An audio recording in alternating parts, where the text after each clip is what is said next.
Welcome to this Slumberland sleep story. I hope that you have the most peaceful night's sleep and pleasant dreams. You can let me know what you think of this story or suggest your own story ideas in the comments section below. So just take a minute to allow your eyes to close and allow yourself to begin to relax. And as you begin to comfortably fall asleep, I don't know whether you'll drift asleep faster to the sound of my voice or whether it'll be to the spaces between my words. And as you comfortably fall asleep, I'm just going to tell this bedtime story in the background. And you're walking along through the most beautiful countryside. You can notice the way that clouds are delicately moving across the sky.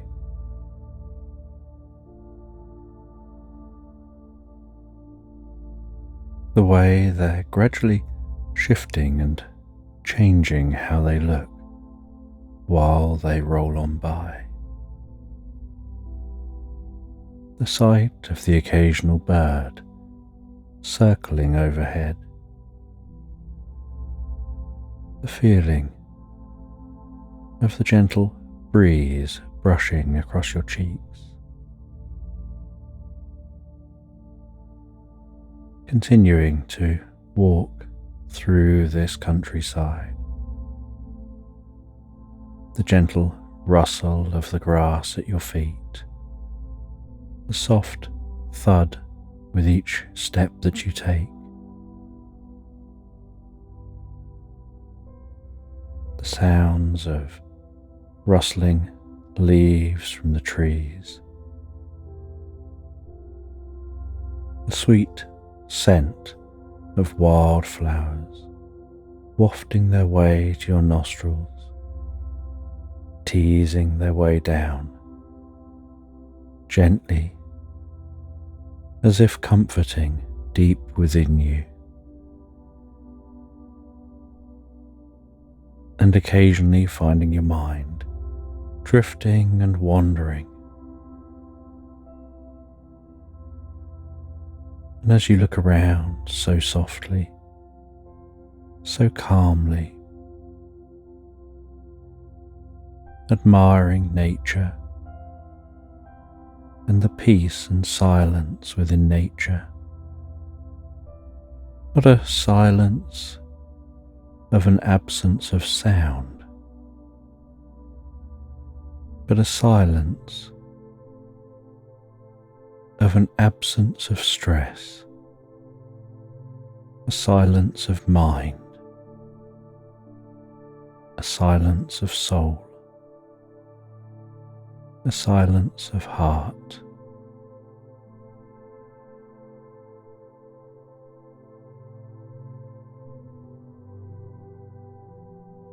And the breeze blows across the top of the grasses,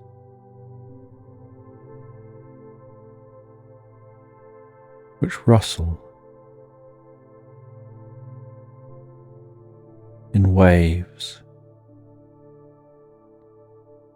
as that wind softly blows. And you continue to walk. And you can see off in the distance the sun catching the top of a distant river, like 1,000 diamonds sparkling along the end of this space. And over that river is a stone bridge. And you walk towards that bridge, just ambling along and you can see off in the distance a deer eating some grass, and as it notices you approaching, it skips off into the trees.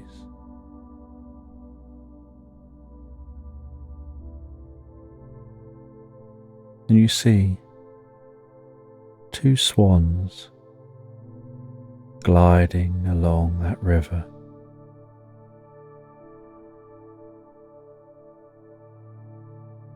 Occasionally lowering their heads beneath the water, rising their heads back out again.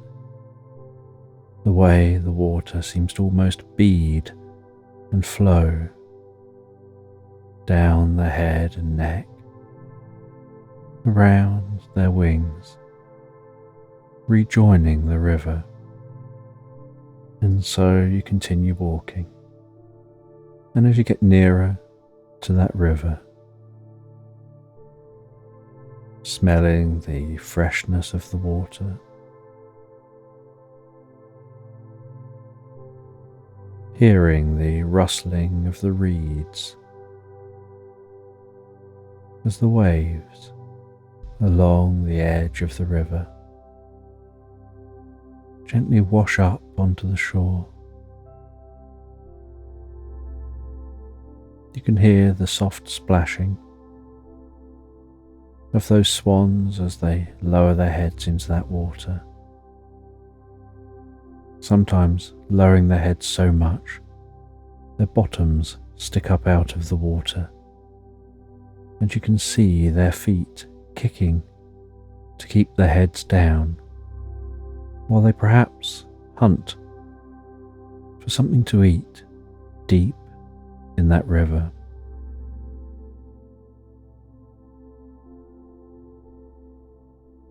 And while you walk along the side of the river,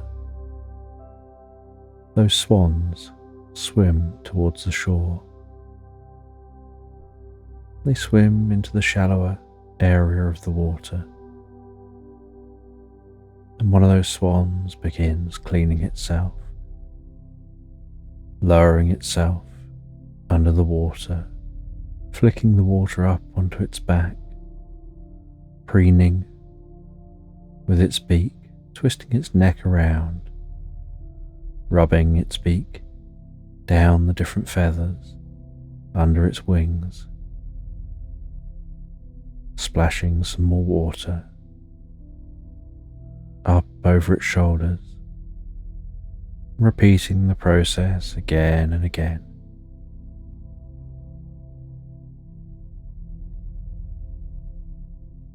And then as it completes washing itself, it slowly at first begins to rise its chest out of the water, arching its back, stretching out its wings.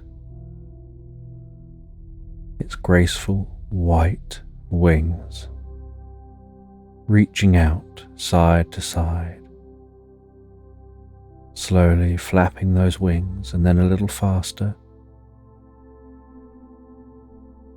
before slowing those flaps down again, pulling them back in and resting back down into the water.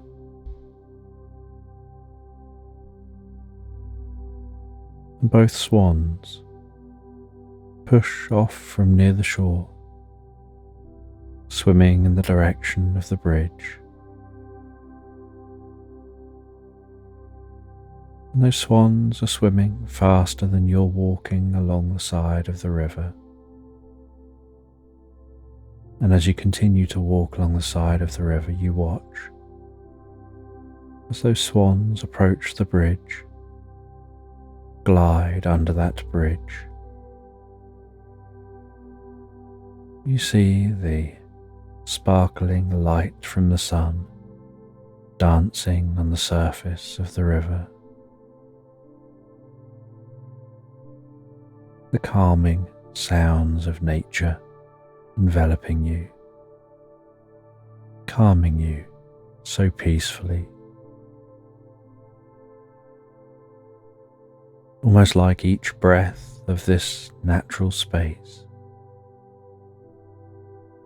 brings a deep sense of peace and comfort. And as you arrive at the bridge, you walk up onto that stone bridge, and there's some gravel over the bridge, and your footsteps change from dull thuds and the brushing through grasses to a soft, gravelly sound, crunching gently over this stone bridge. Walking over to the other side of the bridge, and then continuing on, following the river, now down the other side, walking along through this grass. And as you walk, you can notice the gently undulating hills in the distance, the way the sun continues to creep across the sky,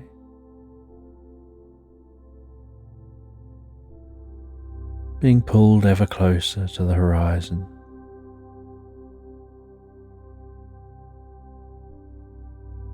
And while you walk through this landscape, so you find yourself relaxing deeper and deeper, that despite the walking, something about just being out in nature you find deeply peaceful and calming,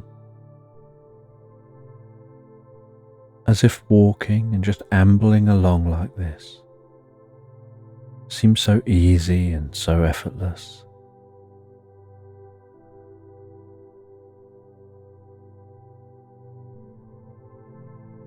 And as the sun lowers just over those hills, pulling down a blanket of soft oranges, making the sky the opposite side to the sun begin to take on a dark blue hue.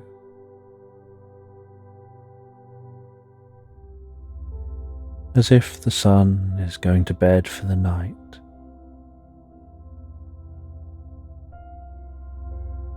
You decide to walk slightly closer to the tree line.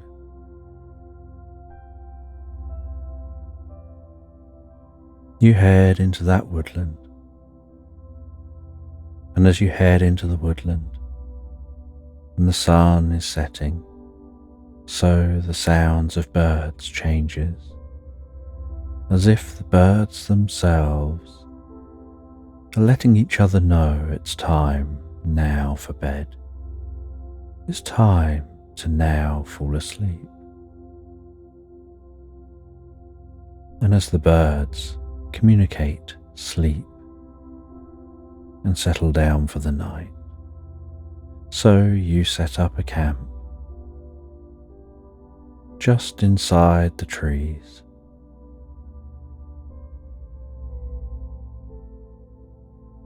You enjoy a peaceful meal,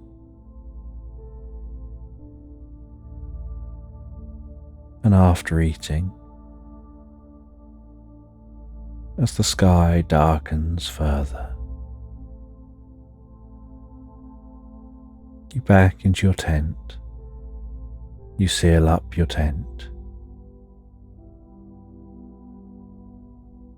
You rest back in that tent, and you can feel the slight comfortable coolness of the air here within the tent. The way the air is so fresh,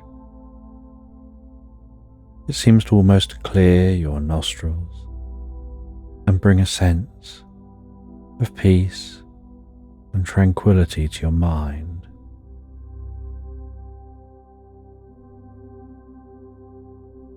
and your head rests down on the coolest, most comfortable pillow,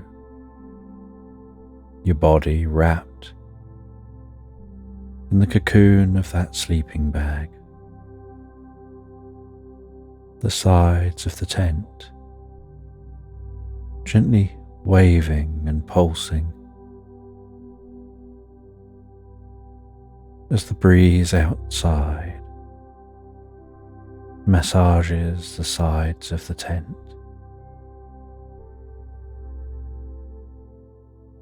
And the sounds outside calm and quieten.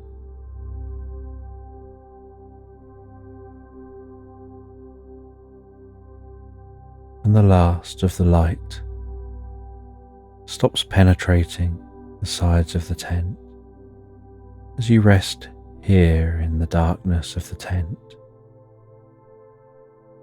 lying back so comfortable, able to hear the rustling of the leaves and the branches of those trees surrounding you. The occasional sound of animals wandering through this woodland. Each sound increasing your sense of peace and comfort, helping you drift deeper and deeper into the experience.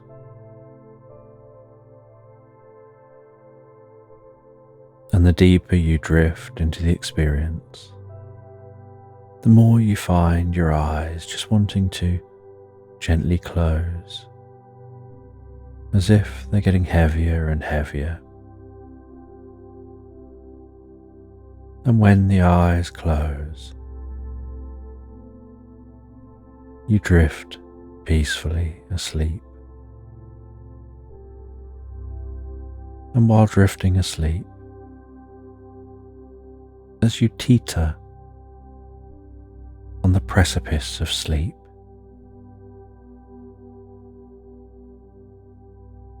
your ears can still hear the rustling of the leaves and how much relaxation the sounds around you bring, while in your mind's eye you start to get the occasional flash of light,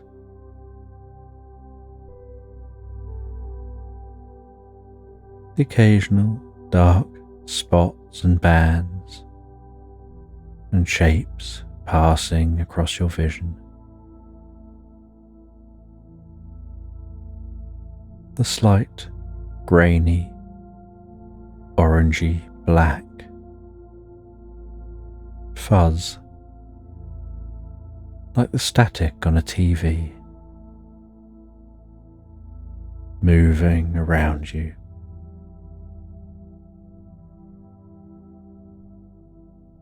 Like your brain wants some stimulation and is seeking out patterns and shapes from within you, and the sensation of the air being breathed in and out in a calm and rhythmic way, helping you feel so softly relaxed, beginning to lose awareness of your body resting there as you start to notice some occasional light patches in your mind's eye, sometimes just pulsing and moving within your field of view. Your eyes almost trying to track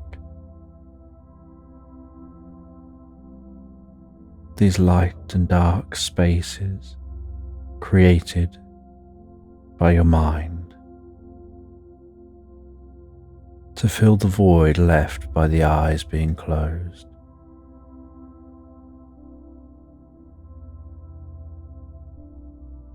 And the more you drift comfortably asleep, the more stable your mind's eye becomes. Perhaps just slight shadows and hints of what can be at first. Maybe just the tiniest wisp of a thought or an idea.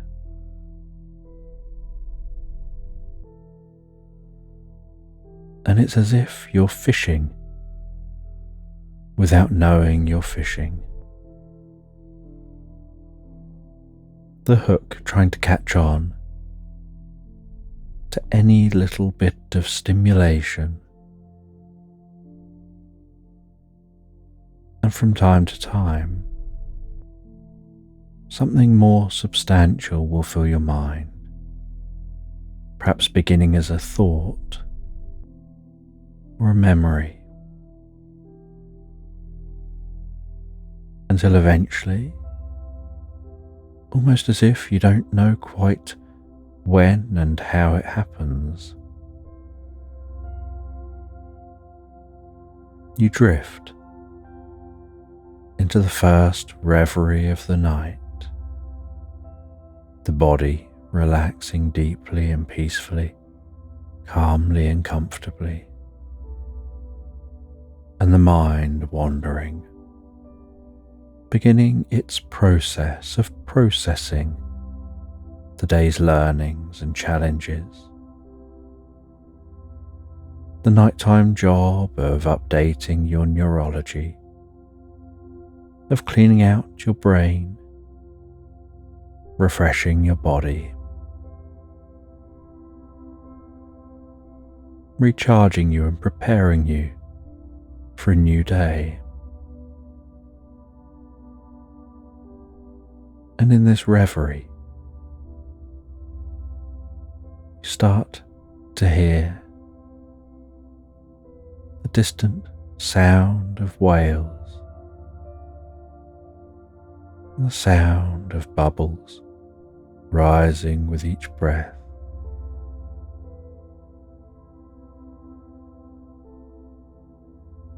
And you find yourself feeling weightless, buoyant, floating,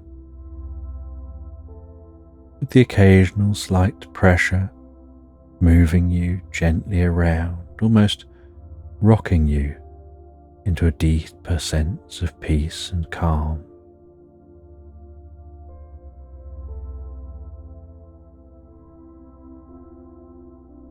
And around you, you start to notice you're in the most comfortable water, scuba diving. You can see some distance away a parent and a child humpback whale, gracefully swimming along with each other. Those whales singing their song, communicating with whales unseen.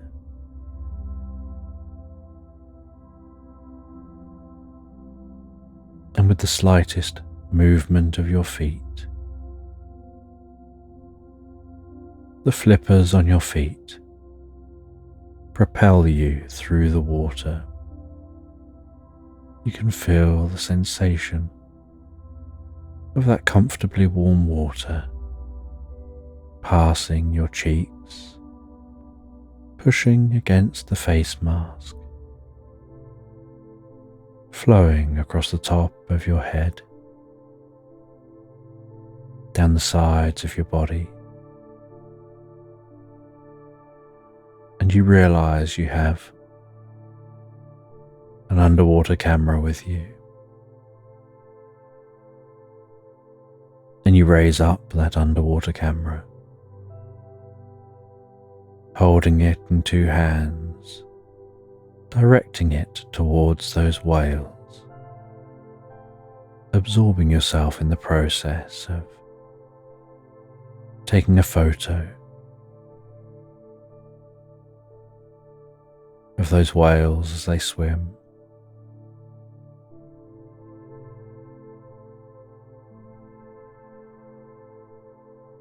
And then swimming some more, seeing the way moonlight is dancing through the surface of the water, creeping its way down in columns into the ocean.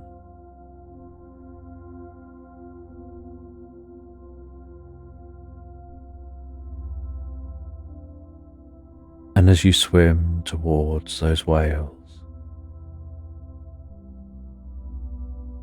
so the space around you begins to shift and change as your mind progresses you from one dream to another, each time learning something on the way. And at first you feel like you're still swimming underwater, and yet you notice the landscape around you shifts and changes to walking through a magical forest, starting to hear the crunching of the undergrowth beneath each step.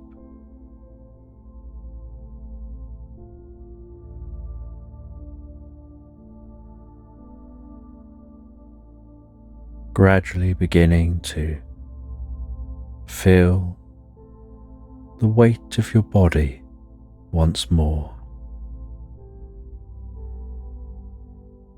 and the watery darkness and blues of the ocean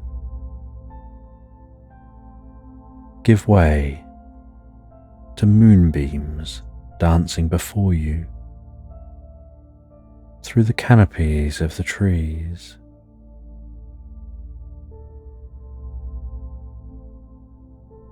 The sounds of the branches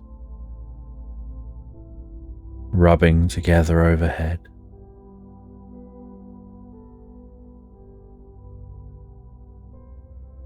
and seeing particles of light floating among the trees,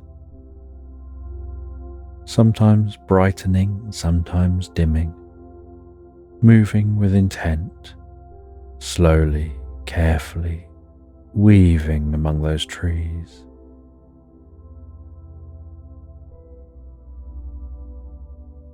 Making this forest truly a magical environment, seeing that the forest floor is lined with wild flowers, many of which seem to be glowing in the moonlight.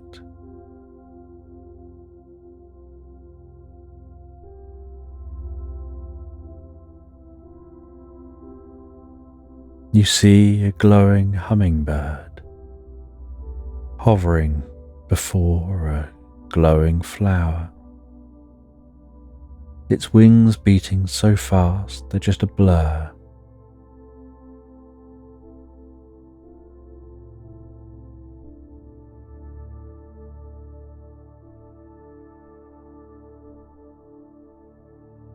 And surrounding the hummingbird is sparkling light, dancing off of that hovering bird. And the flower is gently ringing with the softest sound, while the bird feeds. And you continue to explore this magical forest, hearing the distant trickling sound of a gentle stream, working your way to that stream. And as you get to the stream, so you see a small fairy flitting about that stream, almost dancing above the stream, splashing down as if washing itself in the water, before the small fairy notices you, and they fly over to you, hovering before your face, and you can feel the slight breeze tickling your face from its beating wings as it hovers in front of you. And the fairy introduces themselves as the green fairy. They're a fairy of nature, the guardian of this land, and they invite you to follow them. And as you follow them along the edge of the stream, they direct you deeper and deeper into this forest. And deep in the forest, the fairy stops and turns to you, waves their magic wand above your head, fairy dust sparkling its way around you, bringing the most deep and pleasurable tingles from the top of your head down through your body to the tips of your toes, as you find yourself shrinking down smaller and smaller until you're stood there the same size as the fairy.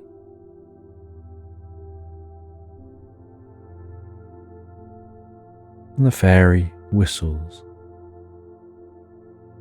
and calls into the darkness, and out of the darkness a friendly tiny white mouse scampers over towards you,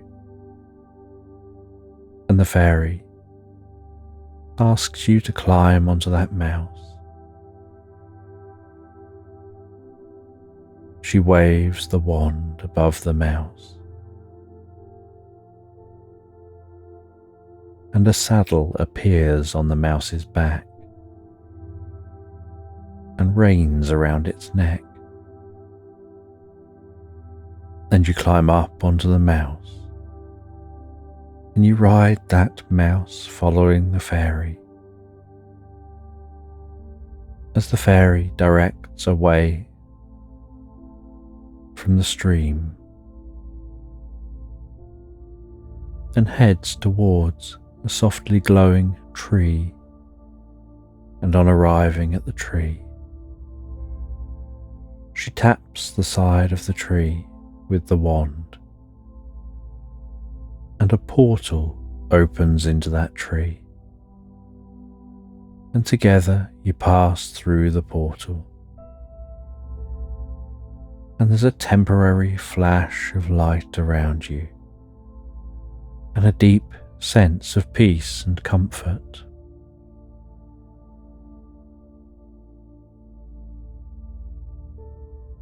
And as the light clears, you find that you seem to be riding on that mouse through a fairy town, almost like a large city. There's a main street,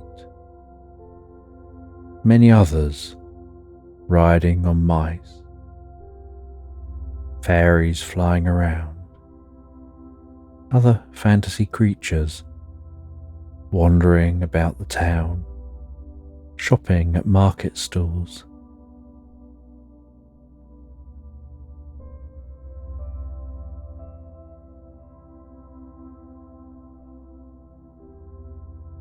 And this main street seems to have many other streets branching off from it.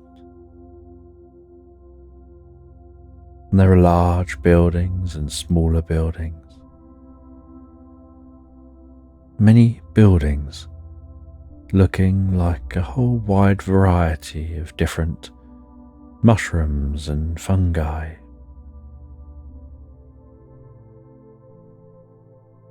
Some with stretching out roofs, others more bulbous.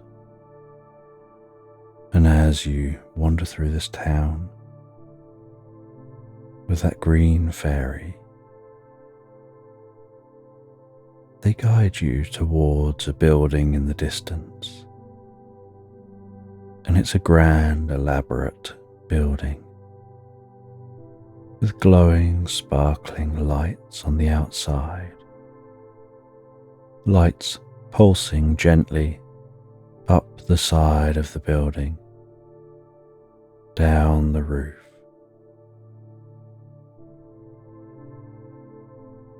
And at the building, she knocks 3 times before opening the door, and the two of you walk in. And as you enter, so you can hear the curious sound of piano playing.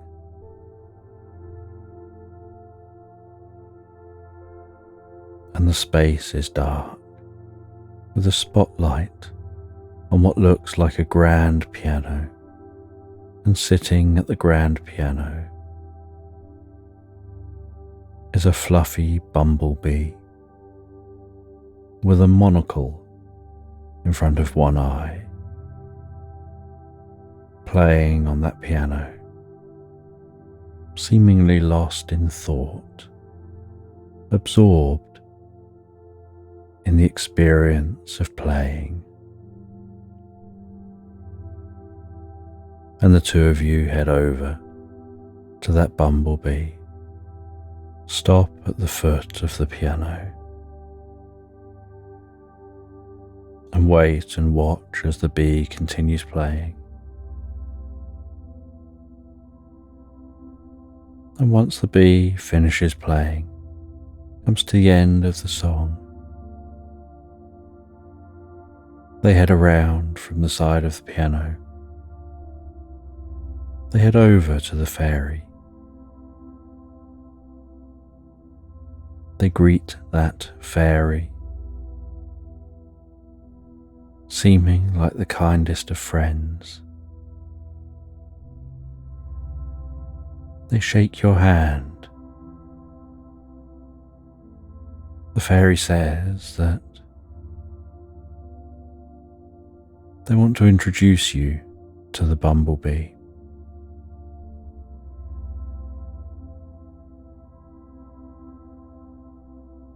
And they say that you're here on a special quest that you don't even know. And the bumblebee directs you from this room through some large double doors into a vast library. They walk through this library.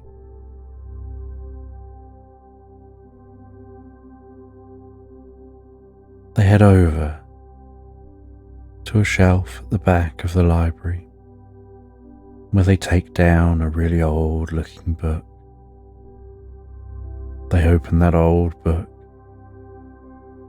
You smell the gentle waft of the old book scent rising up to your nostrils.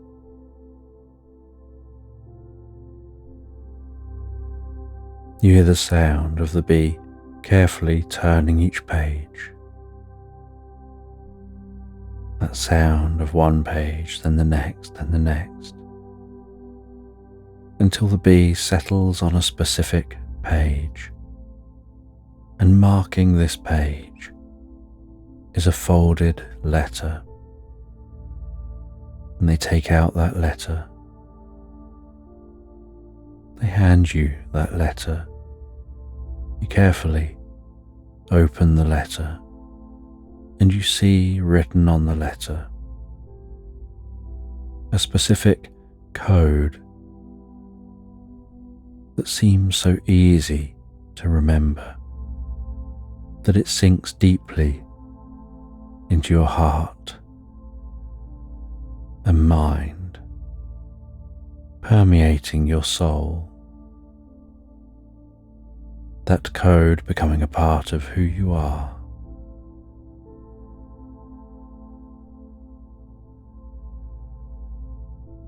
And when you deeply know that code, you hand the letter back. They place the letter back in the book and place the book back on the shelf and guide you back out of this library. They say goodbye, and you head off with the fairy. You ride that mouse back the way you came, heading all the way back to that stream. And the fairy says it's time for you to see the world in a whole new way, to build a new connection, to experience awe and wonder at the beauty of nature.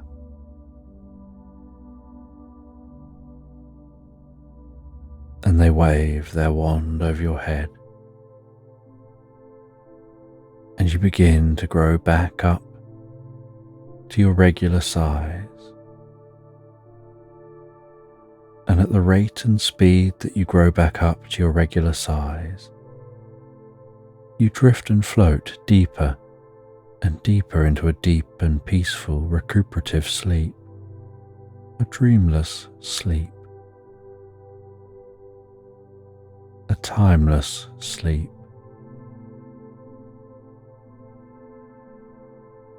A sleep where your mind drifts and floats in a land of nothingness, while your body heals itself, updates your neurology,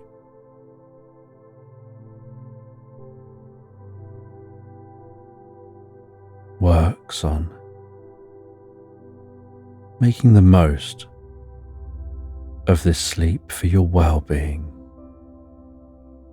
sleeping for the correct amount of time for you to awaken feeling so refreshed, revitalized, healed from the inside out,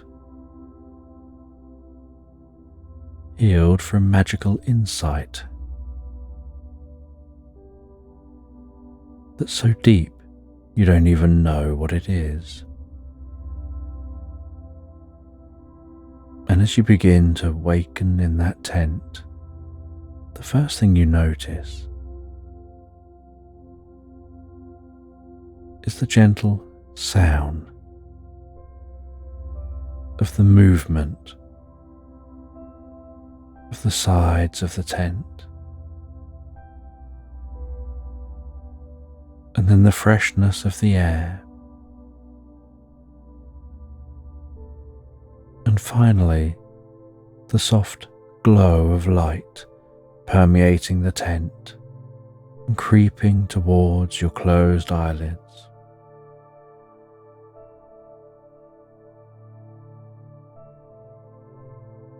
And you awaken, and you feel something has shifted through the night, like your brain is in a slightly different place in relation to how you think about things than it was when you fell asleep. Something about your experience feels fresher, feels like you're seeing the world through new eyes, in a whole new way. And you leave the tent and look around you, noticing the brightness of the morning sun, the leaves of the trees still rustling gently overhead, seeing the dew twinkling under that morning sunlight, dappled across the grass before you, and the sparkling light dancing on the surface of that river, and you enjoy some breakfast before packing away, continuing your journey.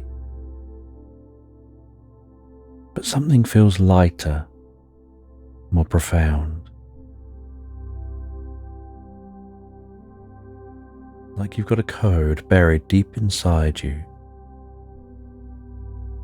that's somehow shaping your perception of the world.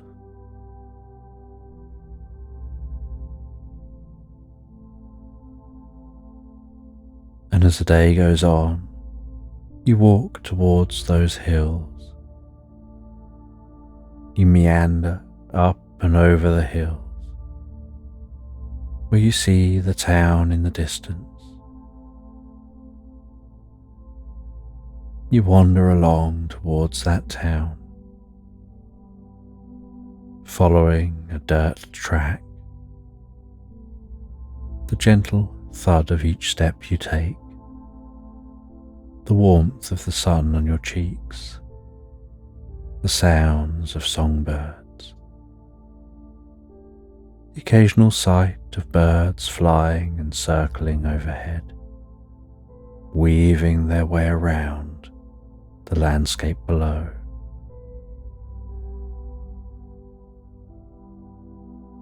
And then the distant sound of clinking on metal coming from that town, like perhaps a blacksmith is working on some horseshoes, or maybe it's coming from somewhere else.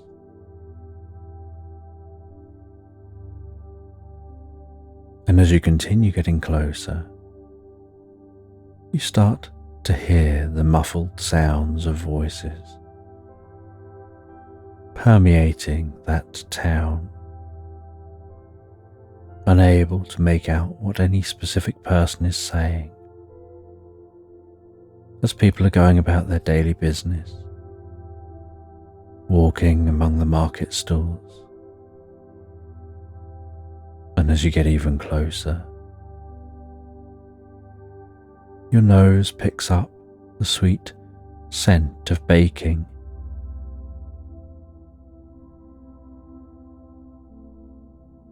That wafted smell tickling your nostrils, bringing some moisture to the inside of your mouth, stimulating your stomach. You notice your feet seem to have sped up very slightly, as if they're telling you to head to that location. And you don't find it any trouble at all to navigate into town, and almost instinctively find your way to that bakery. And after the walk you've had, you look forward to taking time to sit down, and you head into that bakery. The chink of the bell as you enter the door, hit with a wave of the scent of various baked goods, the smell of cinnamon buns, of baked loaves of bread, the gentle mumble of patrons here, the friendliness of the server, the sound of food preparation, of cutting loaves of making sandwiches, of serving people tea and cake. Then you sit down in a corner by a calmly crackling log fire in the most comfortable chair. Someone comes over and takes your order, and then brings back a large wedge of a sandwich filled with the most incredible ingredients.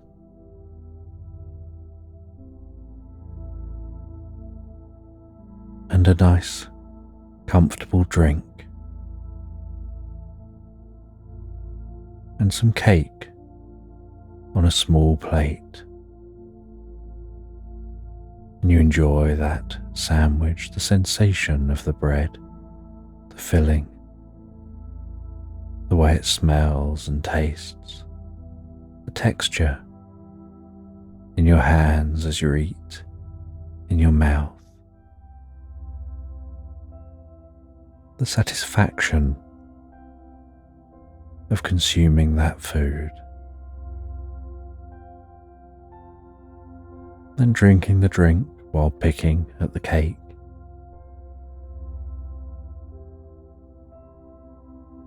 Before resting back in the chair, taking out a book and reading for a little while, resting your feet, while hearing the world pass by. And while reading, you feel a deep connection with this place, a familiarity with it, a certain peace and comfort and friendliness here that makes you feel deeply welcome. And after resting and reading and finishing up your drink and cake, you say thank you and head off, working your way along until you arrive at the hotel you'll be staying in. You check in to that hotel, the Lemon Tree. You get shown through to your room. You explore the room. You can smell that lemon-scented soap in the bathroom, and the sweet scent of lemon permeating the fabrics in the room. You rest back on the bed, and it feels so comfortable, so deeply relaxing. As another day starts to draw to a close, you've walked a very long distance, camping en route, making that very long journey all the way here, and you'll be spending a few nights here in this town before continuing your exploration of the British countryside, navigating your way to the next town across the country.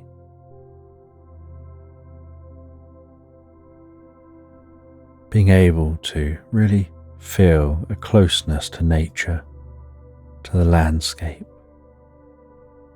a connection with all things.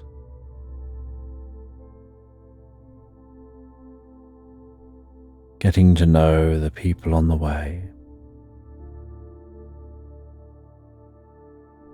and a part of you has a curiosity about the reverie, about the dreams you had last night, and how they seem to alter your perception of the world around you, almost wondering whether it was something real that happened in your mind, or whether it was just your unconscious, updating your neurology in ways you can't explain, using metaphors to dream those changes. And either way, you look forward with curiosity to how you'll sleep tonight, knowing tomorrow you can explore this town, explore the different venues, the markets, meet and chat with different sellers, explore the landscape around this town, perhaps visit the local library and learn more about this location, its history,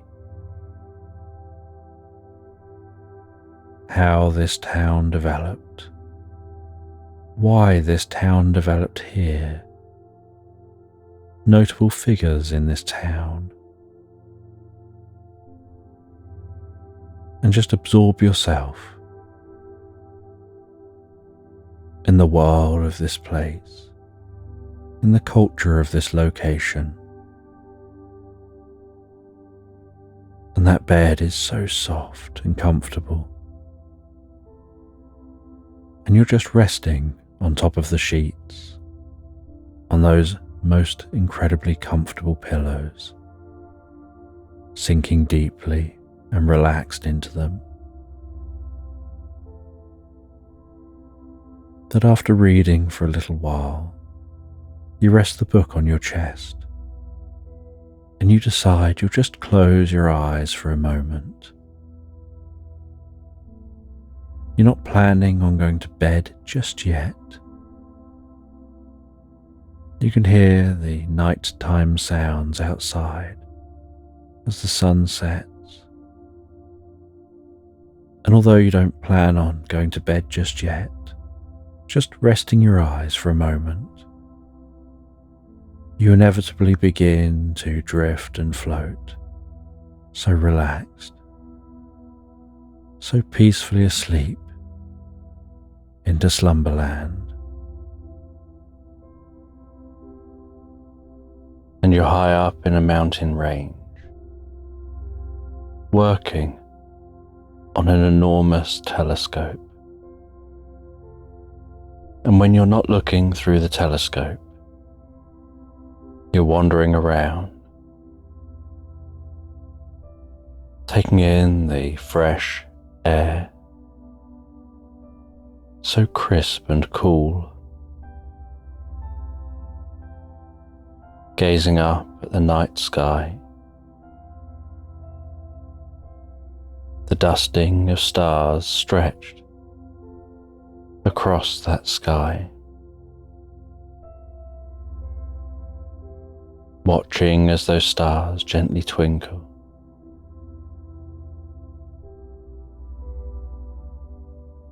The sky here so incredibly clear.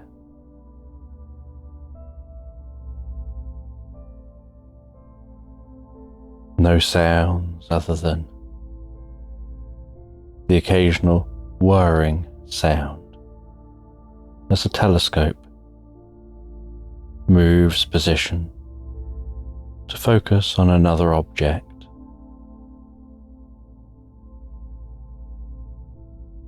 And you're holding a warm drink between your two hands,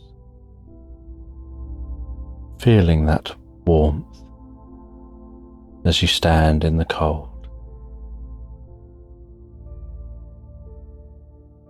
enjoying the warmth of that drink. When you put it close to your face, you feel the warm steam rising up. You feel the warmth through the cup, pulsing gently into those hands. The warmth of the liquid as you put it to your lips and gently drink.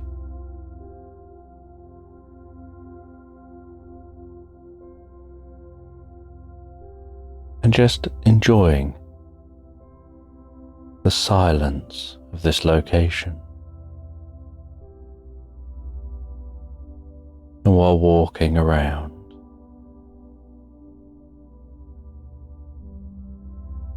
your feet crunch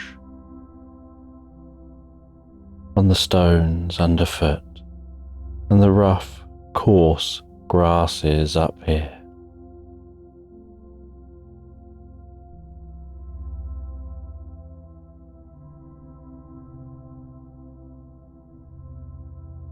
And the peaks of the mountains surrounding you almost glow in the moonlight. The way the snow catches that light, and while moving and walking around and looking at those peaks, it's like they're diamond encrusted.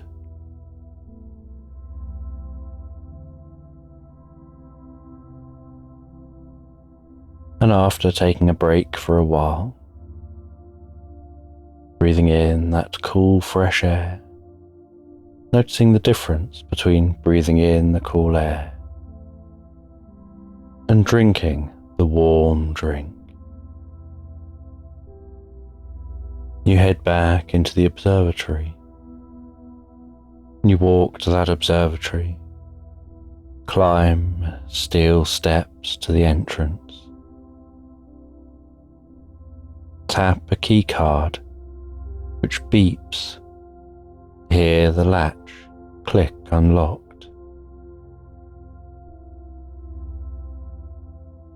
And with a gloved hand, you open the door, step inside and close it behind you. And you feel the warmth of this space. You hear the sound of different machinery, beeps, whirs, hisses, sounds of computers, the sounds of servers, the gentle hum of lights, and this room is very white.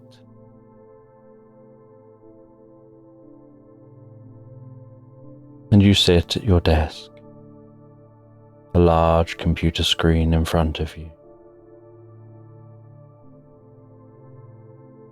And at your fingertips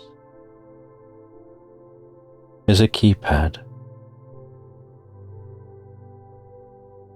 with raised keys, and the keys almost seem to click as you tap them. Then you punch in your ID, you log into the computer. The screen changes, showing you the view through the telescope, and down the side and along the bottom of the screen is information about the image you can see. And in the top left of the screen is some numbers that seem to constantly be changing, and there's 4 numbers with a dash between each set, and 2 sets of numbers, a red and 2 sets of green, and they're constantly changing to show the alterations in real time that the computer is making to the image from the telescope. to make subtle adjustments to steady the image, to cancel out the dancing that the image does due to the turbulence in the Earth's atmosphere.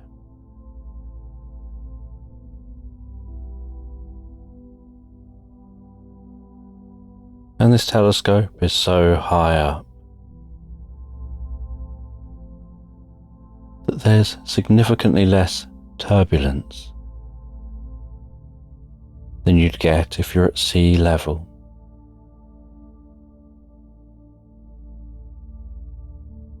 But that adjustment means that the image you see on your screen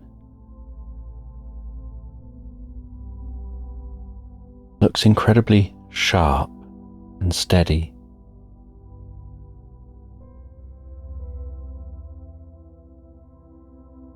And gone are the days where you would go and manually move the telescope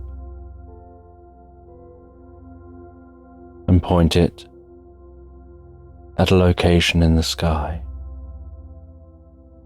You punch in some coordinates on the computer. You wait a minute or so as the telescope moves into position, adjusts its own focus,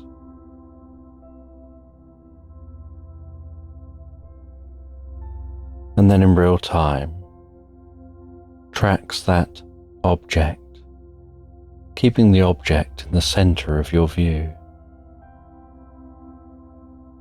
And if the object is perhaps a comet or an asteroid, the telescope will be steadily tracking at a faster rate than if the object happens to be a specific star, galaxy, or nebula.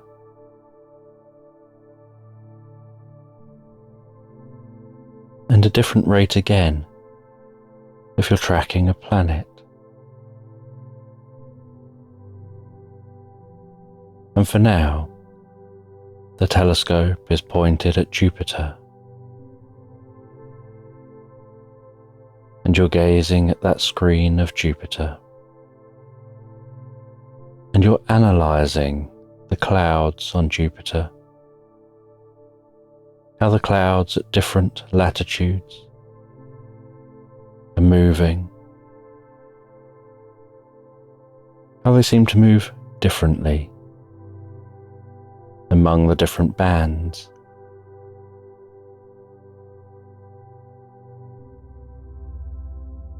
You're noting down any anomalies, anything which stands out as changing or different. Anything you notice that just draws your attention to it.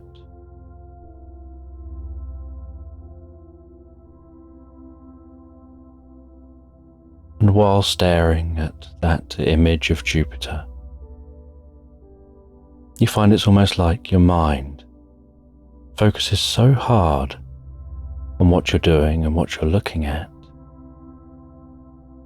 that your peripheral vision darkens, almost as if you've got telescopic vision of the image from the telescope.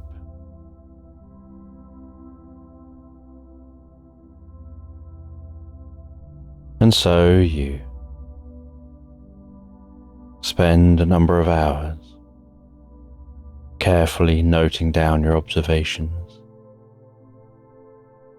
The computer capturing images every couple of seconds.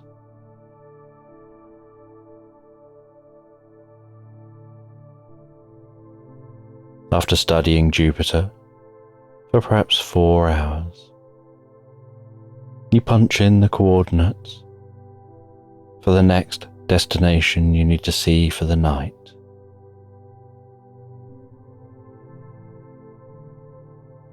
And how it works is that different science groups around the world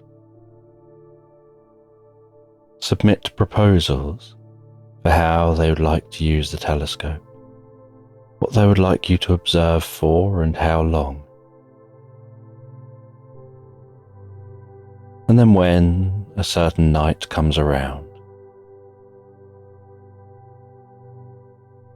you follow what's listed as the night goes on, finding the object that you need to be pointing the telescope at, writing down your observations while the computer takes images and records what's being observed. And that at a certain time, it'll be time for the next observation, which will be for a different science team. And you'll see what that observation entails. You'll type in the code for the location. The telescope will move and observe that location. And normally it's fairly standard. You get used to the codes for the different locations. So just reading the codes, you know what the telescope will be looking at. But occasionally there'll be coordinates you don't recognize. And sometimes there'll be observations you're told not to record anything about. The computer will take the images and you'll program it to automatically send those images to a specific location and not to store them.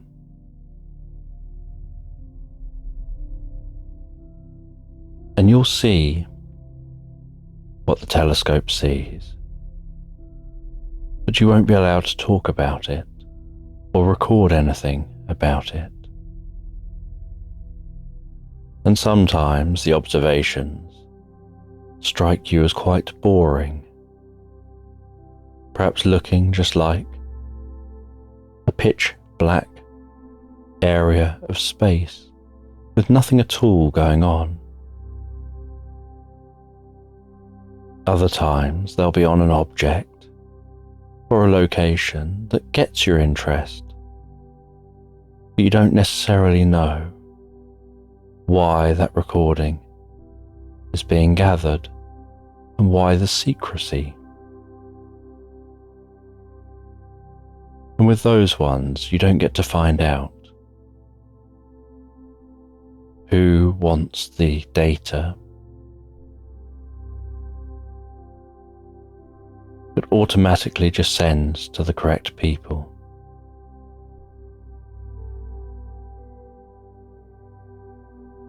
And tonight, after looking at Jupiter, absorbing yourself in that image of Jupiter and taking notes on what you see, you punch in the code. The telescope carefully moves to its new position.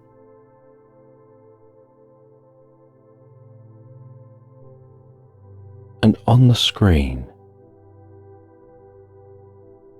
you see what looks like a nebula in the shape of a spider.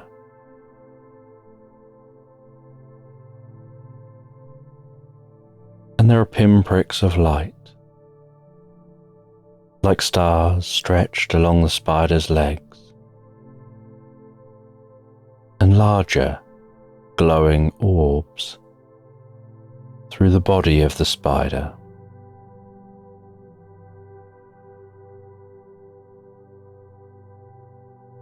And you have this feeling like that nebula is moving, almost pulsing.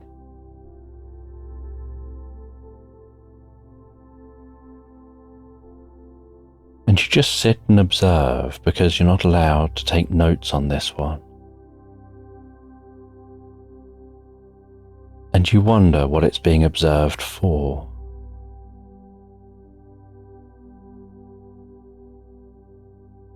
And you notice in the heart of that spider nebula the pulsing, which looks like it's buried within clouds,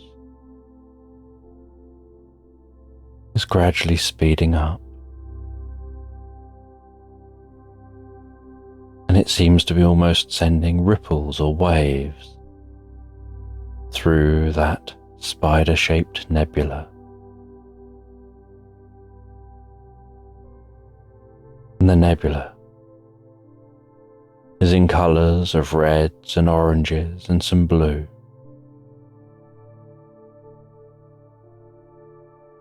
With the orangey yellow and golden light and the diamond-like stars on the spider's legs, and the pulsing continues to increase in strength. And you're curious what this is. And then in the heart of the spider, around the centre of the pulsing,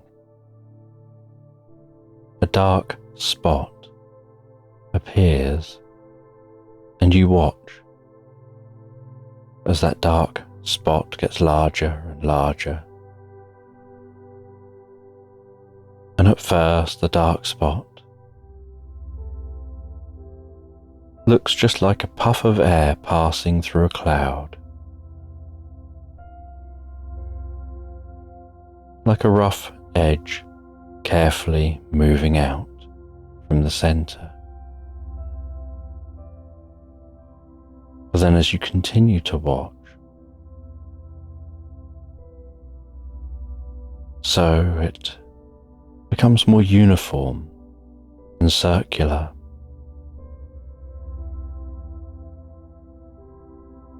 And then in the heart of that pitch black spot is a pinprick of light that flashes to life like a beam stretching out across the galaxy.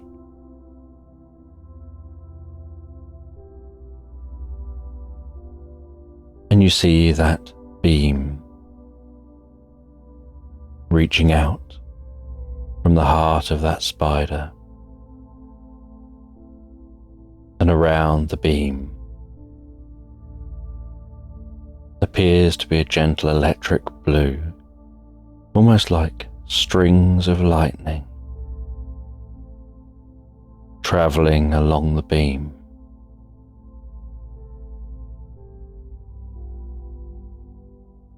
And you try to judge the distance to that nebula. You try to work out its size.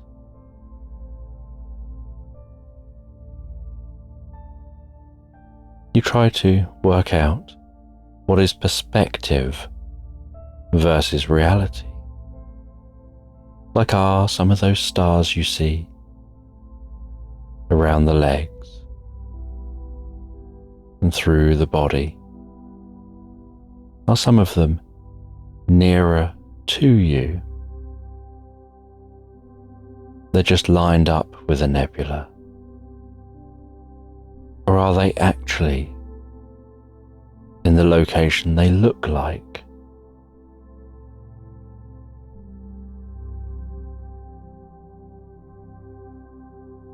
And you feel like what is happening, based on your estimates for the size of the nebula, would be almost impossible. To have that much movement from this much distance.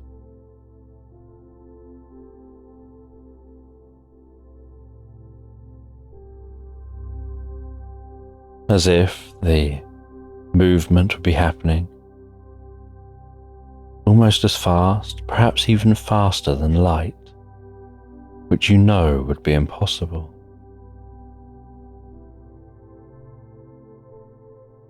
But then you know that shadows can travel faster than light.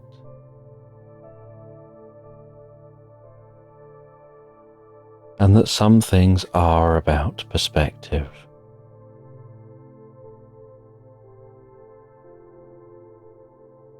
And you continue watching. And within that beam that's protruding from the heart of the nebula, you think you can see little dots travelling within the beam.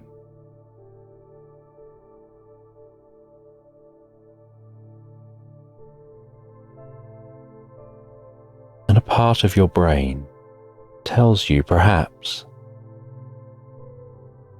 these dots are ships. Maybe this is some kind of a portal. But then you know that when you look at things in space that are unexplained, it's never aliens. So you put the idea out of your mind.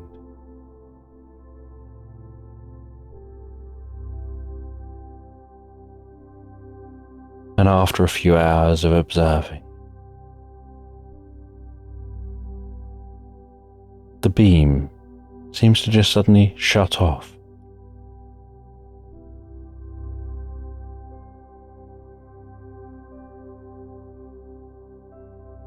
And the nebula goes quiet.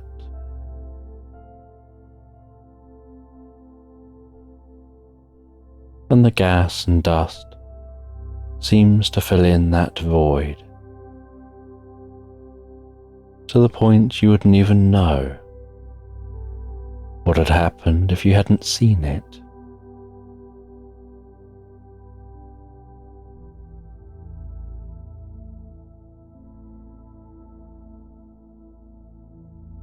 And after about 4 hours,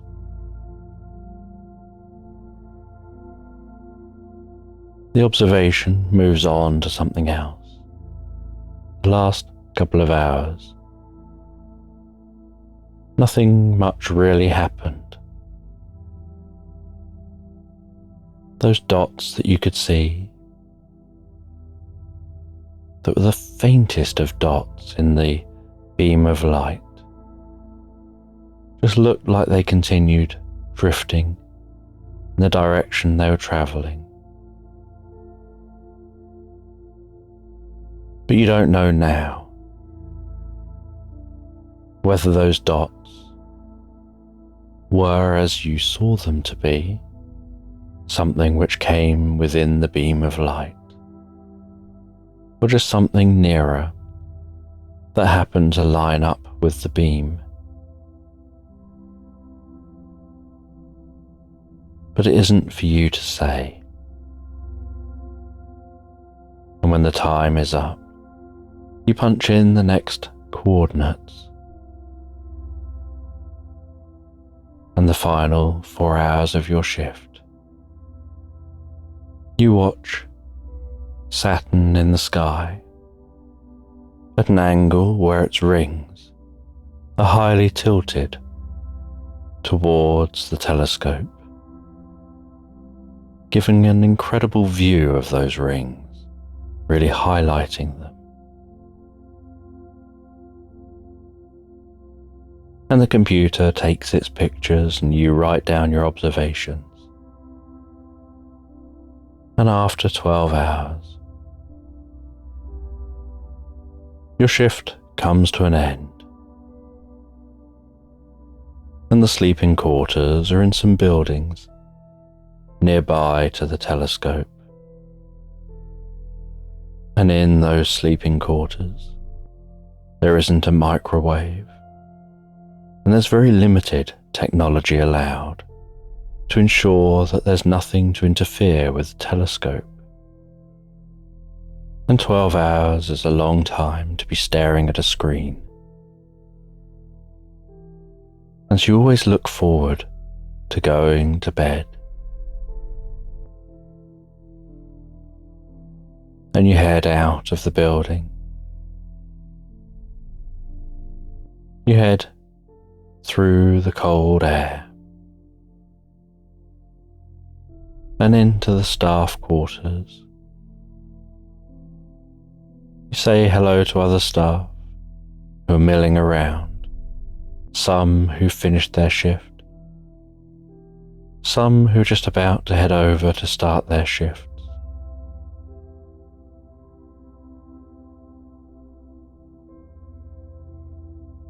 You have yourself something to eat and drink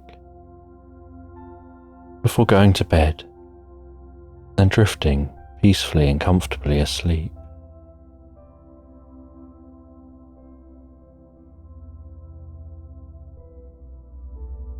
And after sleeping about 8 hours, you awaken. You potter around the staff quarters. You play a game of pool with another member of staff. You're not allowed to talk about your observations,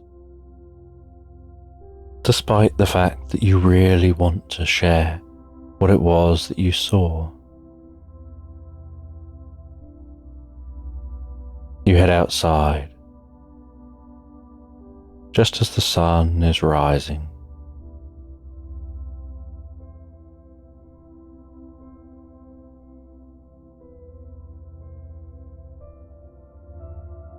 And the sun peeks its golden head over the horizon, barely warming the landscape.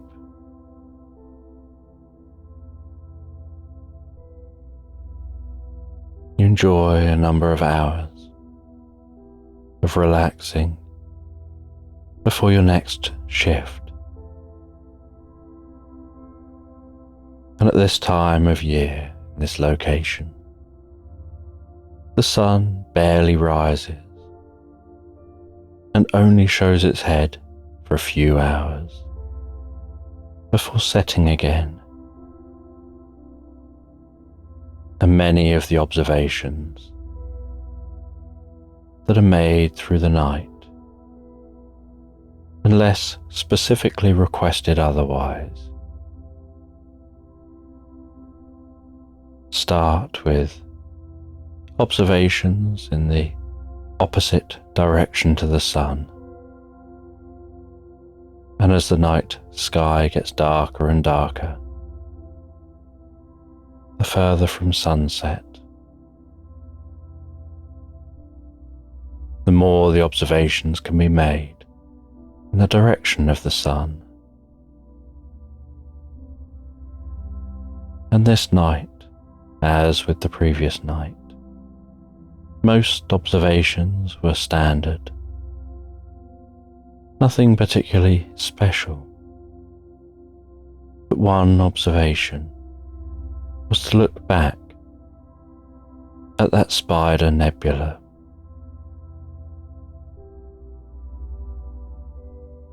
And you're curious when looking back at the nebula how it'll look different tonight. Most of it looks the same. But while looking at the nebula, the same thing occurs as happened the night before. Only this time, it looked like those dots were moving towards the nebula.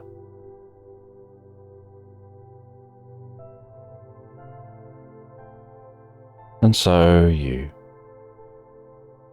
watch the experience unfold, making mental notes, but being unable to make any physical notes, and knowing you'll be unable to talk to anyone about your observations.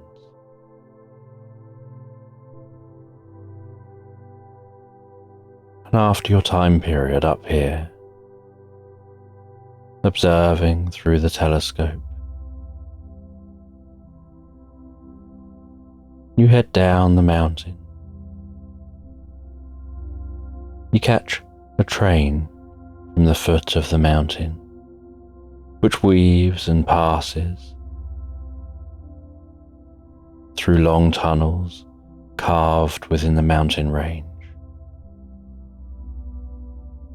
working their way from high up north, gradually weaving southward. And the train journey takes many days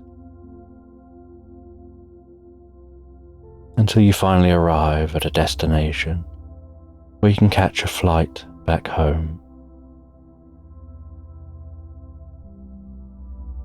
And you catch a flight back to your home. And once home, you start researching and looking into what it is you might have seen. You've memorized the coordinates, and so you try to use your large telescope you have at home to see if you can see that nebula and what's going on there. And your telescope at home is significantly smaller than the one you work with, but you can just about make out that nebula.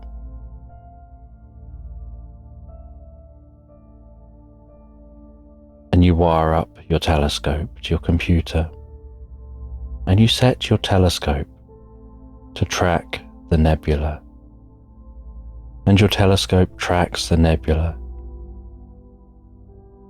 whenever it's dark each and every day.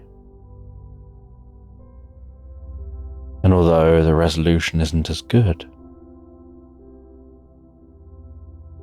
you frequently find yourself sat at your computer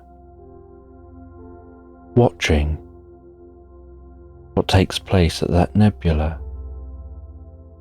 And most of the time, nothing seems to happen. But every now and then, it seems to pulse to life. A beam seems to emit from it. It's as if dots, which are barely noticeable at this resolution, seem to come from the center of that nebula.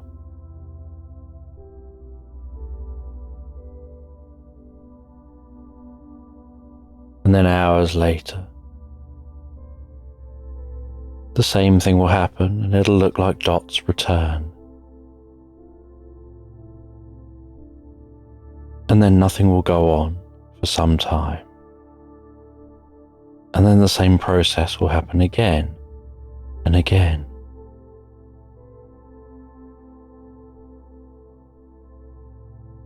Only you can't get enough resolution to make out exactly what's happening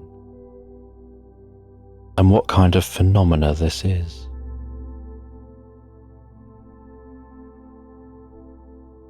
And so you begin to reach out to contacts you know. You try and be vague what you're really doing, trying to see if there's a way to get a better resolution image without drawing any attention to yourself. But as you do this, you seem to have drawn some attention from someone, because one day you receive a brown envelope, unmarked, posted. You open that envelope, and what's written inside alerts you to a secret program taking place and tells you that what you've observed is the exit of a wormhole that the government have been working with other governments on some technology that's allowed them to create a wormhole that can be opened and used to travel to a specific location.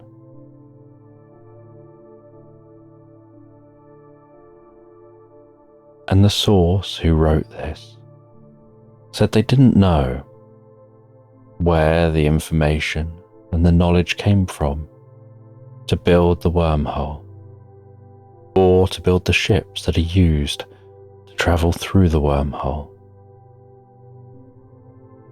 But the other end of the wormhole, that which you see in that spider nebula, has existed for millions, if not longer, years.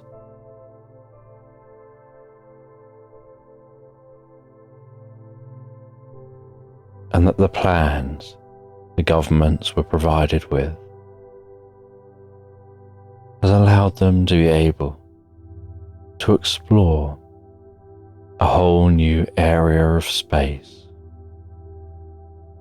tens of thousands of light years from Earth. But they've had to create a wormhole at this side of the galaxy. They've had to create their own wormhole in space. And so to create it and hide it from people, they created it at a specific distance beyond the far side of the moon. A distance that means that that wormhole rotates around the Earth, remaining hidden by the moon for its full rotation.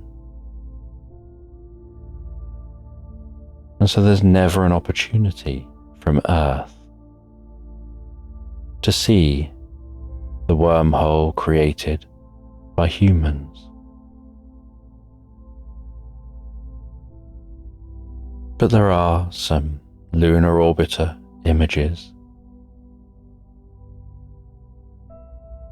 which have been pixelated out or shown as corrupt within the collections of released photos. And it's thought that these corrupt images aren't actually corrupt. They're intentionally corrupted to hide the wormhole, to hide this secret project. And within the paperwork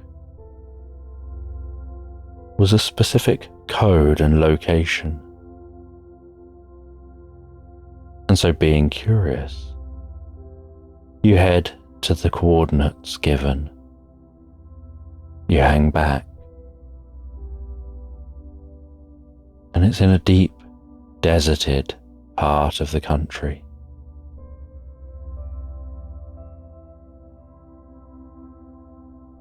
And you watch, and you see that there are people coming and going to a facility here.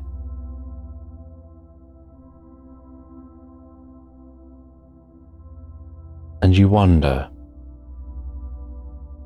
how they get ships to that wormhole, if there is one in space.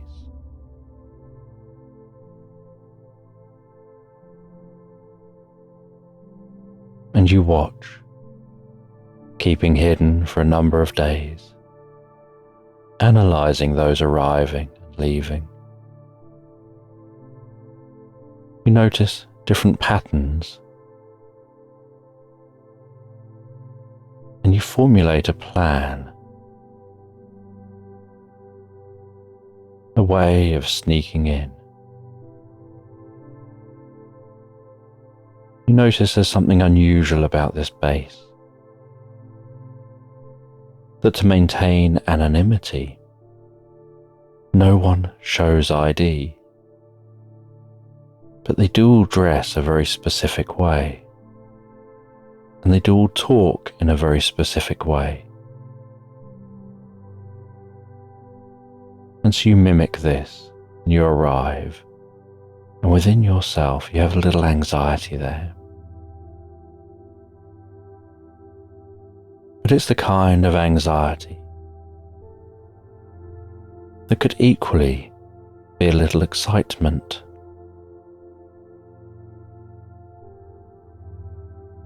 And you get yourself into the base. And once in, you begin to snoop around. And you find a room where you can hear the crackling of sparks, the electricity. You sneak into that room and you can see a person-sized portal, sparks flashing around the portal entrance. You confidently walk through the portal and exit in a different room within a dome, and you realize, looking out through the dome, the landscape is the moon, and hanging above you, way off in the distance, you can see that portal, and you realize this base on the moon is enormous and seems to contain factories for building spacecraft, where all the required elements are mined on the moon. And this all takes place on the far side of the moon. And you see that there's a launch pad here on the moon, and watch as a craft blasts off from the moon's surface and silently travels towards that wormhole.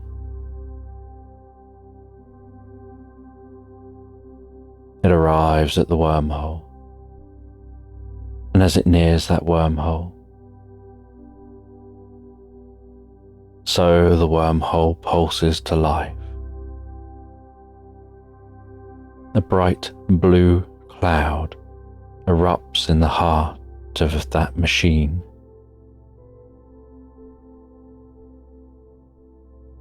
A beam seems to form, and then the ships pass along the beam.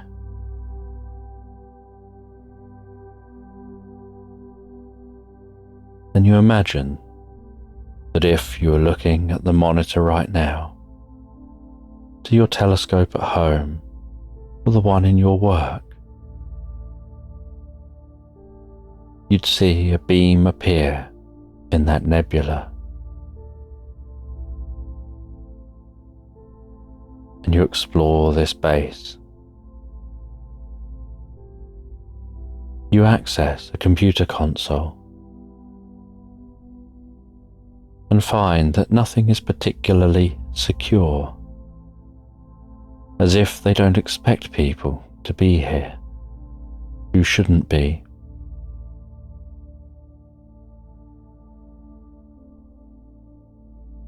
As if somehow they feel that having things that can be hacked encourage people to hack.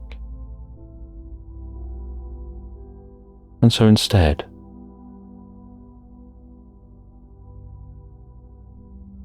they have everything offline.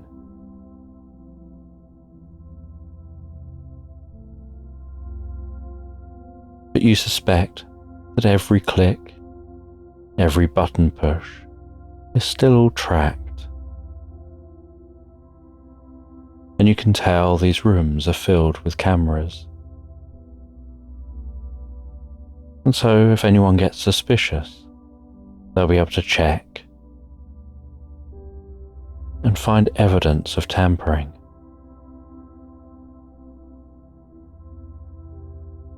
But you sit down, you're used to working at these kind of consoles. Based on the work you do, it all looks very familiar to you. You access information about the project. You find information about a race of aliens which had come to Earth thousands of years earlier. They'd been colonizing the galaxy and creating wormholes.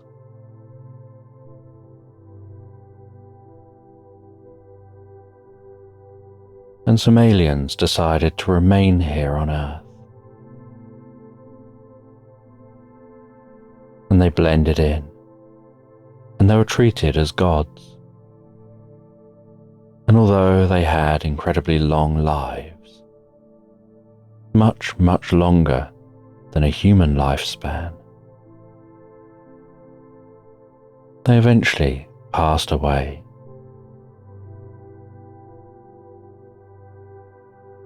And were treated as deceased gods, as per their instructions. But their ship, which they'd arrived on, remained hidden and buried where they'd left it. And they thought nothing of it because humans were so primitive. They had no thought about humans having technology in the future and happening to find the ship at the point that they would have the technology to know what to do with it. And so thousands of years after they passed away, deep in the heart of Egypt, while searching for a tomb of the gods, they accidentally stumbled across what looked like a void under the ground, but was actually the ship, and the void was just the inside of the ship. And they descended into that ship, gained entry to the ship, and within the ship was knowledge, a wealth of knowledge from a thousands of years old civilization.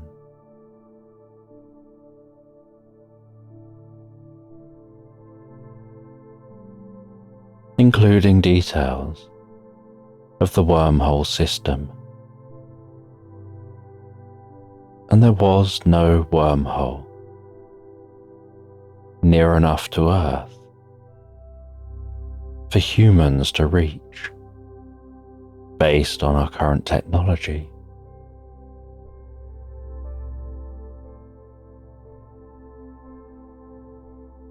But in the same way that humans have shared to the internet the wealth of all knowledge about everything you could possibly ever want to know or learn, the same holds true for other civilizations. And so on the ship was all the information needed. It took a little understanding and some great minds, but they're able to create a space station on the far side of the moon and use that to make the required ships,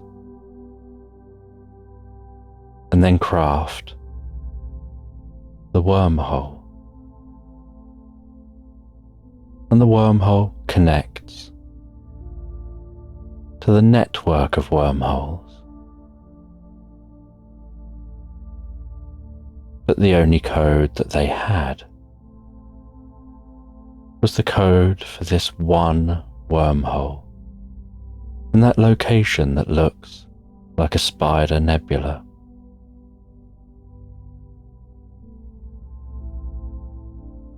And so for now, all they can do is travel from here to that spider nebula,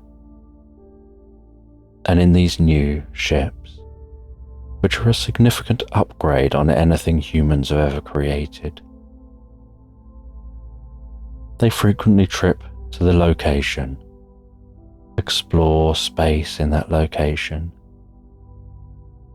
trying to find other planets, other star systems that these aliens had visited, to try and connect up with the aliens and see if they can work out the codes to open the wormholes in different locations. And so far, the few trips through this wormhole have come up empty-handed, with no sign of aliens remaining, as if perhaps they haven't been around there for a very, very long time.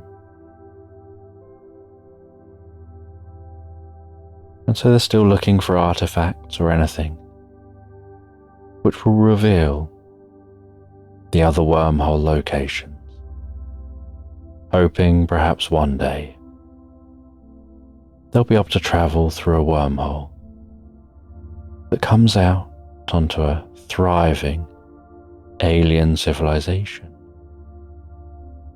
And they don't know whether there's just one alien civilization or whether there's more, whether that one is still around all these years later.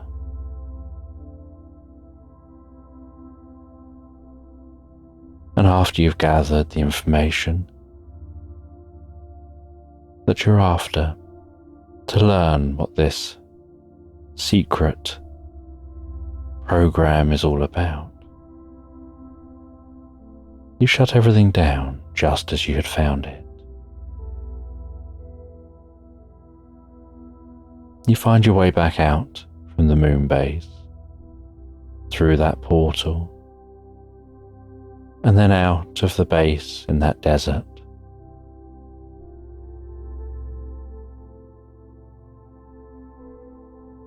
And you find your way back home. And a part of your mind is curious whether anyone will notice you're ever there. You haven't given any reason to do so.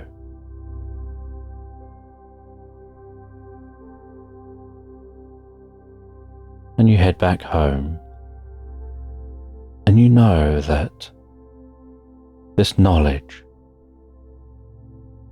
is going to shape how you do your job, how you perceive your observations that you make. You know that you're going to continue at home to observe that spider nebula, being curious about how things change over time and what you can learn about the project from afar without drawing any attention to yourself. You know you're going to stop reaching out to try to connect with others who might know more information. And you'll just do it as a private project for yourself out of curiosity. But it does get you thinking about that alien civilization, why those aliens came to Earth, what they saw in the planet that made them want to stay here, why they never shared their technology,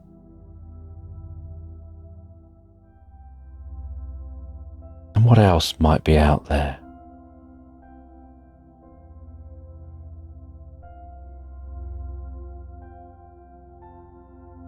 And at the end of the night, you head to bed. And you'll be back in work in a few days' time. And in bed, you relax down. And you drift and float so peacefully and comfortably, relaxed asleep into Slumberland.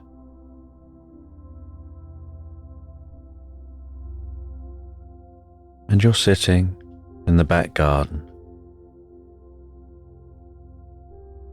on a large velvet cushion. So large, you sink deeply into that cushion. The cushion holding your legs up slightly, supporting your back, your shoulders, your neck, your head,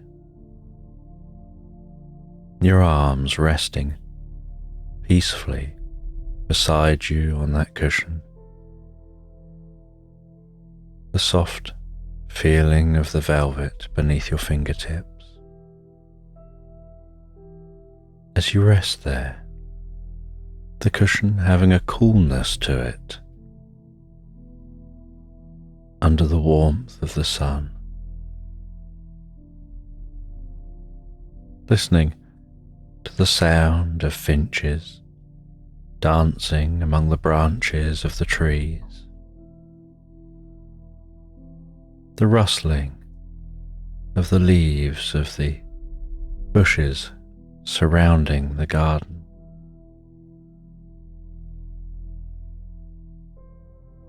the sweet scent of rose wafting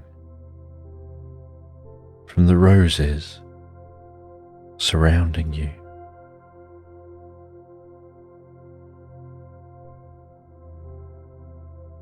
Watching as butterflies and bees go about their life from plant to plant around the flower beds.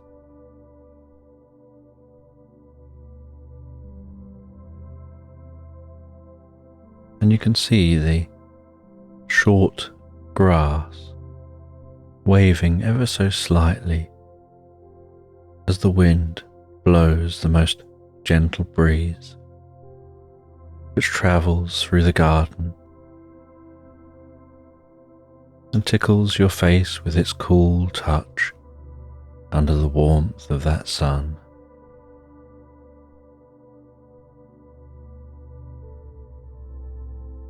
And your eyes gently close,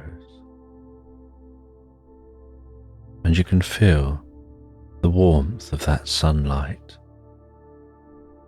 like a healing light, massaging from the top of your head,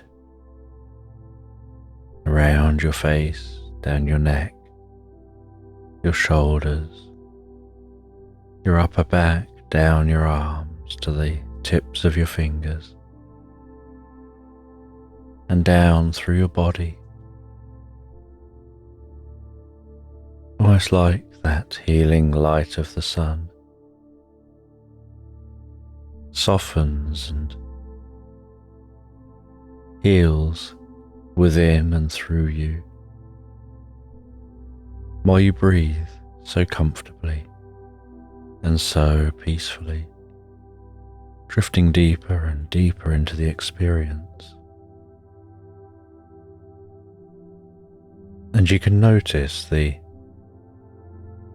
light of the sun through your closed eyelids, and that comfortable pressure of the warmth of the sun as it massages your body, almost like it's beginning to calm the mind and guide you into the most pleasant reverie here in this garden, resting on the velvet cushion.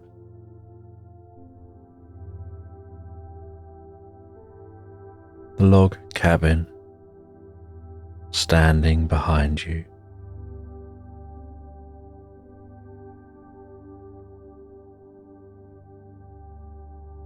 And while you rest there, so your mind begins to drift and dream to the gentle bird sound,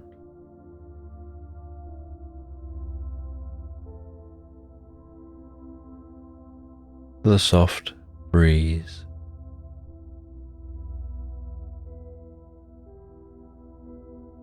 to each breath that you take, and you start to dream that you're walking along a calm and peaceful seashore, the most beautiful sandy shore,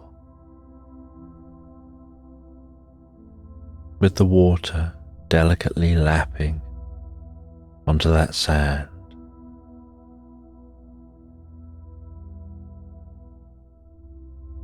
Like hungry hippos eating their way along the shore, dragging some of that sand back out with them.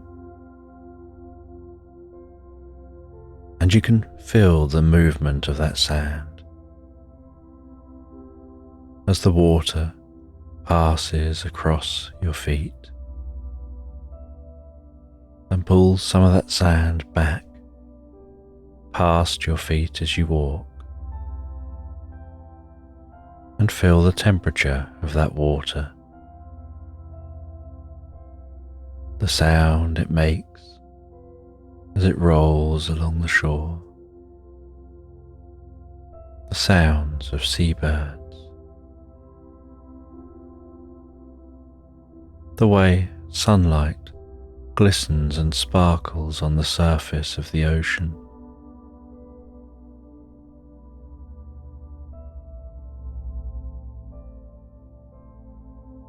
And stopping at some protruding rocks as you see an elderly lady resting on the rocks, her face directed towards the sun, her eyes closed, her breathing calm and peaceful.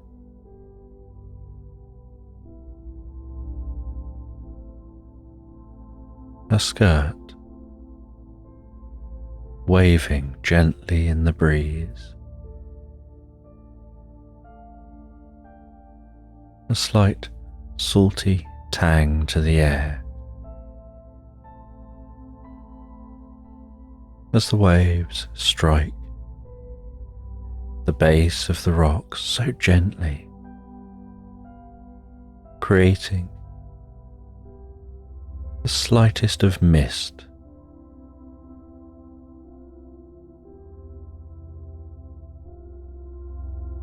And as you approach, so the lady notices you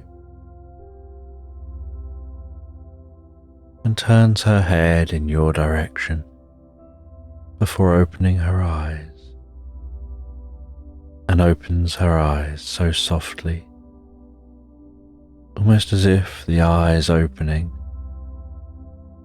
pull a smile upon her face.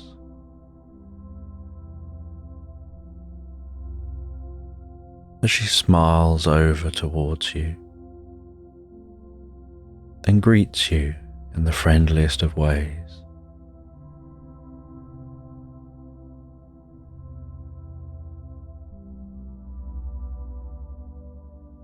And while she talks with you,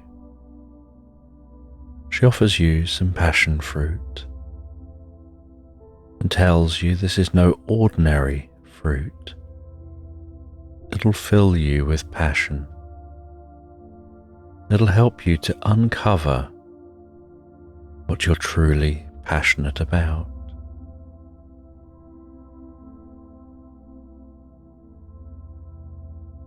and you have some of that fruit, and it makes your fingers slightly sticky. You take a step or two towards the sea as those soft and gentle waves roll in. You run your fingers through the water, rubbing them gently together.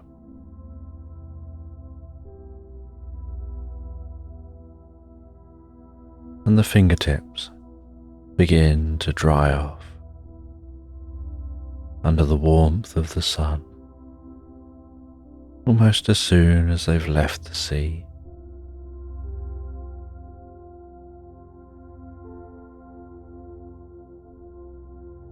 And she pulls out a coin and asks you heads or tails.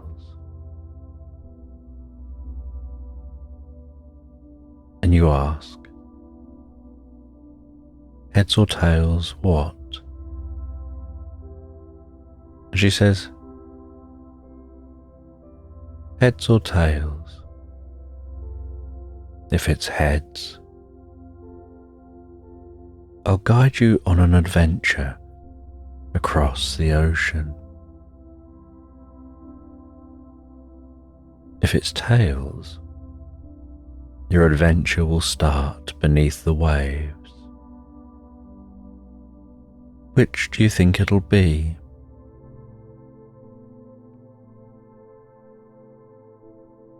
And you say, heads.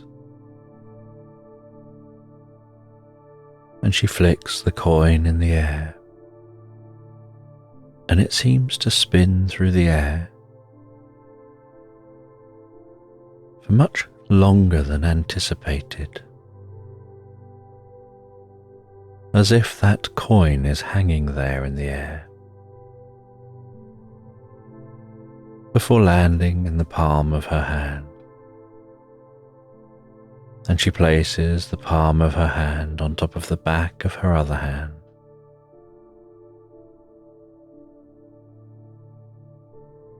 She looks up in your direction.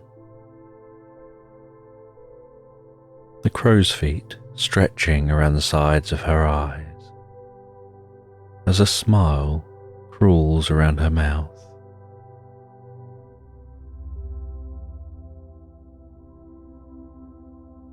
She gazes down at her hands,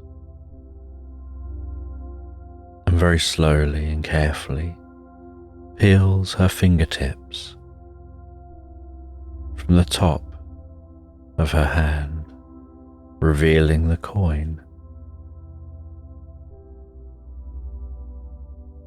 And you see that that coin is showing tails.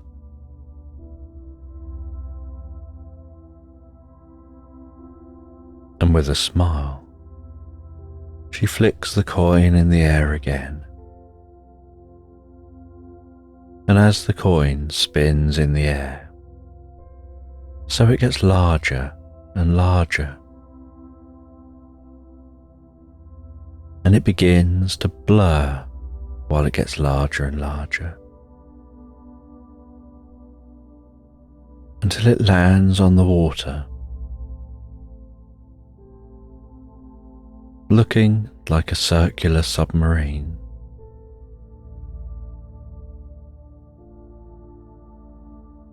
And she suggests that you enter that submarine. And you climb into the submarine. And she tells you that it's programmed to take you where you need to go. She says to enjoy the trip before closing the hatch, and the submarine moves forward on its own, moving into deeper water before beginning its descent. And as it begins its descent, so you can see the way the sun's rays dance before you as the waves pass overhead, rolling towards the shore so peacefully, so calmly.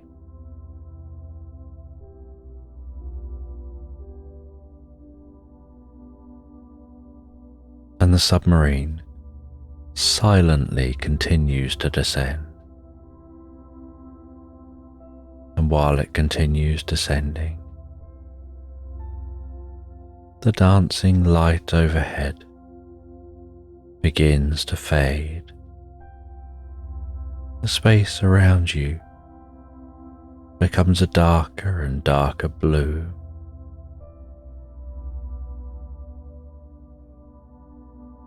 And you notice in the darkness strings of glowing, flashing light pulsing along jelly bodies. And as your eyes continue adapting to this dark, so you notice the most psychedelic jellyfish swimming slowly, methodically through the water, travelling with ease and peace.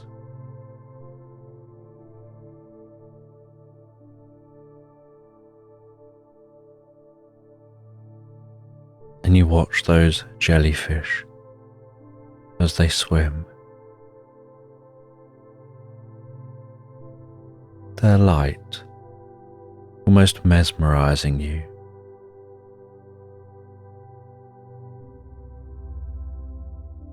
And the sub continues to descend. And as it continues descending, so you start to notice something off in the distance, something catching your eye.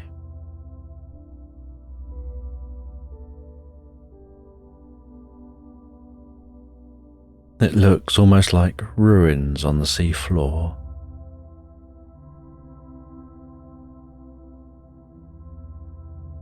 And the sub continues towards those ruins.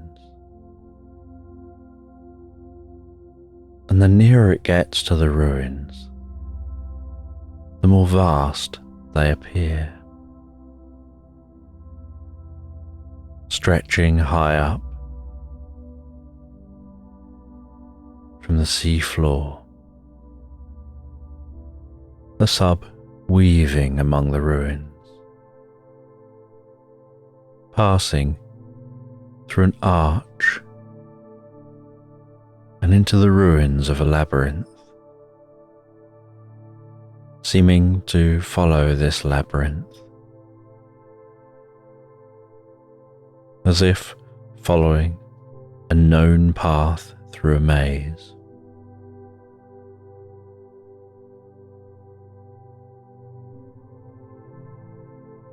And then the submarine begins approaching a wall in a ruined chamber.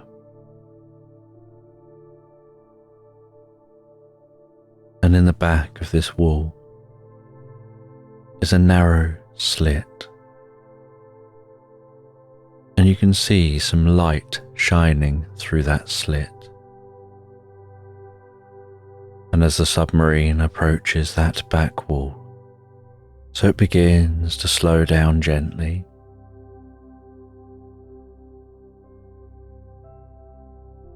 and then starts to spin. Only the inside of the sub remains upright and steady, and the outside of the sub begins to glow. And you notice that it seems to be refolding and shaping itself into a shape that'll fit through that narrow slit. And yet, somehow, as you look out through the window of the sub, it looks like it should now fit only the inside of the sub still feels much bigger than the outside of the sub looks from the inside. And this wafer thin sub approaches the wall, passes through that crack in the wall, and somehow you fit.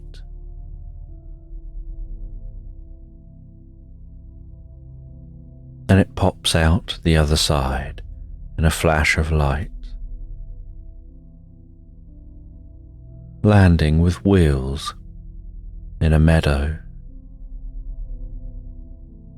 having turned into some kind of a truck.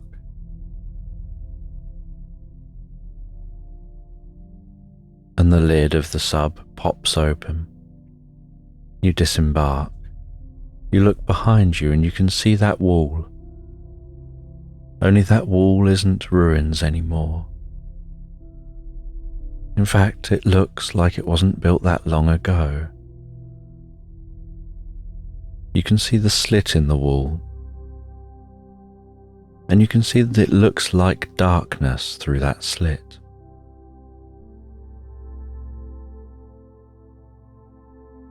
And you stand back from the wall to take a better look, and the structure looks enormous, and it looks like it was the labyrinth you just explored. And in this meadow, which seems to go on in every direction for miles and miles,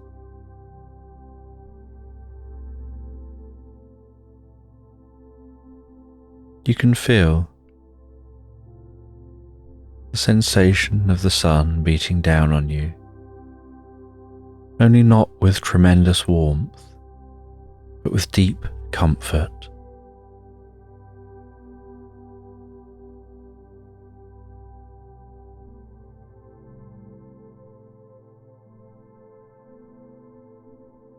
And in this meadow the grass is long and tickles at your ankles.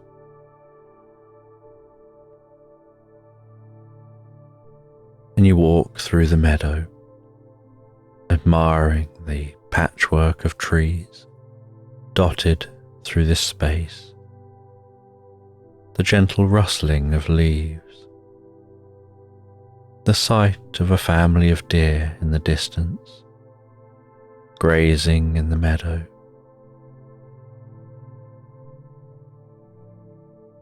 The scale of the buildings behind you,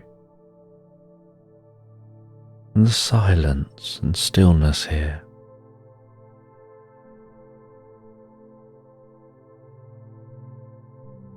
And while walking through the meadow, you're surprised to see the most beautiful natural tulips, some looking fiery, others looking a deep red, some almost black,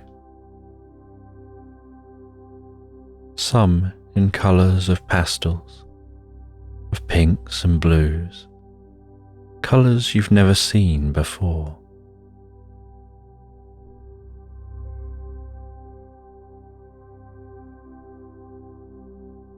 And while you walk through this landscape, so you hear something in the distance that sounds like gentle music, reaching and dancing into your ears, tickling your senses in a way you've never experienced before. And you follow that sound. And when you arrive at the sound, you see a tall tuft of grass waving in the wind. And as it waves and moves, so the sound of music emanates from that grass.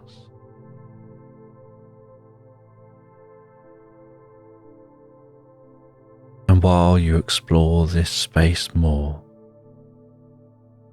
you notice the movement of the leaves in the trees, making the sounds of bells,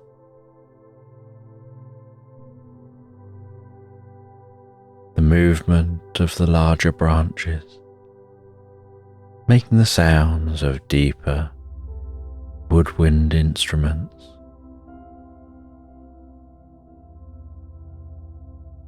As if you've walked into nature's symphony.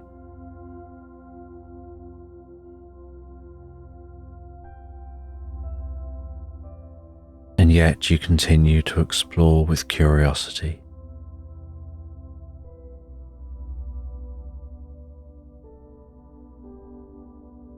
And you see a stream passing through this landscape. And dancing above the stream, almost emanating from it,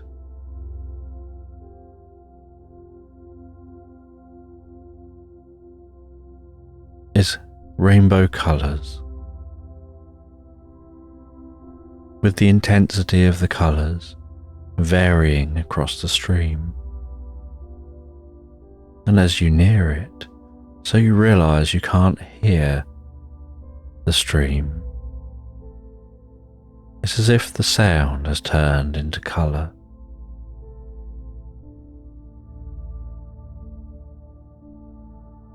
And the deeper and deeper into this landscape you go,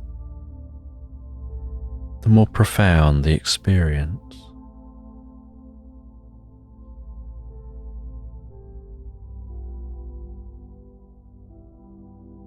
You find as you continue walking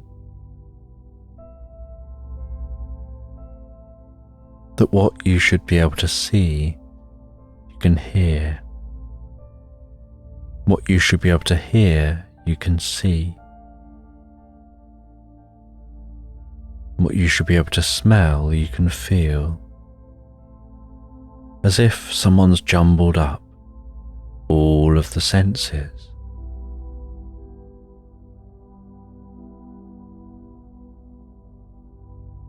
And eventually, while walking,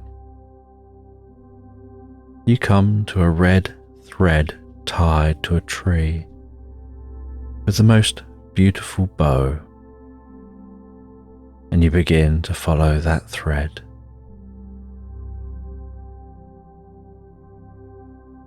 And you follow that thread as it weaves among the trees, as it stretches across the meadow. You see rain clouds rolling gently in, and a warm and comfortable shower falls from the clouds. Something about the sensations here are so deeply profound, helping you understand reality in a whole new way. You continue to follow that thread.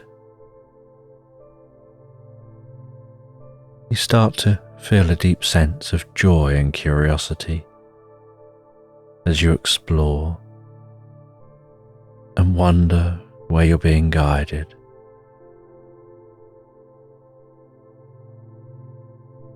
And you notice the thread as it weaves around trees. But it seems to be heading towards a distant cabin. And although you could just walk straight to the cabin, you decide to continue following the thread.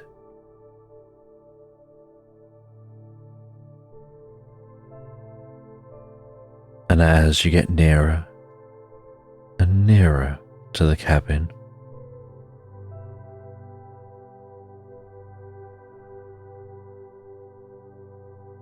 you notice that there's someone swinging on a swing outside the cabin.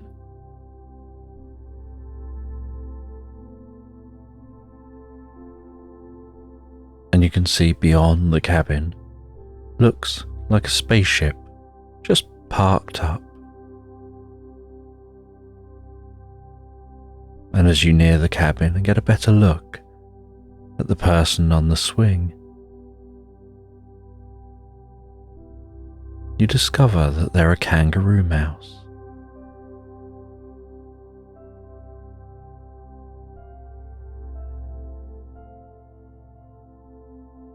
And while approaching, they look in your direction. They don't come over to you, they continue swinging. They just watch as you continue the journey to the end of the red thread.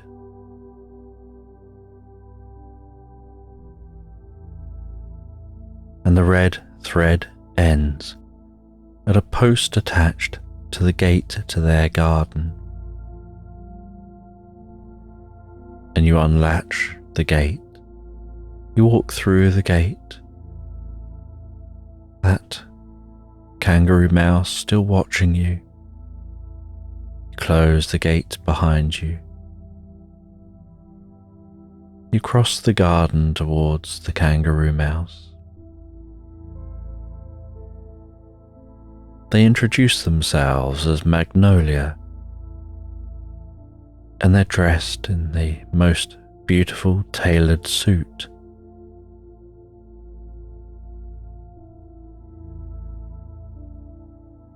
They let you know that they're a quantum being. They're capable of accessing reality on a quantum realm where every possibility that has ever happened, that will ever happen, that is ever happening are all accessible simultaneously.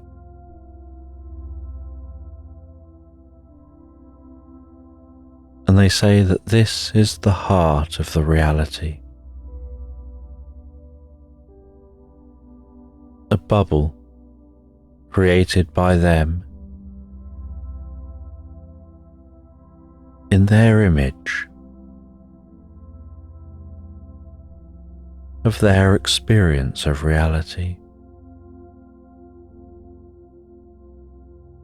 That reality shifts and changes depending on who's interacting with it and what senses they use and how those senses work. And so to create something understandable, they make this space.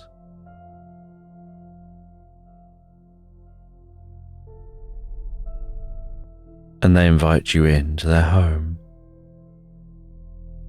They hand you a golden key and offer you a cup of tea.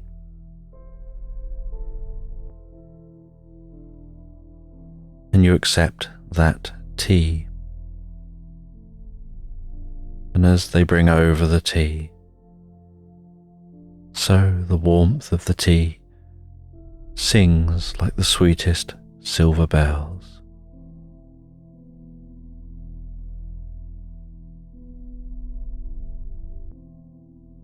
The taste of the tea tastes like the feeling of a warm and comfortable shower.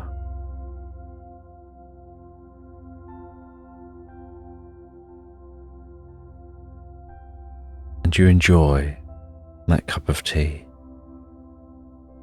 while the kangaroo mouse continues speaking with you.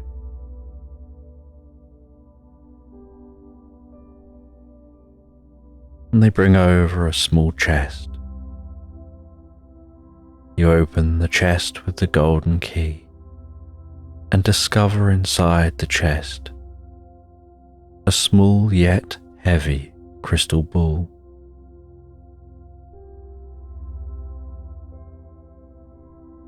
And with some strength, you lift that crystal ball from the chest, holding it firmly in the palm of your hand.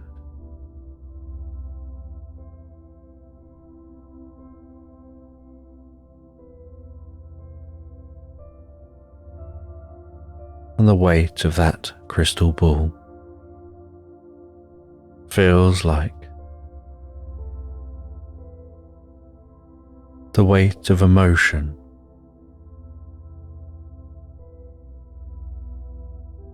when you have a task that's important to do.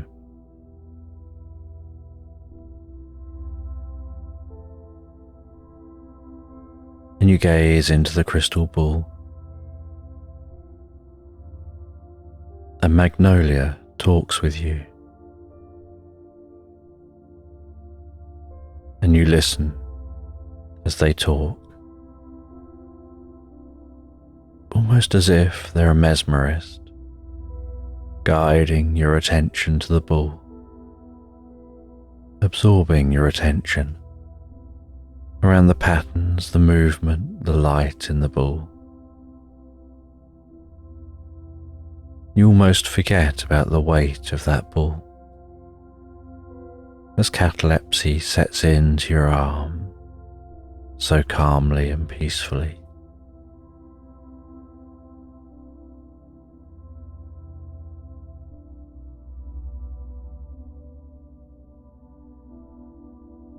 And while gazing into the ball, so you begin to see clouds moving in the ball, flashes of light, hints of other worlds, of different civilizations.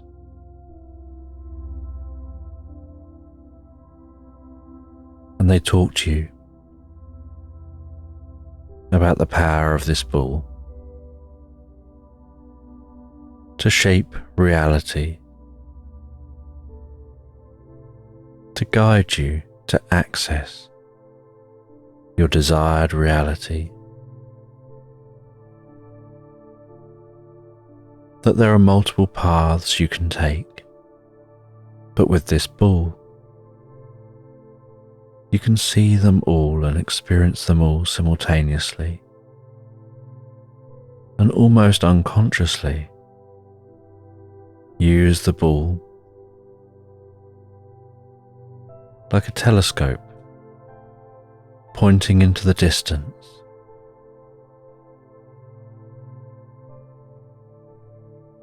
navigating and directing you down one specific path. And it helps to cut through the quantum realms to understand things in a whole new way.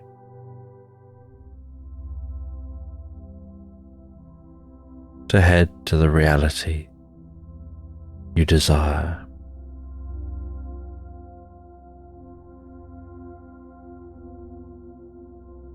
And while holding the ball,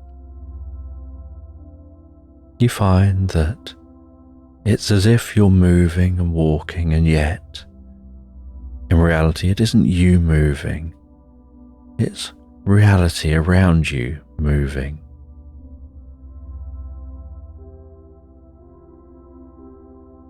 And you let that happen as reality moves and shifts around you. And you explore different potential futures, different opportunities and pathways.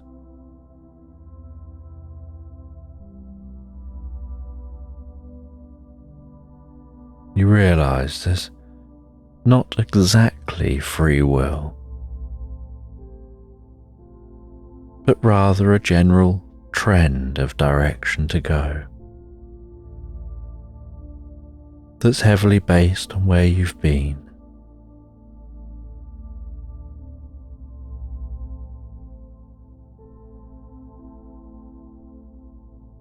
And you head in the direction you want. You see the future you desire. You look back and can see the steps you took to get here, before finding yourself heading back through time, through space, leaving the kangaroo mouse, saying goodbye.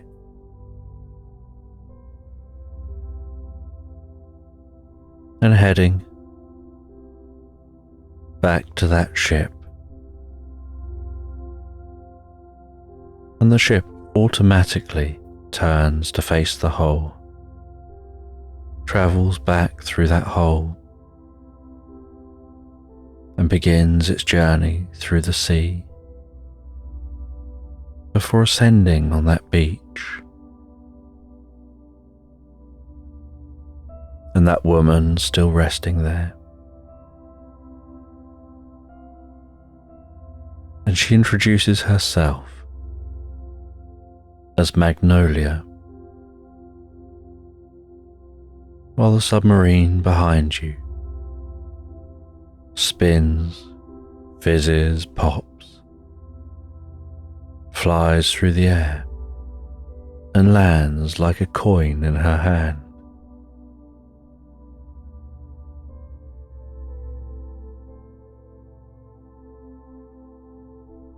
She asks if you've learned anything from the experience. And you say that you feel some change deep within you, a change you can't quite grasp or fathom yet. You know that change has happened.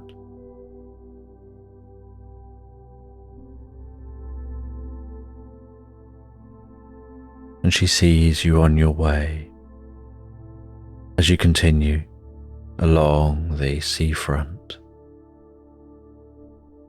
And while continuing along the seafront, so your mind gets lost in thought.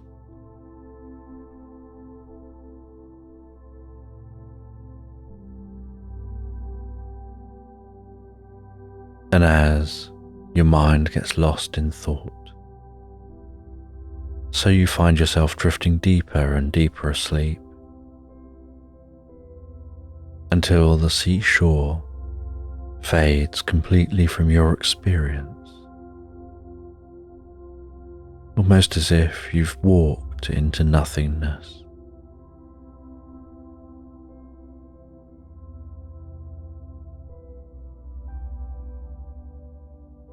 And with that, you drift into the deepest, most recuperative sleep, waking in your own time in that garden, resting on that giant velvet cushion, listening to the sounds of nature around you, aware of how much the sun has passed across the sky.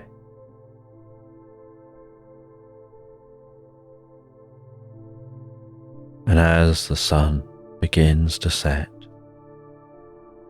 so you head into your holiday let. You settle down to bed.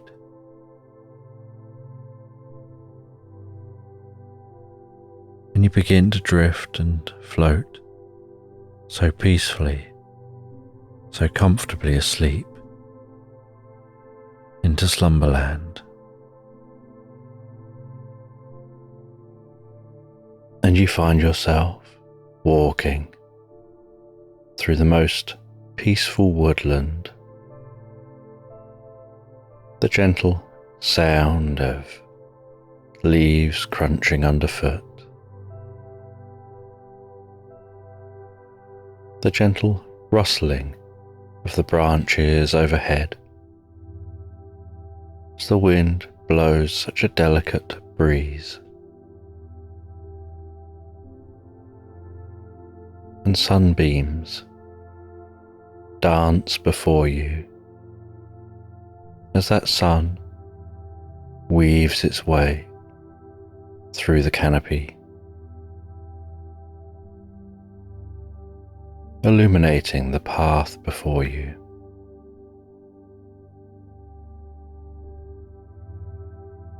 And you can feel the softest breeze against your cheeks, hearing the sound of the occasional scampering squirrel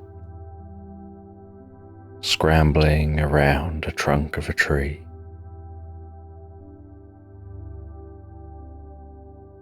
Smelling the fresh woodland air. The slightly echoing distant sounds of woodland bird song.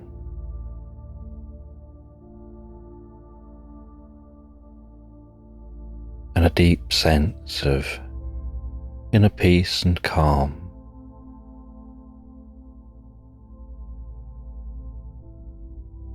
Spreading through your mind and body,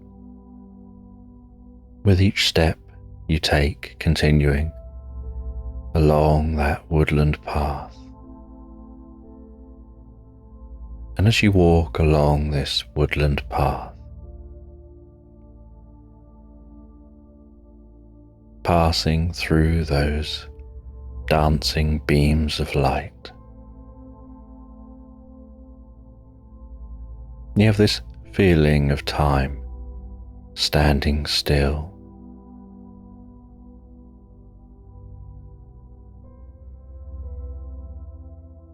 of being lost and absorbed in the moment.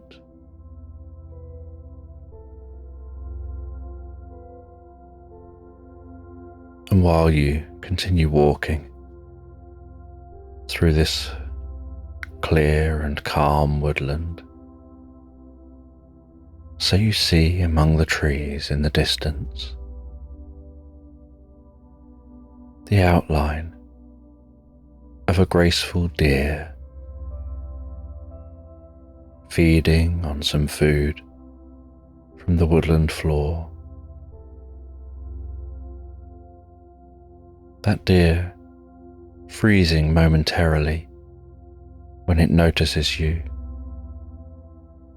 as you stop to watch.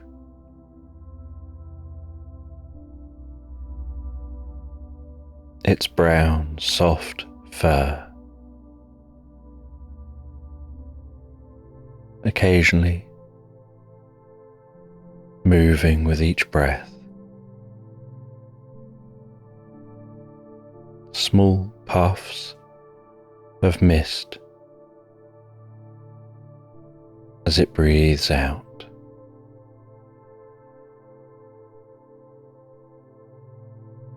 Its gentle eye gazing over at you as you remain still, observing.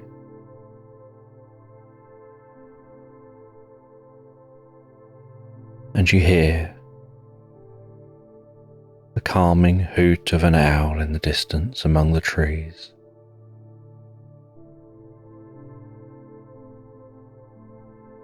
And as the deer feels comfortable with your presence, it continues to eat, and you continue to walk. The undergrowth softly crunching and cracking beneath your feet.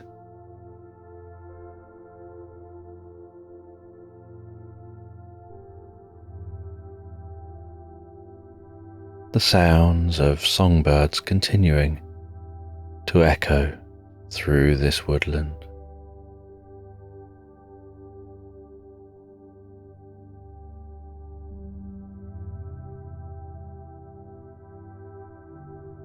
And as you walk deeper and deeper into the woods, so you start noticing the carpet of bluebells in this part of this woodland.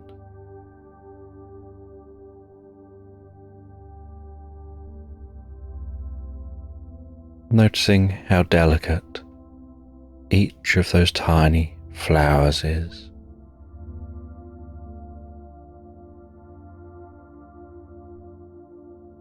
The weight of the flower head pulling down and drooping over the flowers.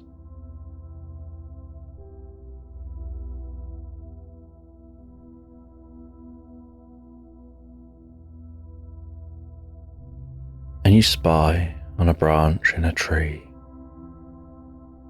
that owl you heard earlier, a mottled brown, resting on a branch nestled among the trees, so well camouflaged. You watch that owl as you walk past, noticing the owl watching you back, its head gently turning, keeping its eyes on you as you walk, starting to perhaps hear the distant sound of a stream passing through this woodland.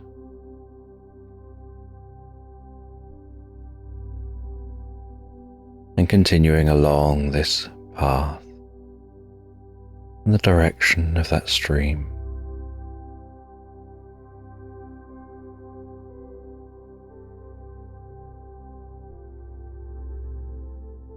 Feeling so relaxed from the comfort of this environment, feeling a deep and personal connection with the nature around you.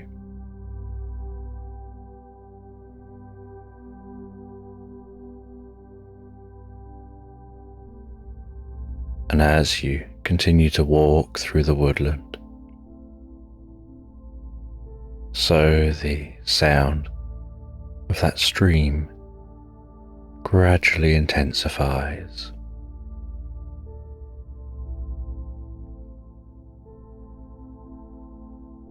And you start to have this thought like you're beginning to notice the slightest scent of the fresh water wafting gently to your nostrils.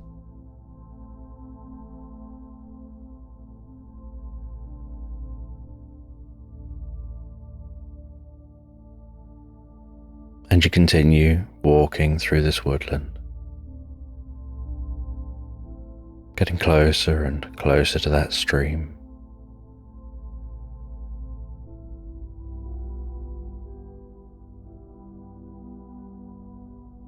Until you find your way to the stream bubbling its way through this woodland, wrapped in the trees, weaving through the undergrowth, around the larger trees.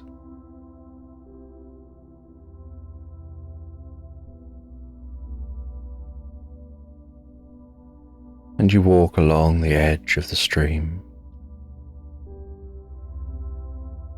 seeing the way the water ripples and dances and weaves around. Stones in the stream,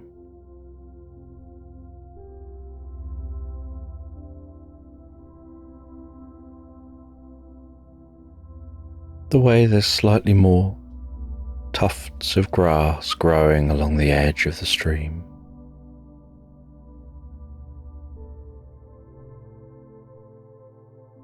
The occasional leaf spinning and floating down the stream,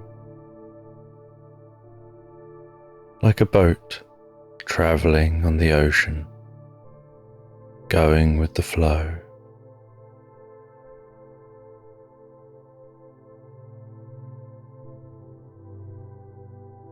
Watching as the leaf weaves and bounces over the waves in the stream, swings around the eddies, navigates the undulations, and your mind almost imagines what it would be like to be piloting that leaf, to be travelling along this stream, perhaps having a stick that works like an oar to help you to keep control of the boat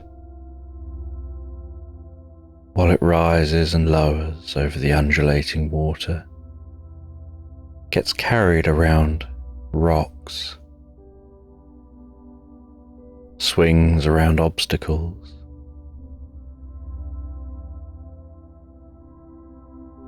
navigates the eddies, drops down the gentle waterfalls, and finds its way to a calm and distant lake.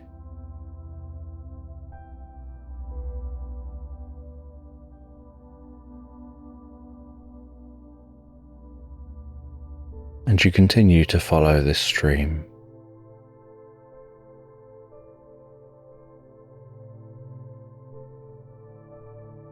enjoying this countryside walk through this woodland.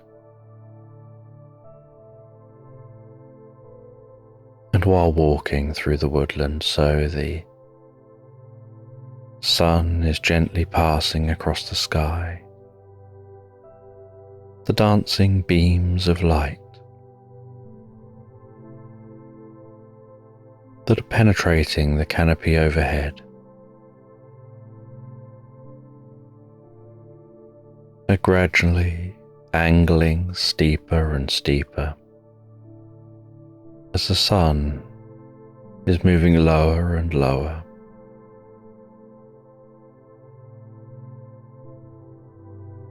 And the atmosphere is gradually changing to shades of oranges,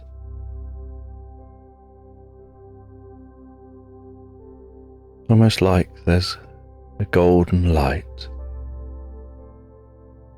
infused through the woodland.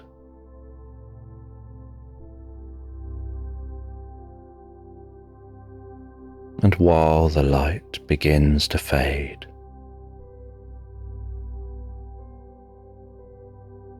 so you start to think you'll have to stop at some point soon to rest for the night.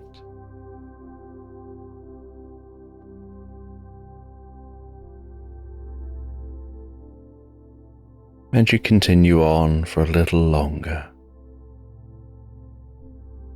curious whether you'll find a slight clearing anywhere along the path of this stream.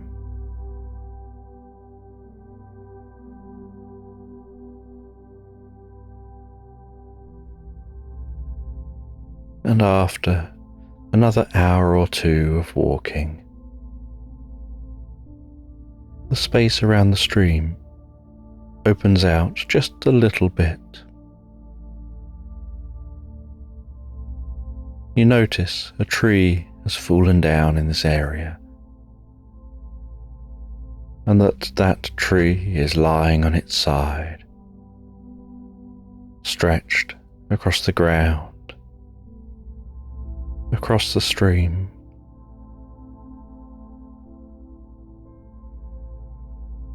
At the foot of the tree is a large hollow where the roots once were.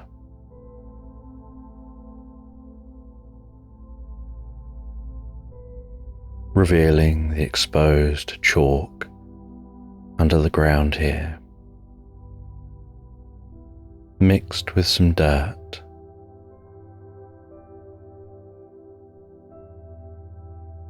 And you decide this is a good place to set up camp.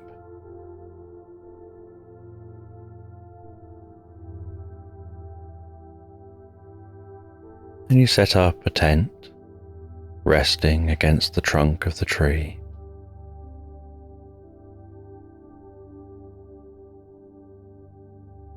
You clear the space in front of the tent. You dig a slight pit. You gather up some wood from around this area.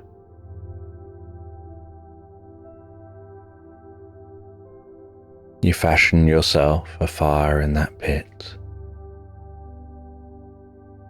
You light that fire just as the sun is setting, leading to the most comfortable, flickering orange glow and gentle warmth on your cheeks, with the backdrop of the sound of that flowing water bubbling past.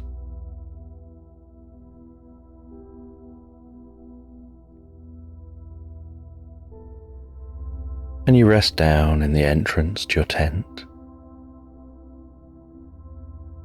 You cook yourself some food on the fire. And while cooking, you notice the way the sounds around you are shifting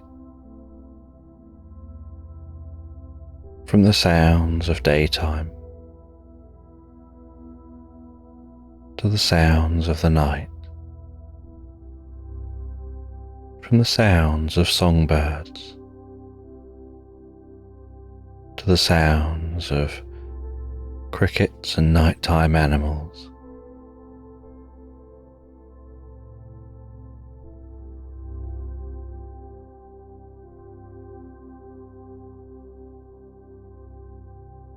And noticing how the air is cooling while your cheeks remain warm from the fire.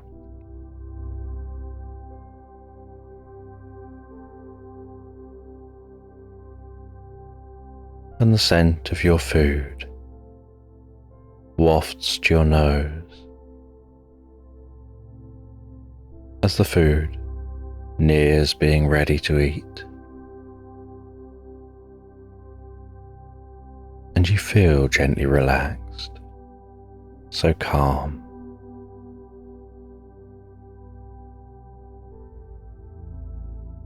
You enjoy sitting back, eating that food as the fire continues to burn down gently.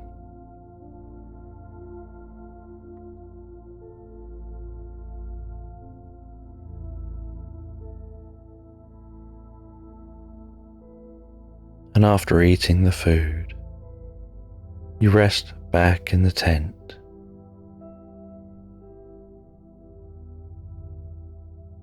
You light a light in the tent,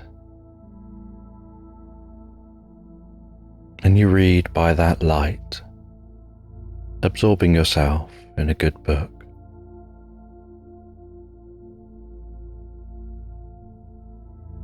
Listening to the crackling, popping, dancing light of the fire, the sound of the stream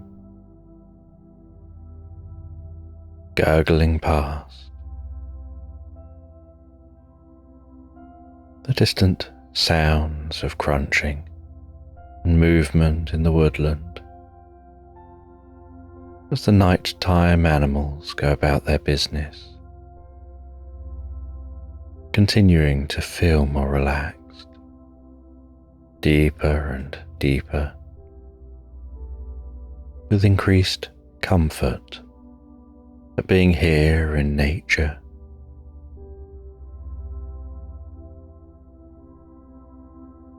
Enjoying the peace and tranquility that nature brings.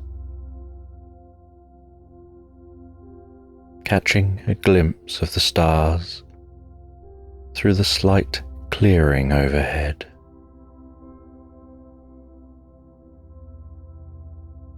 Noticing low behind the trees the softest silvery glow of the moon carefully climbing its way into the sky.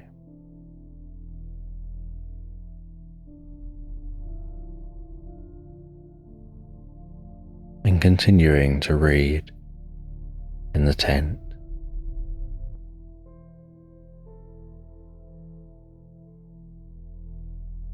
The sides of the tent being gently buffeted by the breeze, waving softly around you. The rhythms of the night bringing a deep sense of peace and calm that encourages you to want to close the book and fall asleep. And you find as you read at night, each time the eyes work their way down the page, it's as if it's a signal for the eyelids to get heavier and heavier. And each time you read down the page, you get more and more tired, the eyes just wanting to close, to allow you to drift deeply and peacefully inside your mind.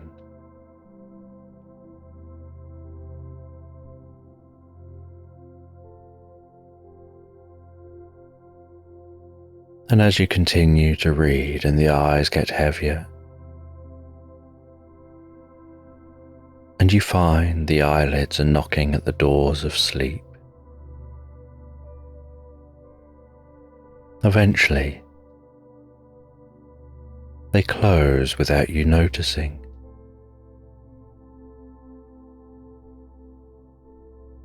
And you don't know how long the eyelids are closed for before you discover that they're closed,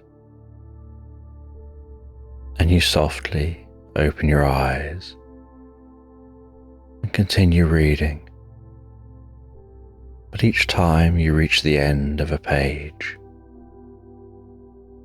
you discover the eyelids have closed again, and your hands almost automatically, without any conscious thought, fold the book closed onto a finger. With that book resting on your lap, resting on your fingers in your hand, with one finger tucked carefully within the book, marking the page. And you find yourself doing this without thought, finding yourself absorbed in the experience of drifting and floating so peacefully, so calmly asleep.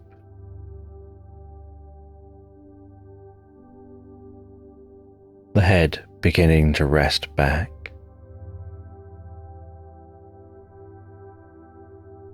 the fire now just embers outside, still crackling ever so slightly.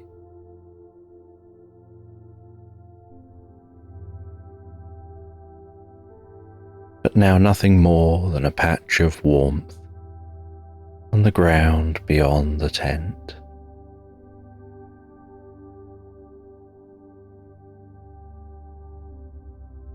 As your mind begins to drift on the sands of time,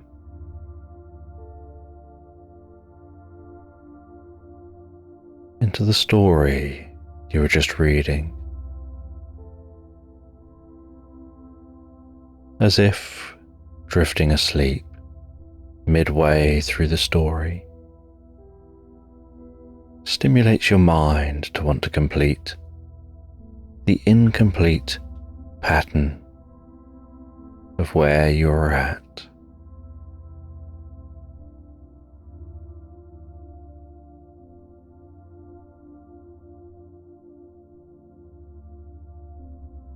and your breathing begins to slow,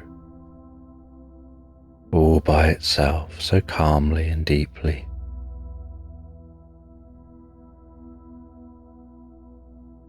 Your mind begins to slow easily and effortlessly.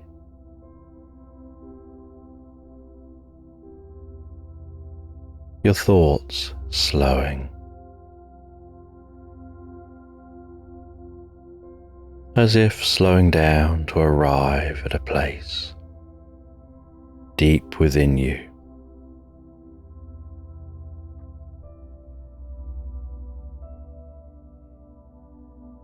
And you relax deeper and deeper and begin to drift comfortably into a reverie. As the head rests back there, finding comfort on what it's resting on, letting the muscles around the head and the neck soften and relax and let go easily and effortlessly.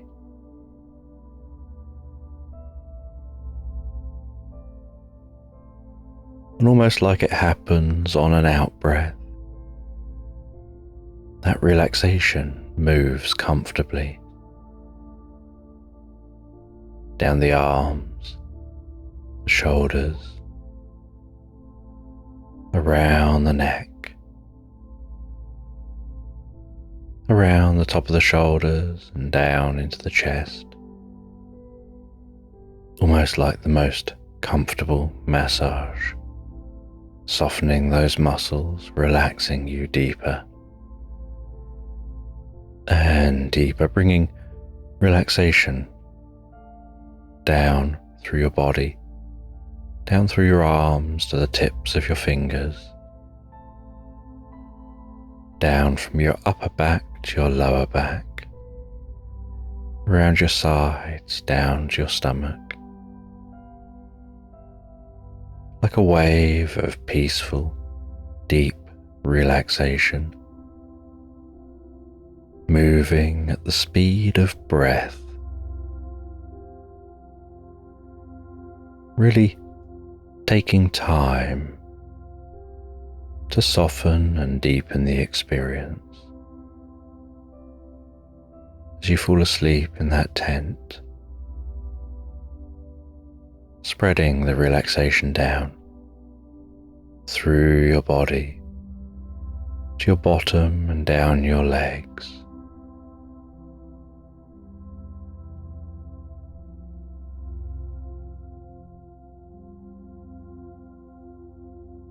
With the process happening automatically and being no effort for you at all, no thought required, just happening easily, effortlessly, all by itself. With your mind just about registering the gentle movement of the sides of the tent in the breeze.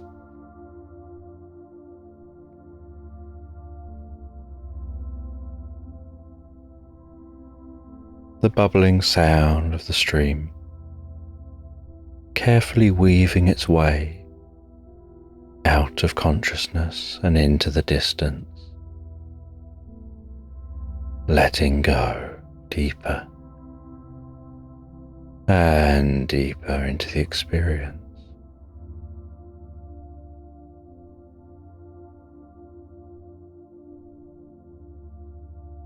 And no effort at all is put in to relaxing deeply and drifting peacefully asleep. It's like thoughts begin to still. It's like the thoughts themselves settle down for the night, go to bed and drift asleep, leaving the mind free to wander and drift and dream into the most pleasant reverie,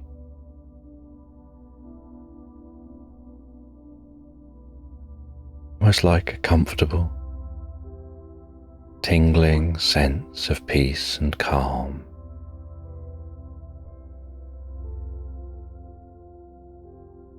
Like 1,000 tiny bells permeates your mind and body from the top of your head down to the tips of your toes, softening and relaxing.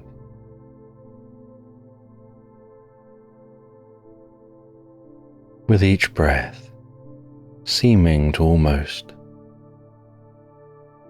move the external world further into the distance.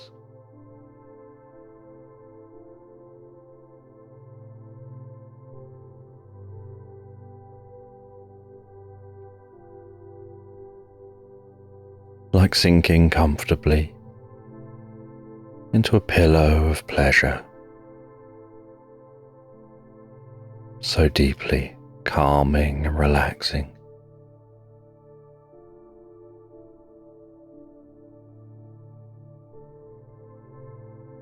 And imagining yourself in your mind's eye as a reverie begins to form,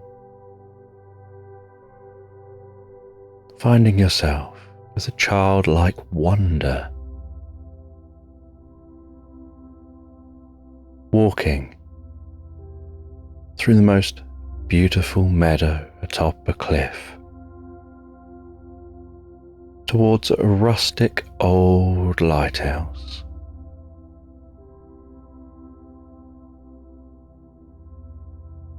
And with each step you take through this meadow, so you move further and further away,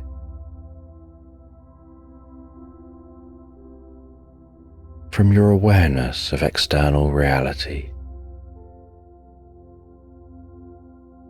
drifting deeper and deeper into your own personal inner reality, into the wonder of this experience.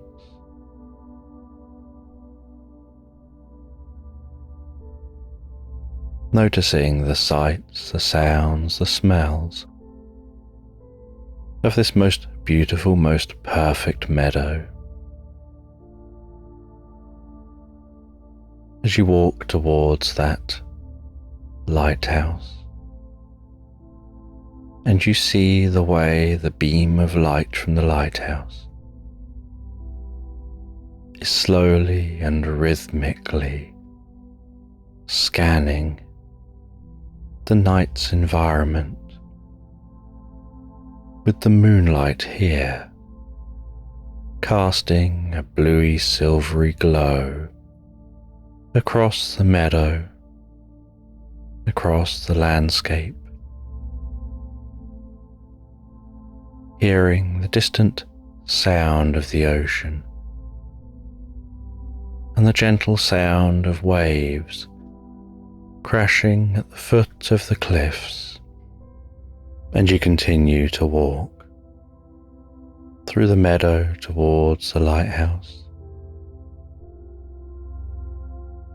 The long grasses of the meadow gently tickling the sides of your legs,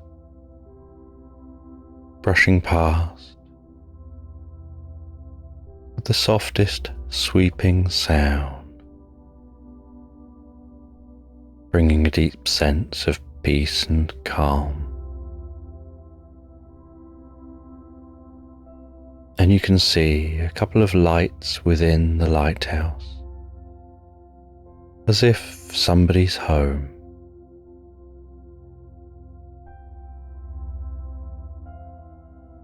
And you arrive at the lighthouse.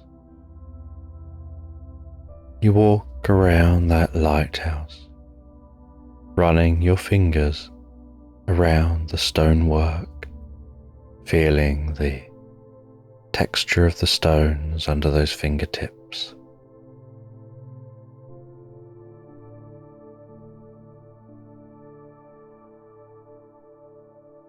walking around the lighthouse to a rickety wooden door set within a stone arch. You knock softly on that wooden door. You hear the padding of footsteps from beyond the door.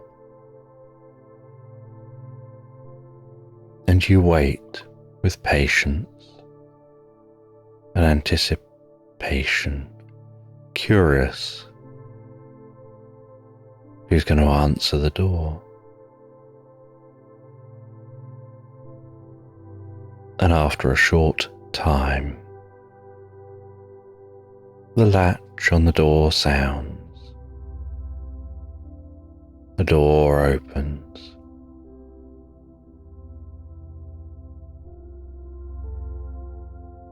The soft yellow light of candles within this lighthouse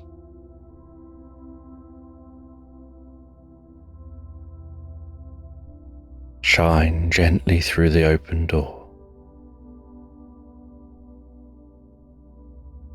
revealing the coziest of spaces and a guinea pig in a suit with a pocket watch on a chain popped into the top pocket of the suit. The guinea pig smiles and asks who you are. And as you're answering, they pop that pocket watch out of their pocket. They press the button flipping the lid of the pocket watch. They look at that ticking watch, close the lid and pop it back in their pocket.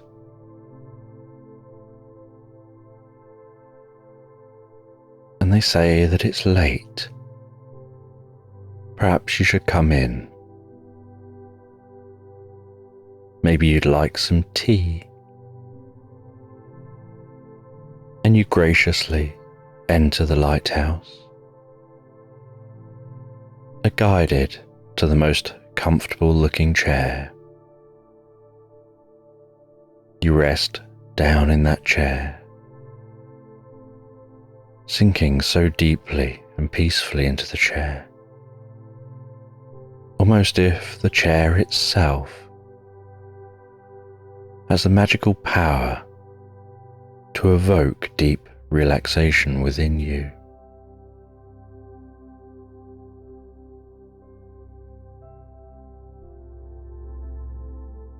And the guinea pig brings over some tea, the sweetest smelling tea, its steam tickling your nostrils as you move the tea towards your lips.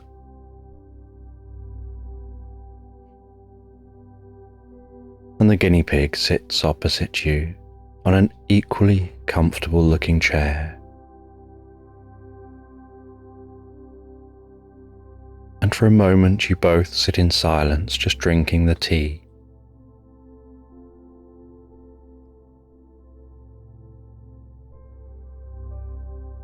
And after settling in with that tea and having a few sips,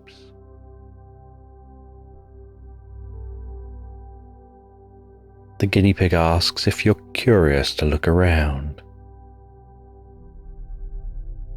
And you oblige, and while looking around, the guinea pig says that there must be a reason you've come here. And you say you think this is a dream. You're just drifting asleep. You're camping by the most comfortable stream.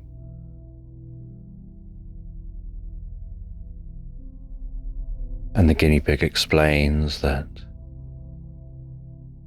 there are no coincidences in dreams. If you're here, whether you know it or not, you're here for a reason.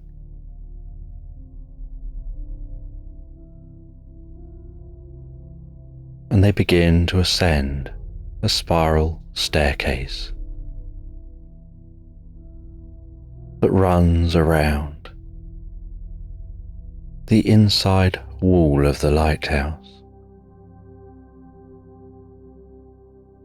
passing through holes in the floor between each level,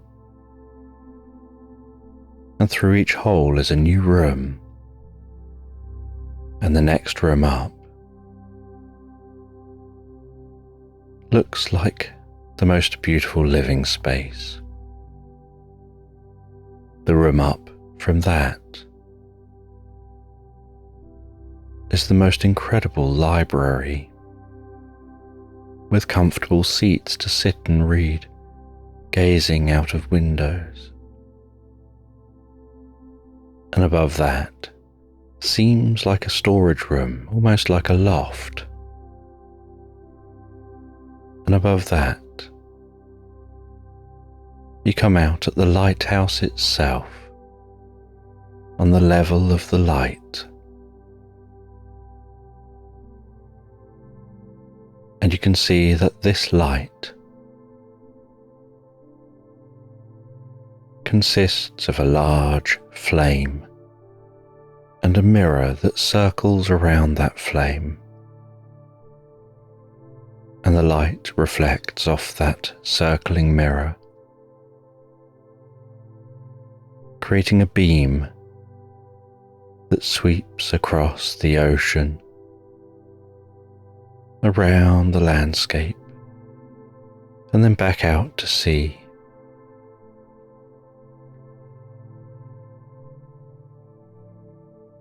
And to one side of this space is a door leading out to a balcony that wraps around the top of the lighthouse.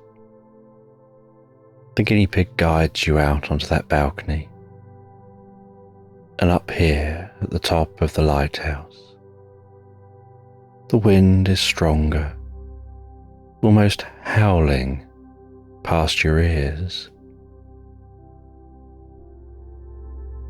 The sounds of the waves crashing against the cliffs below seems to almost echo and bound its way up the cliff face to your ears. You can feel the coolness of the air out here and smell the salt of the ocean.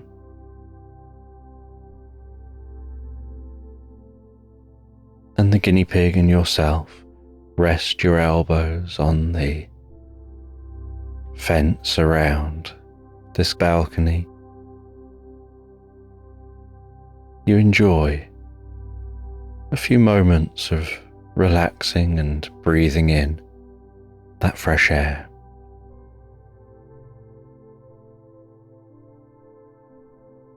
Before heading back inside,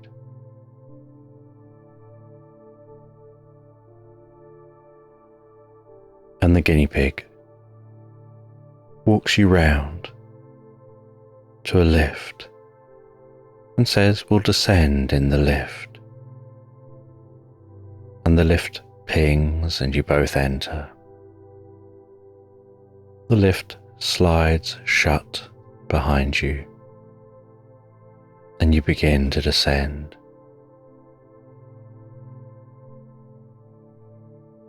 And you watch those numbers 5, 4, 3, 2, 1. And at 1, the door opens. You enter at the room you started.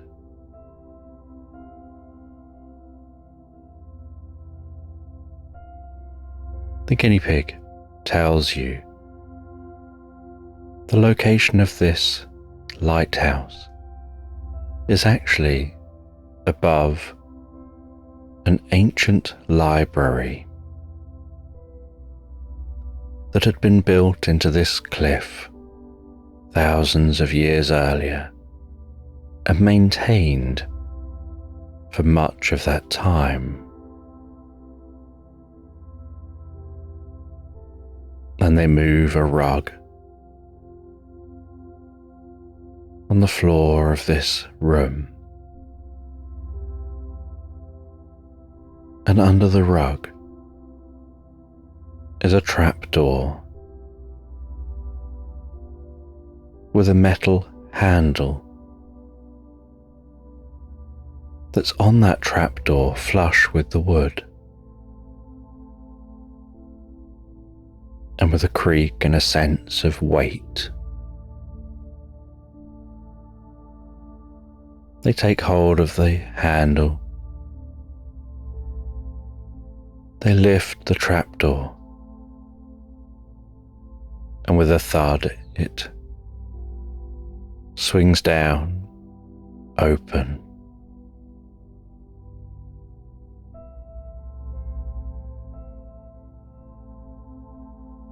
And they grab a light and begin to descend, inviting you to follow. And you follow them down some steps into the space beneath this lighthouse. And underneath the lighthouse, they turn on some lights to illuminate a vast cavernous library with the smell of old books wafting around this space, like the movement of your bodies, triggering that library smell to wake up and dance around your nostrils. Some people arrived here, found a cave in the side of a cliff, and decided to hide these scrolls in this cave.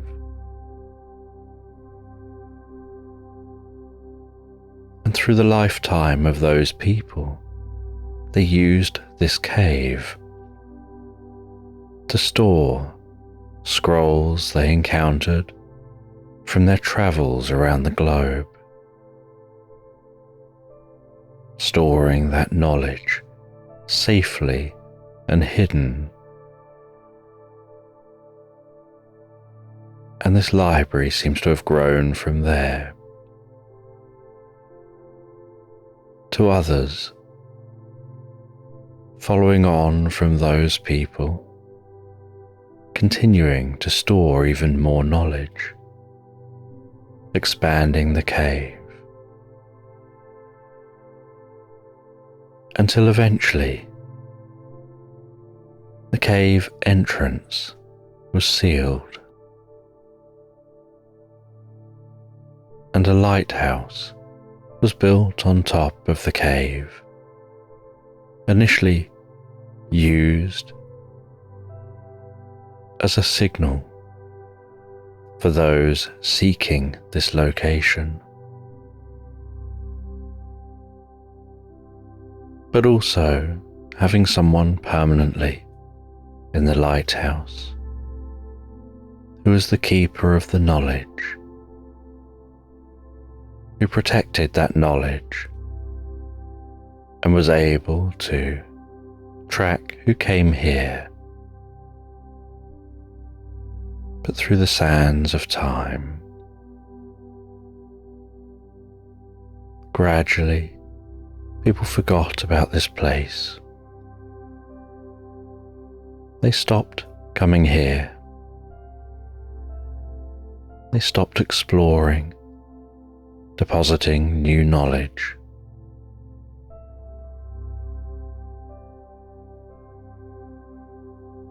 And the lighthouse was just manned as a lighthouse. And whenever one person would stop doing the job, another person would be hired to take over.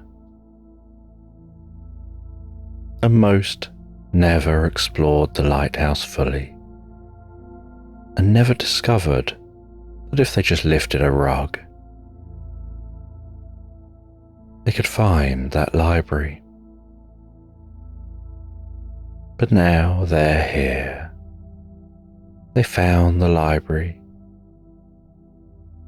and they spend time exploring the documents in the library,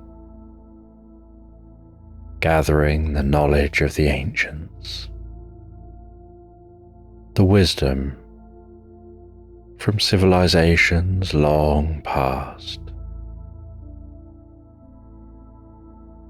and knowledge about connecting with the world around you, being in harmony with the world.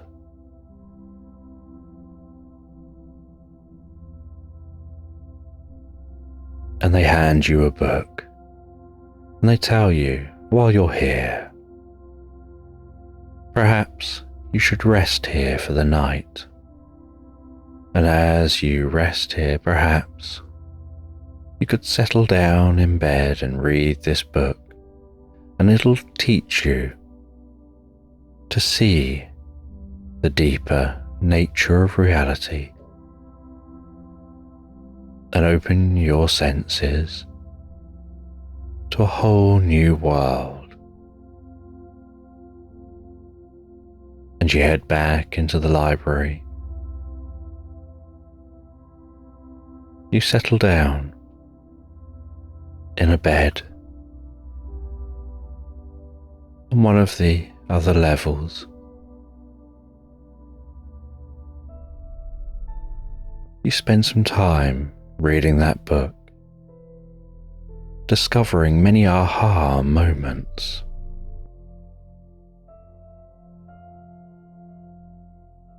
Before drifting asleep to those aha moments. And as you fall asleep, so you find yourself drifting deeper and deeper into your own mind, as if your mind is transforming.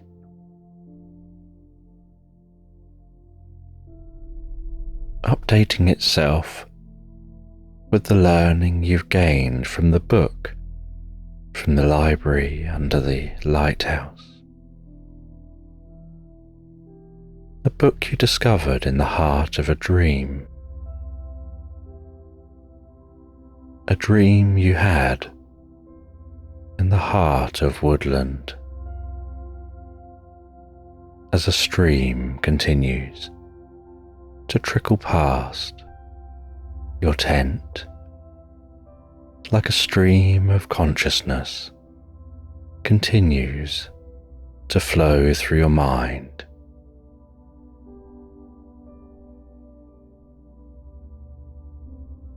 Updating your neurology with peace and calm, a new and deep inner wisdom.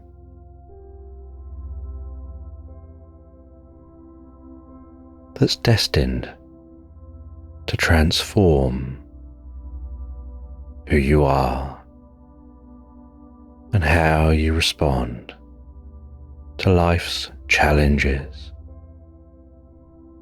and create the most profound positive changes deep within you, while you drift and float so peacefully asleep into Slumberland. And as you carefully crunch your way through autumn woodland, you can hear the sound of leaves crunching underfoot, the rustling of the leaves in the trees. You can see some of those leaves falling gently down from the trees, rocking side to side through the air, as they carefully lower themselves down to the ground, carried on the gentle breeze.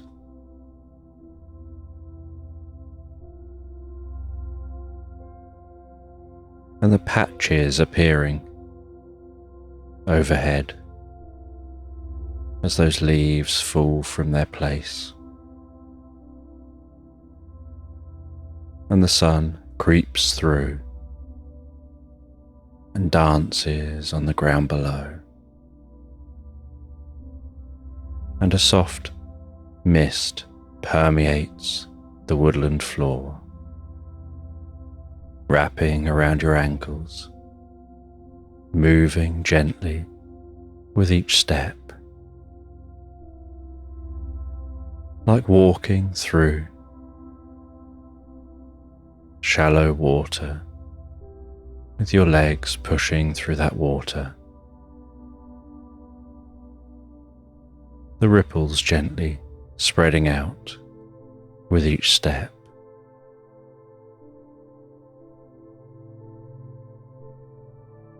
And the soft and gently echoing sounds in the woodland of distant birds in trees, the hoot of a distant owl, that slight chill in the air, stroking your cheeks, breathing in that slight coolness, breathing out any stresses or worries, while your mind is gently lost in thought,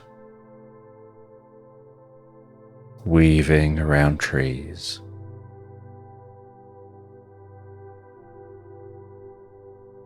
And as you continue to walk through this woodland, and the sun continues to pass across the sky, so the rays of light get shallower, the shadows get longer,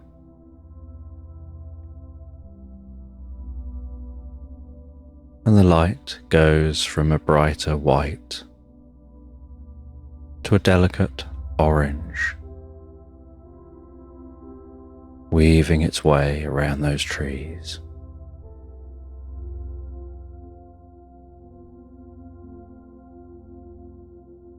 And as you continue walking through this woodland, and that orange light begins to fade to a gentle blue, with the soft onset of night, you can hear a distant howl of a wolf elsewhere in this woodland.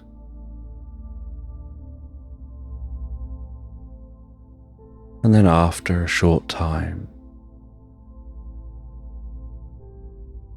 you hear a howl coming from the opposite direction in response, and then another and another, the animals communicating with each other as you continue walking so peacefully, so calmly through this woodland.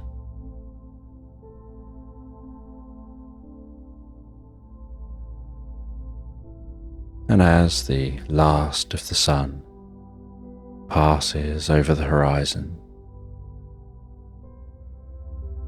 you find your way to the edge of the woods, into a slight clearing where you can see the gently rising full moon, hugging the tops of the trees in the distance. The stars sparkling and twinkling overhead. And in this clearing, you see a large ravine, and you walk over to that ravine. You walk along the edge of the ravine, gazing down to a thundering river down below.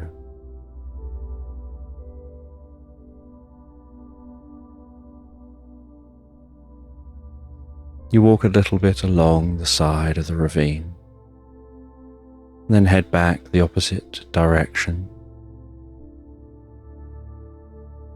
checking the ravine out.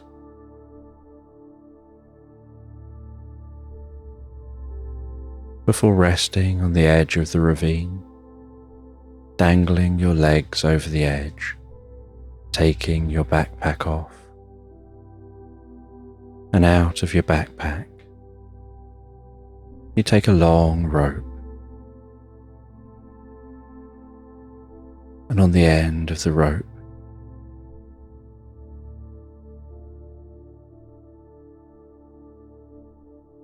you attach a hook.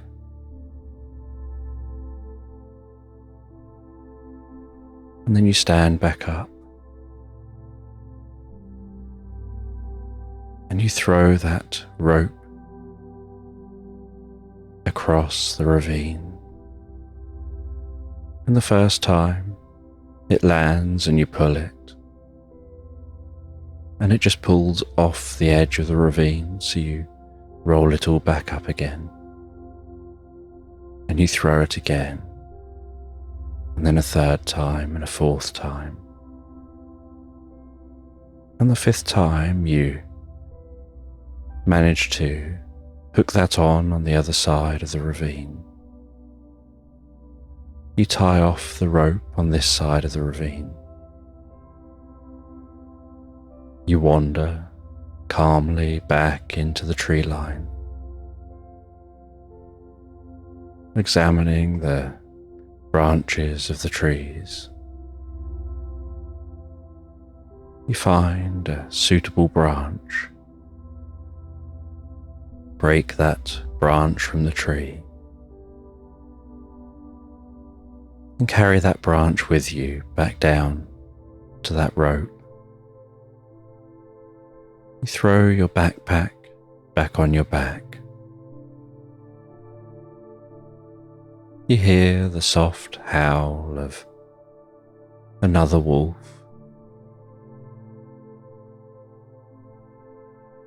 The sound of an eagle flying overhead. The distant hoot of an owl. As you walk over to the rope, taking that stick, and gently walking across that rope, balancing yourself with the stick.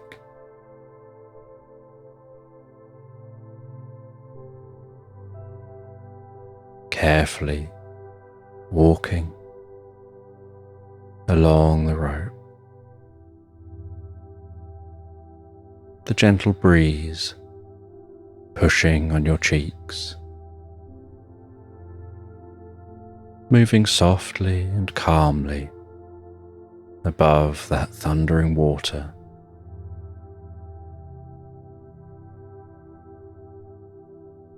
Stopping for a moment in the middle, looking left and right under the moonlight, examining the ravine,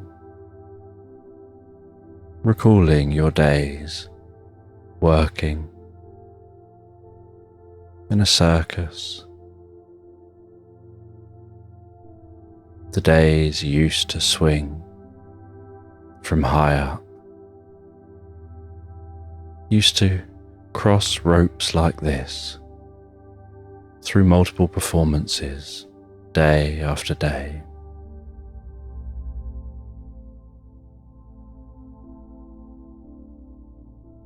And thinking about how you've now found a practical use outside of a circus for this skill.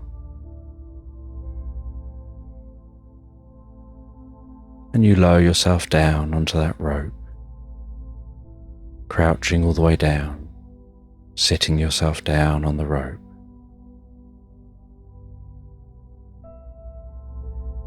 Feeling very centered and calm, taking in the moment.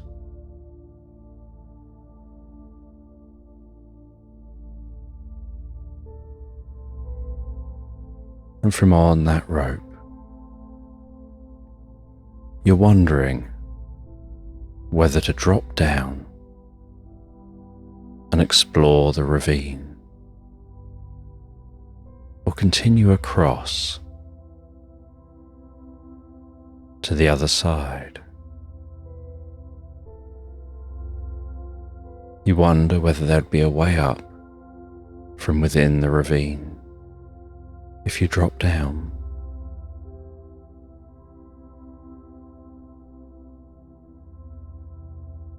And you decide that perhaps you will drop down into the ravine. And so you pull a large sheet out of your backpack. You wrap 2 corners into one hand, 2 corners into the other hand, and then you just push your body forward, launching yourself off the rope, stretching your arms out as wide as you can. That sheet catching the air, jolting you back up as you fall down calmly, drifting down into that ravine, following your ears to guide you to land beside that thundering river, heading off to land on the opposite side of the ravine to which you were crossing from, pulling your arms in as you near the ground, bending your legs, and gently landing and walking and rolling in that sheet, placing that sheet back into your backpack, looking up towards the top of the ravine, the moonlight barely making it down here. That river thundering alongside you, the spray from the river wafting into your nostrils.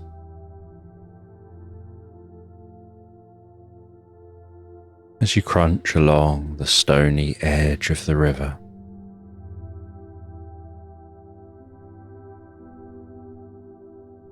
exploring this ravine. And as the night continues to set in,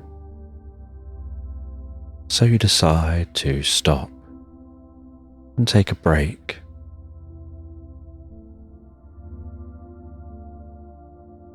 And you grab some spikes from your backpack. You wedge them in above head height into the cliff at the side of the ravine.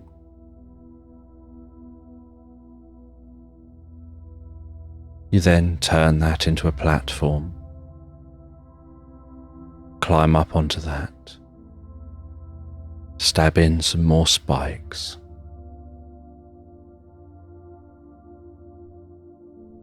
and then attach a sheet between the platform and those spikes, making a small space that you can fit in with your backpack and rest down and sleep for the night.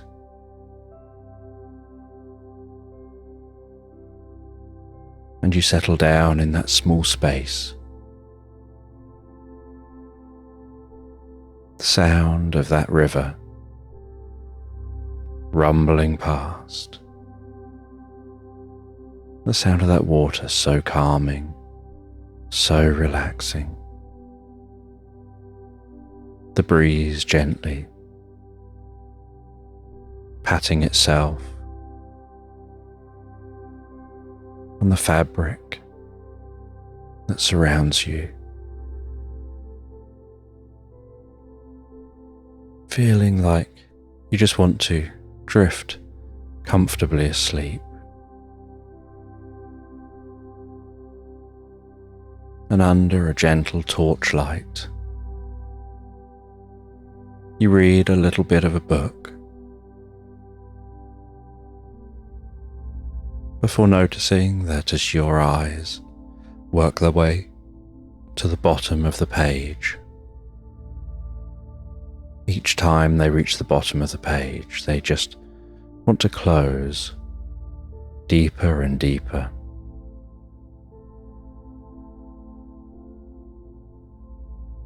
And so you close the book as you close your eyes and drift comfortably asleep. And as you drift asleep, so your body relaxes and your mind begins to drift and dream.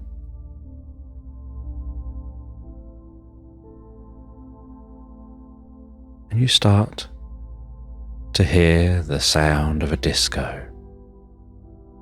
And in your mind's eye, you start to have this sense of coloured lights flashing and moving around.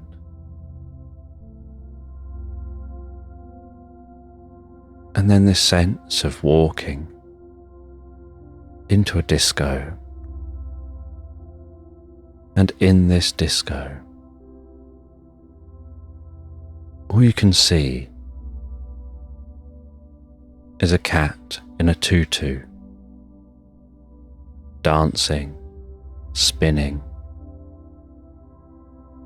to Saturday Night Fever, with different coloured lights moving across the dance floor, lights spinning gently to the music. A DJ hidden in the shadows in the background.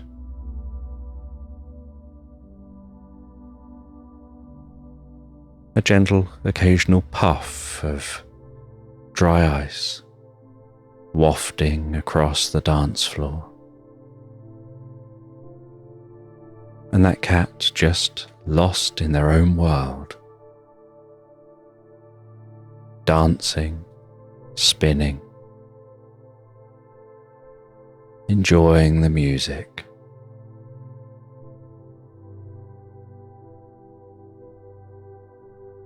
And you stand in the entrance to this disco, watching as that cat dances. And then as the song comes to an end, so the big lights get turned on. All the colourful lights get turned off. The DJ says that was the last song of the night. It's time now for everyone to go.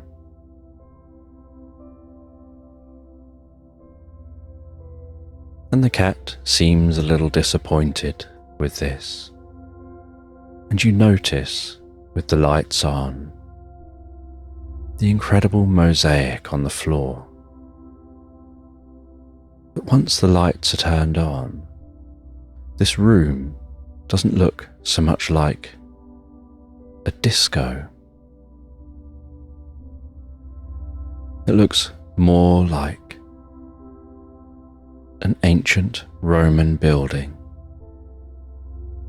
with the most beautiful architecture, images around the walls, and a delicate mosaic across the floor.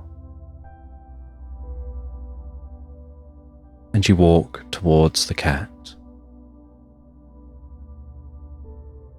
And the cat is still wanting to dance and is purring gently. And yet they seem very worn out, very tired from all their dancing.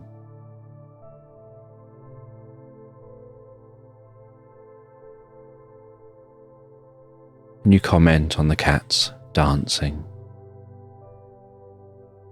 and they smile back at you. And they say they enjoy a good romp around the dance floor.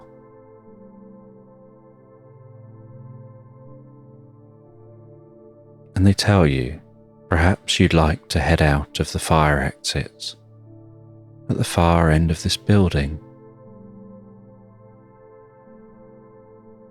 And they hand you some chopsticks. They say you'll probably need these. And you take those chopsticks. You walk through the building, down a long, echoey corridor, towards some fire doors. You open those fire doors, and the other side of the fire doors, you find that it opens into what looks like an endless cornfield, with that corn being taller than you are,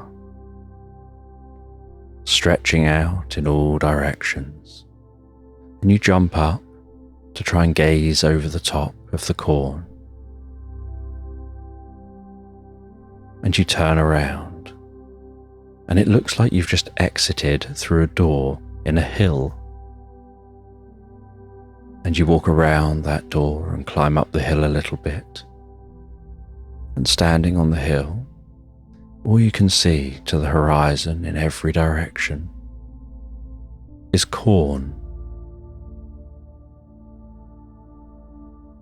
And you gaze across that corn. And you hold a chopstick out sideways in front of you. You scan across the corn, and you notice that in one direction, there's a point where the corn is slightly higher than the horizon. And so you decide that at that spot, there must be something. And so you head in that direction, pushing through the corn, that corn rustling and cracking as you walk through it. The smell of that corn wafting around your nose. And you push on and on and on, hoping to figure out what is making the corn slightly higher in one spot in this endless cornfield.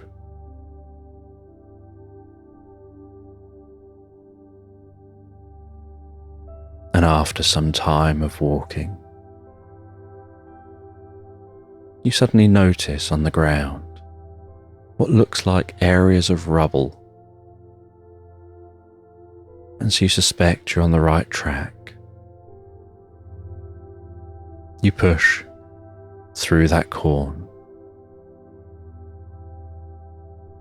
leaving a trail of crushed corn in your wake.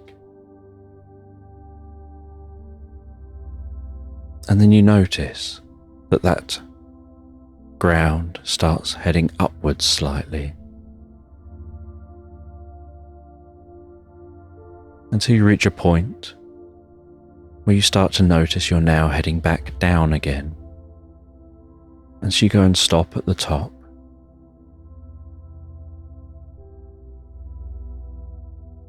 and you examine the ground beneath your feet. And you start digging into the ground with those chopsticks. And as you dig into the ground, you can hear a slight hum coming from just beneath the surface.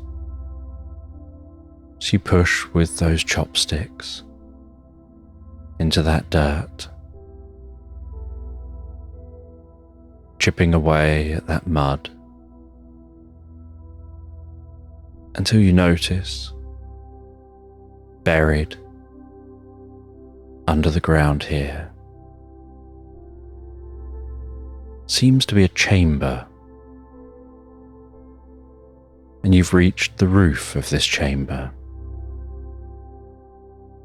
and you score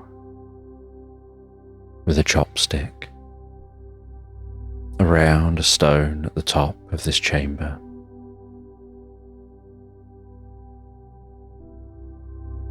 Until that stone falls through and thuds onto the ground. And you squeeze yourself down through that gap. You hang and then drop down into the chamber below. And in this chamber before you, you see a gently pulsing, glowing mirror, and a candle either side of that mirror.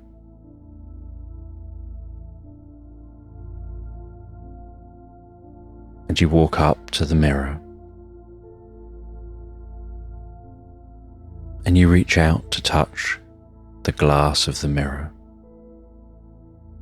And the closer your hand gets to the glass, the more you start to hear this curious, gentle ticking noise.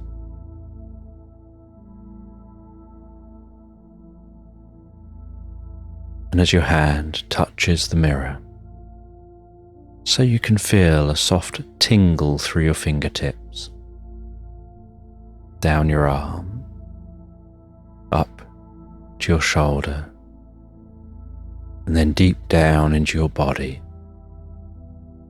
as you move through the mirror.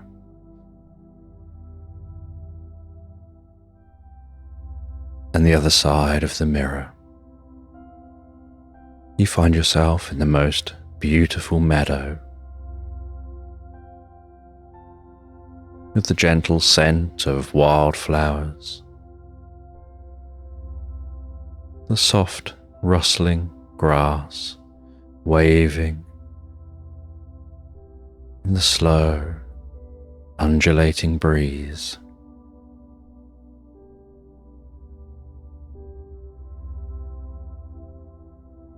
You see a paper lantern hanging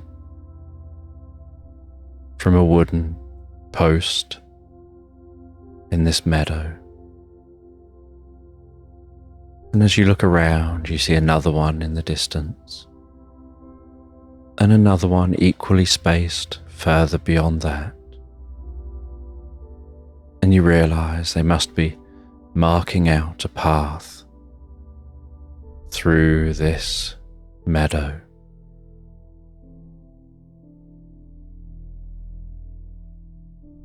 And you can still hear that soft, curious ticking.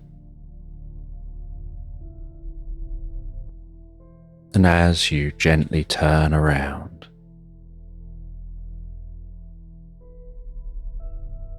you let your ears pinpoint where the ticking's coming from. And you help them to do that by letting the eyes close. And you orient yourself in the direction of the ticking. And you open your eyes and find that the ticking is coming from the direction of those line of lanterns. As you walk through this meadow, following that line of lanterns,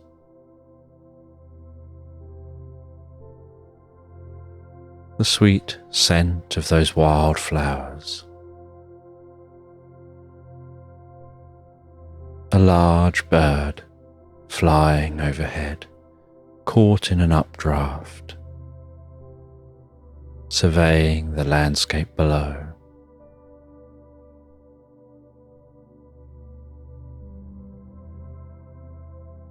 And you walk through this meadow, and then beyond the meadow into a pine forest with that scent of pine wrapping around you, filling your senses.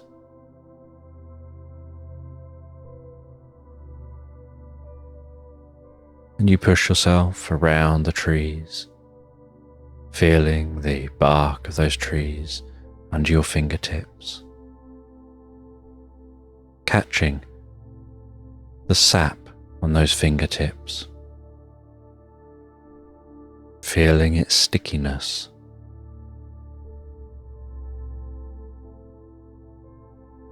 and catching the scent of pine on your fingertips, and noticing that ticking gradually getting louder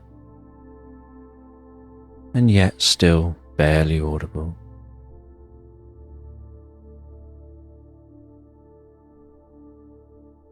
And the deeper you go into this pine forest, the more relaxed you feel. And in the middle of the pine forest, you discover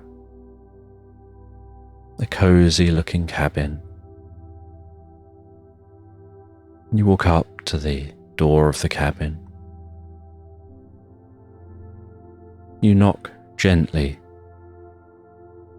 on the door of that cabin, and there's no answer. You put your nose to the window, gaze into the cabin. You don't see anyone home.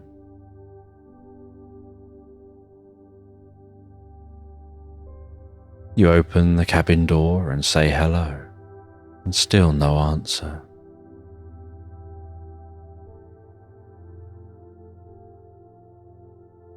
And so you walk into that cabin, and it seems long deserted. You look at the dusty bookshelves, with just a handful of books remaining, some on their sides, some upright, some open, many being held together by cobwebs stretched across them.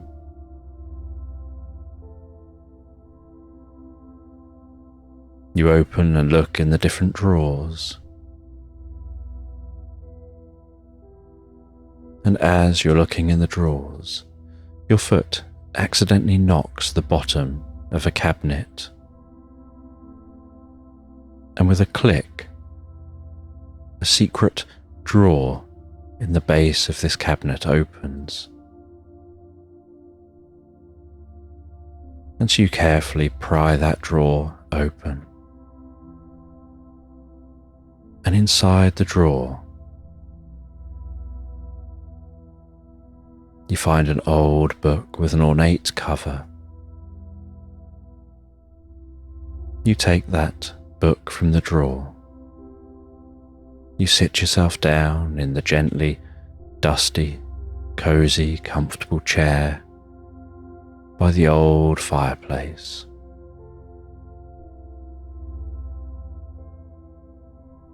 You open that book,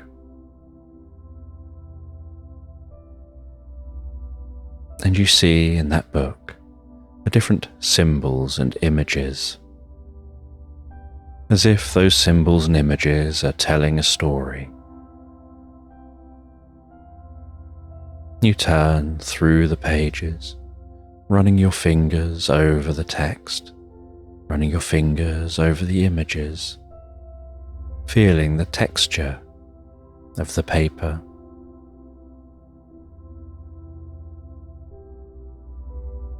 And as you turn through those pages, eventually you reach page 100. And while running your fingers down page 100,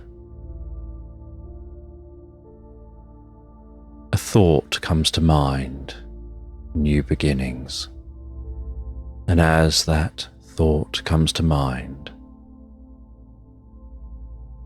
so do the pages. They seem to dance to life. They seem to begin to glow and stretch like a hologram, weaving its way off the page, up into the air before you. Before that hologram opens out like a book opening, and then opens out away from you like unfurling a map, to create a 3D world before you. And you lower that book to the ground as that 3D world lowers to the ground, and you stand up and walk into that 3D world, watching as the cabin around you seems to fade away, as this new world opens up before you. A world of curiosity and wonder. And you see in front of you a river running past, and a drawbridge open towards you. And on the other side of the river is a tall wall stretching either side of that drawbridge, stretching over the top of the gap the drawbridge pulls up into. And you walk across the drawbridge, and as you do, it rises up and shuts behind you. And you can hear that ticking still getting louder and louder. And you walk along a path laid out before you, hearing the gentle hoot of an owl in the distance, seeing a pocket of flowers with a hummingbird feeding, poking its head into one of those flowers, its wings buzzing imperceptibly fast.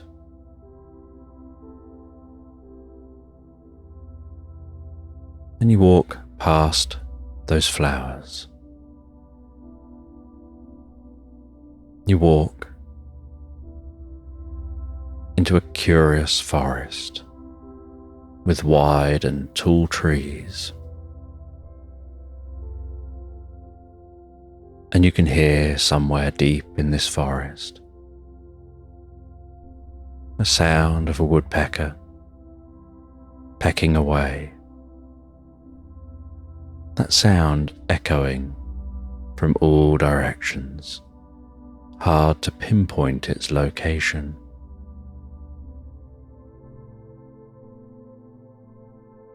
And you feel like something's watching you as you walk,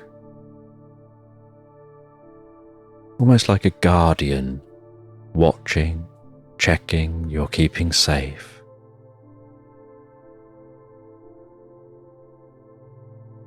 As you walk deeper and deeper among the trees,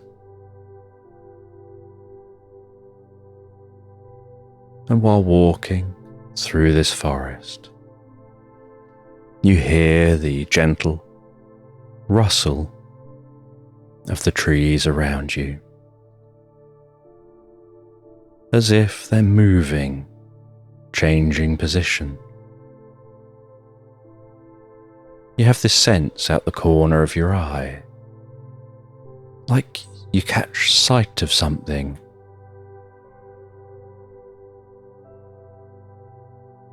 And then you swing yourself around, and just for a moment, you're sure that these trees had faces, but the details of those faces blended back in with the trunks as you turned. And so you stop and you ask if there's someone there. And after a long pause,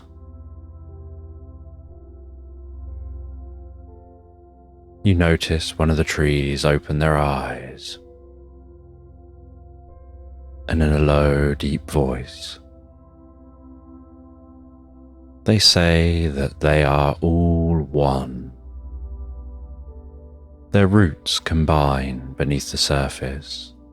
This entire forest is one giant tree that's lived for thousands and thousands of years, that's been the guardian of this land. And it moves across the land so slowly, reaching out with those roots to a new location, growing up in a new location, and gradually stretching out, exploring the land, guarding the land, storing the knowledge of all those who've been here. And now they're here to support you on your journey. And if you carry on following the path you're on, following that ticking noise, you'll find what you're looking for, and they'll watch over you as you walk. And so you continue on through this land, weaving through the trees, feeling safe and secure. As that ticking gets louder and louder, and you find your way out to a river gently flowing by through the heart of the forest.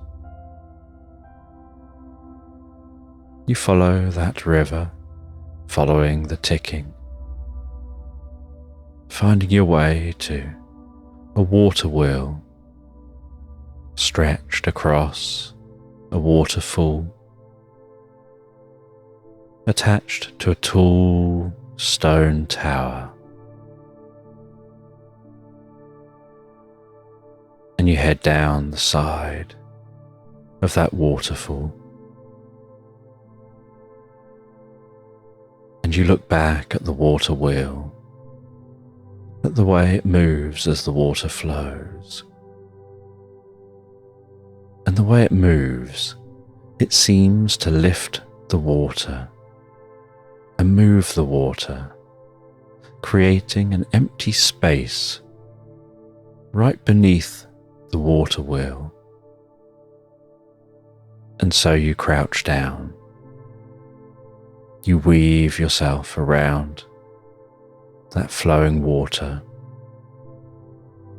underneath the water wheel, and you find a narrow cave entrance. You crawl into that cave entrance, and inside this cave, it's illuminated with glowing crystals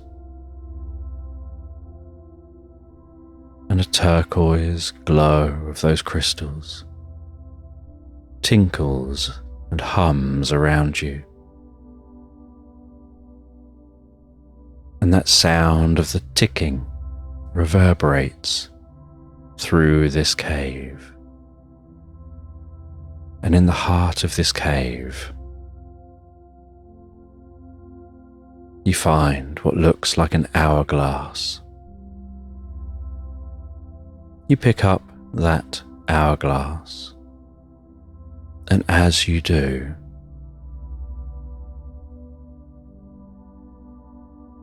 the humming sound increases until suddenly there's silence. And it's as if everything has stopped. There's no sound of running water, no sound of ticking, no hum from the crystals, no sign of movement.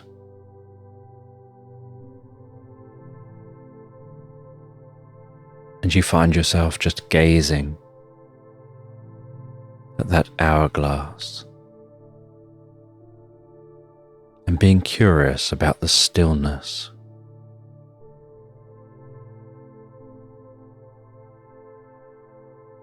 And as you turn around, those turquoise crystals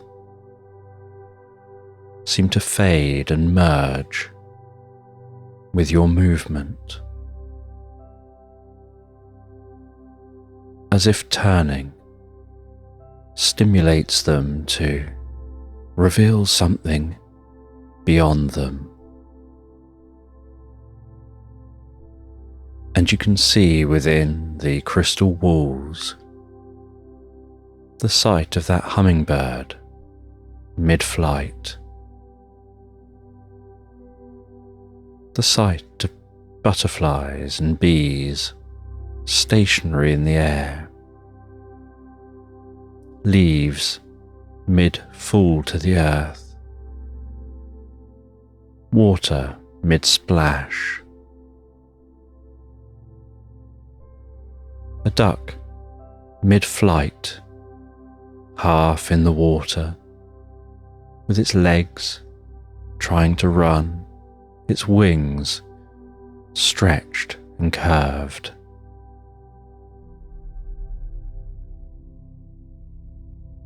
As time stands still.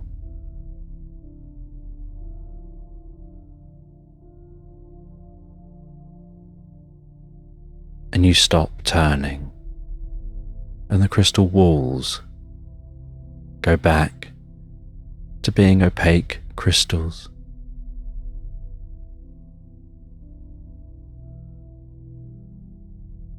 And you examine the hourglass, and as you tip it over, so time begins again.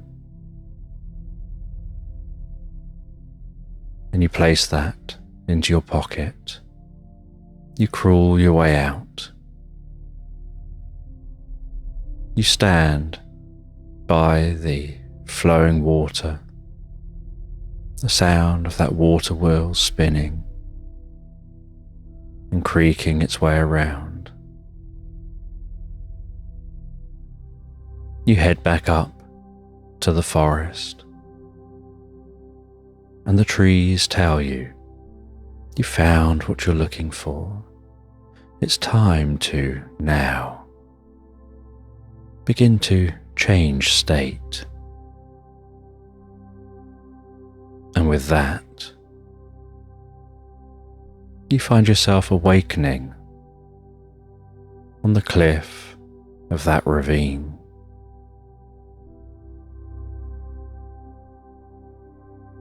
And you climb down and check your pockets and find in your pocket is an hourglass.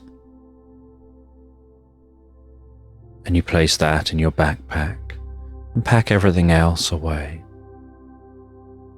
You have something to eat and drink. And in this early morning daylight, You see there's no easy way out of the ravine, and so you decide to just climb the face of the cliff, and in a very gentle and mindful way, with a sense of your mind being clear and focused, you begin ascending the side of the cliff.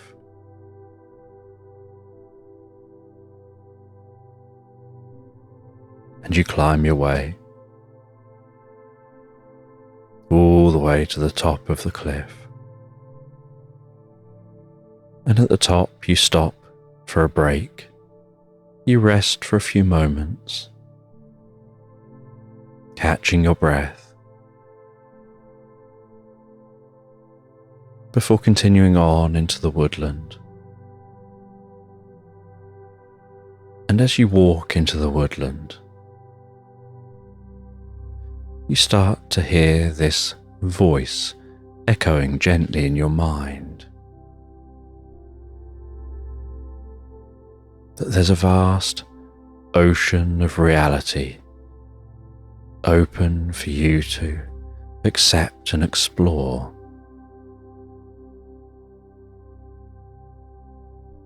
And you feel yourself being drawn in a specific direction, deeper into the heart of this woodland.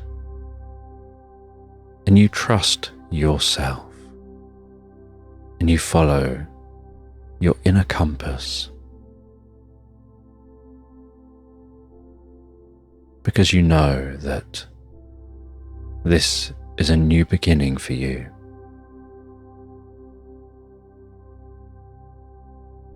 That voice in your mind that's you yet not you, that's talking all by itself, is sharing deep wisdom, and that it's your role to listen. And so you follow that voice deeper and deeper into this woodland, and in the heart of this woodland you see a curious stone, and the surface of that stone, which looks like a very natural stone, seems to have a mosaic pattern etched into its heart.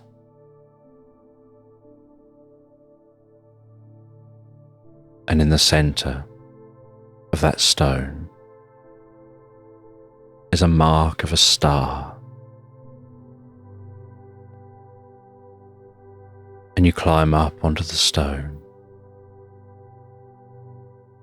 You feel compelled to take that hourglass and place it down in the heart of this stone. And so you place that down into the heart of the stone. You turn it over and you watch as the sand begins to flow.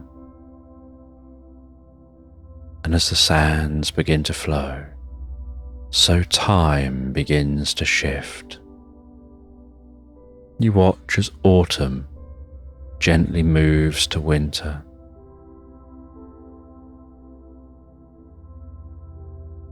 As the surface of the grass around the stone gets touched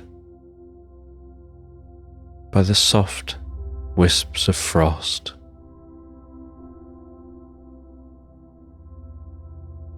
before becoming delicate and brittle as the air gently cools.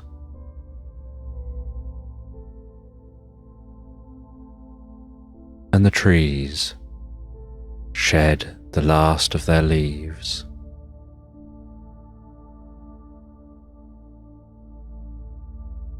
And the branches rattle together in the breeze.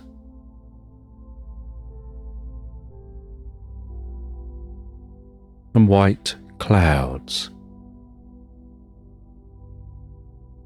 hug the sky.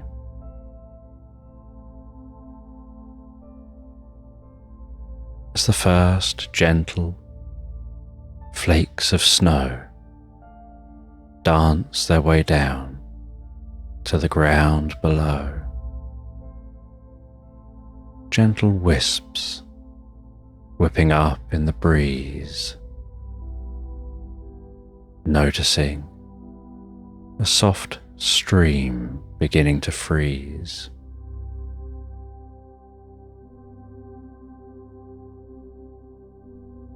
A rabbit exploring the crusty meadow, poking its nose through the grass.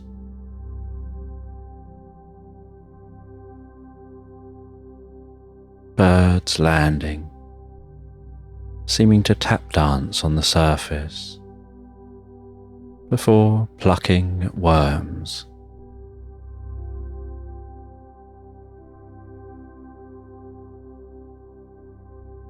The once coloured environment turning shades of white and grey. The sound becoming more muted as snow covers the land.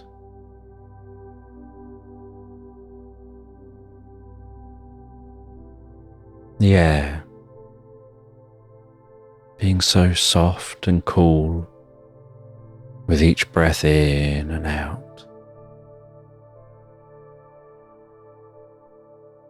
and then becoming stiller and stiller as those sands flow through the hourglass, almost as if your hearing can hear each individual grain of sand as it piles up in the base of the hourglass, like time ticking by so gently, feeling a deep stillness setting into your mind and body. That body resting there so still that your mind almost forgets that it's there.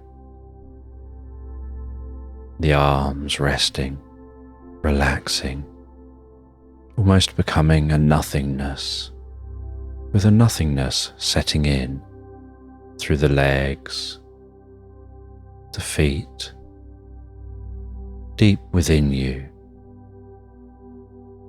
A stillness, a soft nothingness, just the most pleasant state of pure awareness of this passing world around you.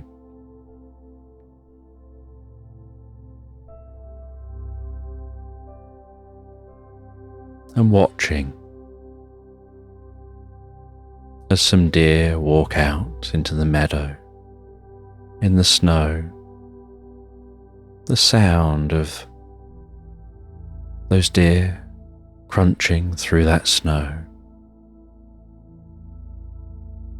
the gentle cracking of the ice on the edge of the stream as they stand on that ice, and then the sound of the bubbling of the stream,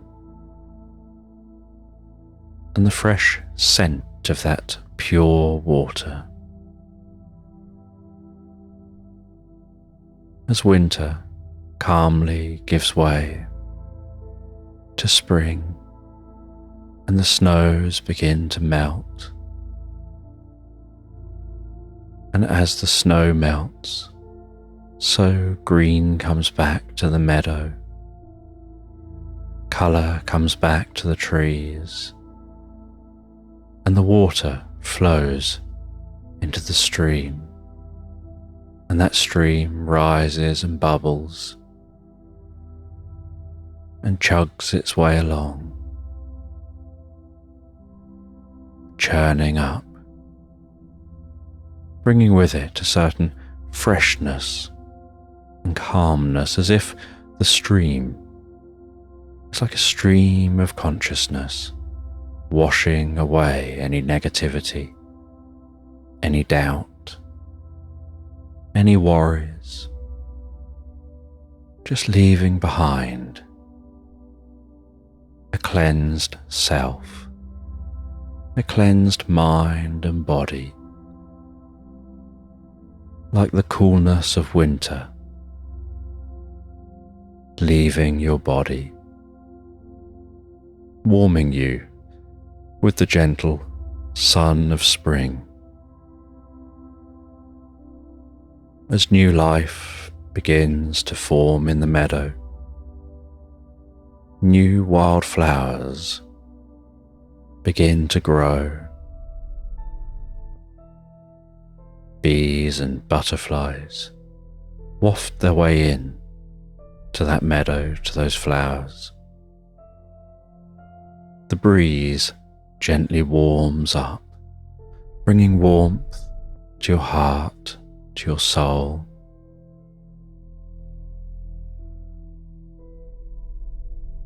As you find around you, forming the heart of a passion flower that begins to infuse within you that passion for change, for growth, new understanding, new discoveries and new beginning, and learning more about yourself than you realized you knew.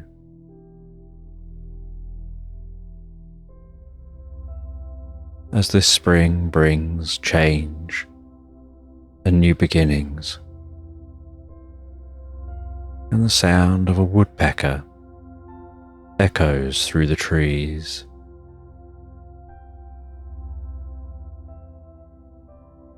and lavender rises around the base of some trees, the scent of that lavender wafting through the air. With each gust of the breeze,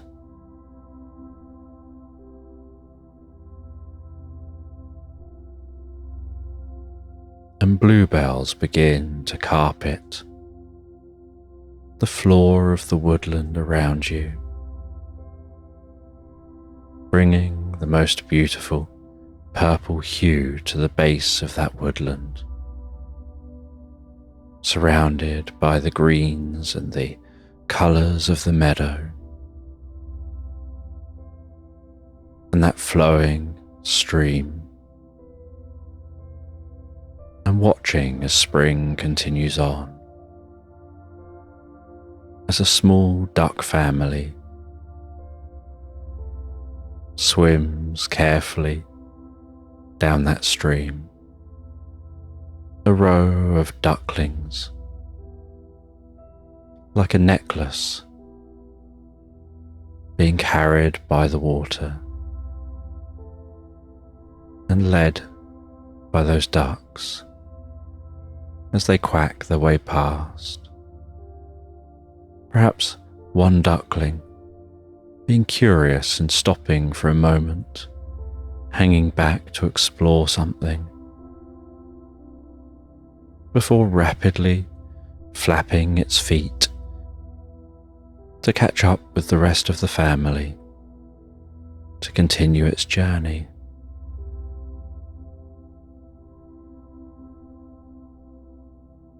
The sight of those deer again, only this time some young deer, feasting on the meadow grass, and young rabbits in the meadow, and catching a sight through the trees of some foxes playing and rolling around within the woodland.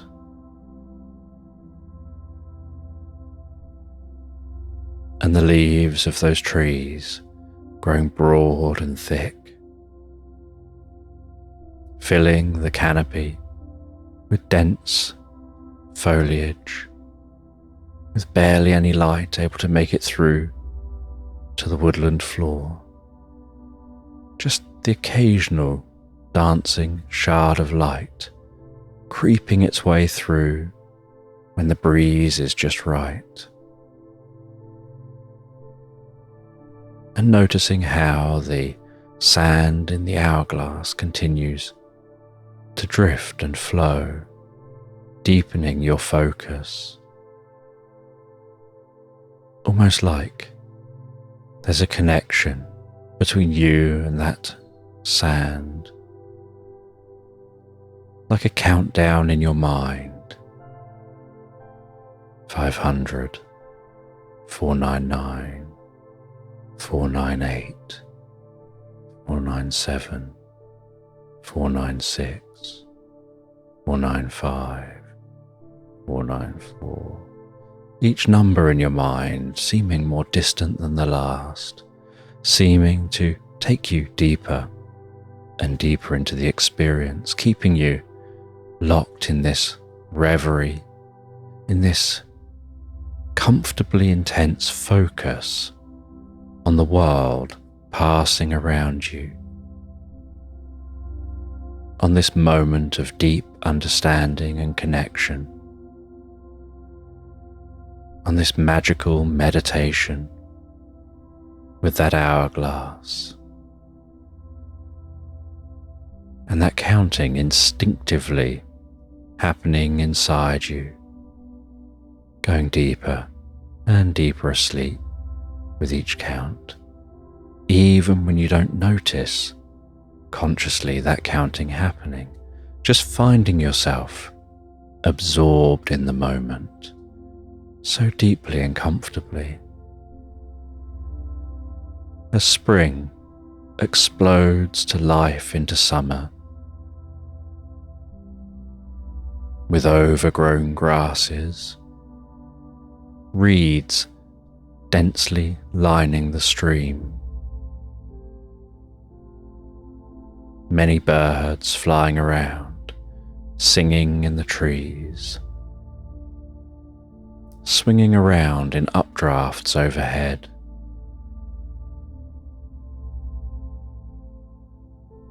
An explosion of colour of the different wildflowers and different plants and trees with plants among the leaves.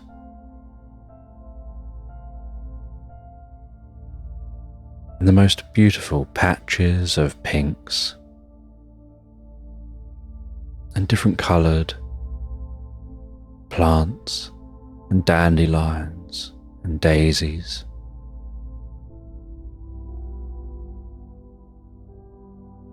And finding yourself deeper and deeper absorbed in the summer, watching as all those young are now more used to their environment, more confident, like teenagers playing.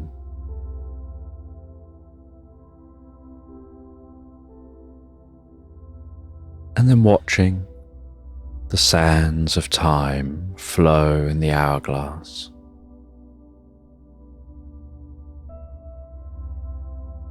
As the sands flow to autumn,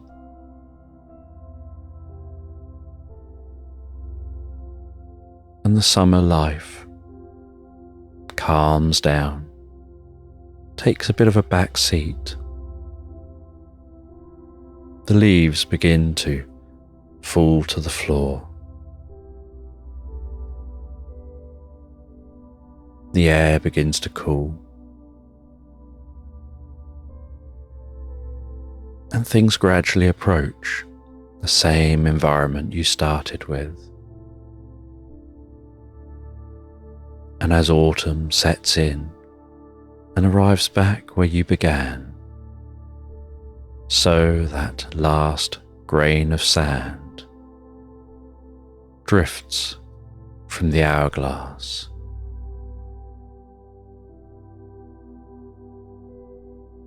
And then out of a haze before you, you see a tall, slender person wearing leather trousers a frilly shirt and a long leather jacket, with a narrow, long face, piercing eyes that you almost can't take your eyes off of. And as the sun sets, they seem to almost glow while walking towards you out of a haze, and the last of the sand passes.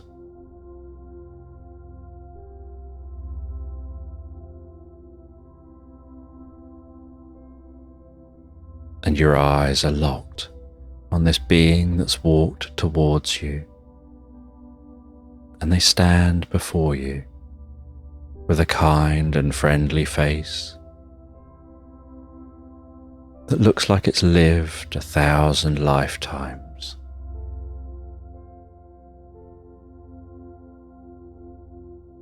And they explain that they're a vampire, and they've lived in these lands for thousands of years. And your experience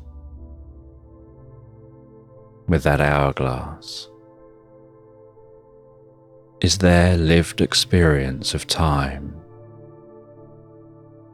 That when you live for thousands of years,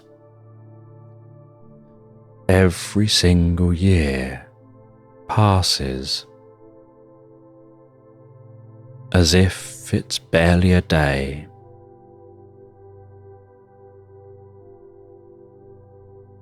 And time can lose all meaning.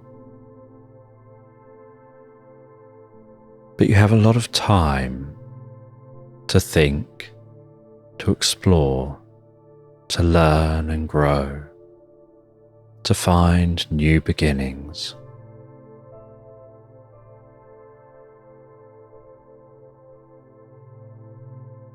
And they're the one, during those thousands of years, who created that hourglass. They wanted to be able to share with somebody who'd be able to record their experiences, what it's like to experience life,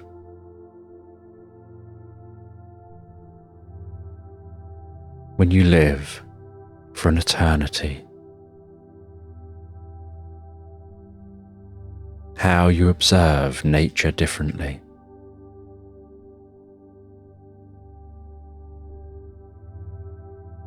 And so they were able to use their psychic abilities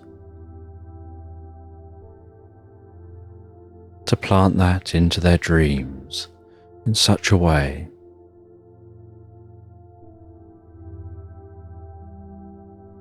that they would be able to take something from their dreams into reality. And they're now like a living donor. They're able to take on that heart of a vampire and carry that with them and share that with the world.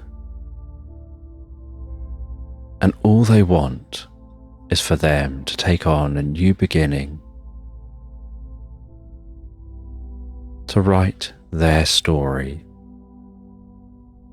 not their life story, but their story of what it's like to perceive the world differently,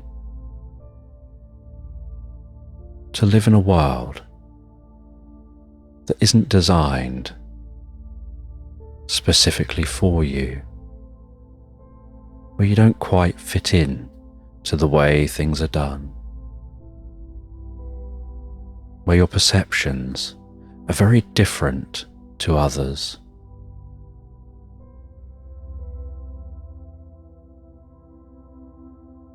And they hand you an empty book, and they tell you,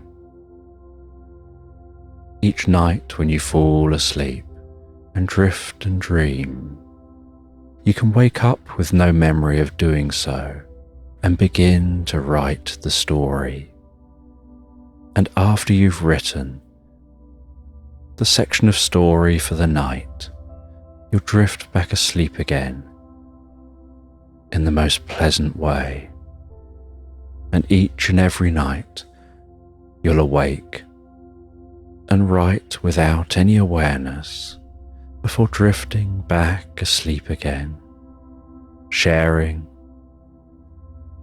the story, expanding your consciousness, exploring the world in a whole new way.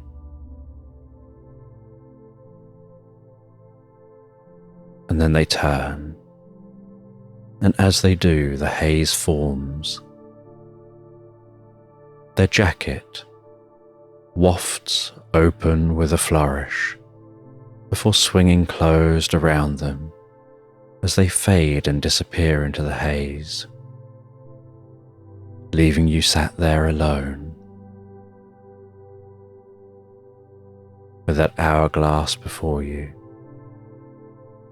and a silence in your mind as your thoughts are now still.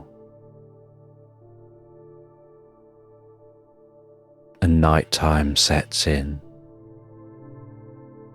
and you watch as a shooting star sparkles across the sky.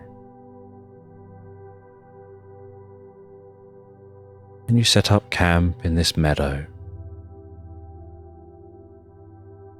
You relax into the tent. You know this is your last night here. You wonder if you'll begin writing today or wait until tomorrow when you get home.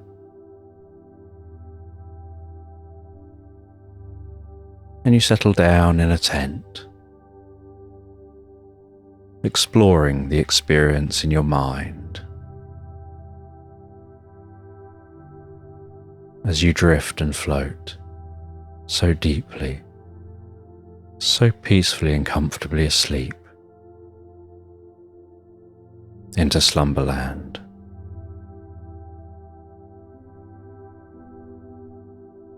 And you find yourself on a boat, riding on undulating waves,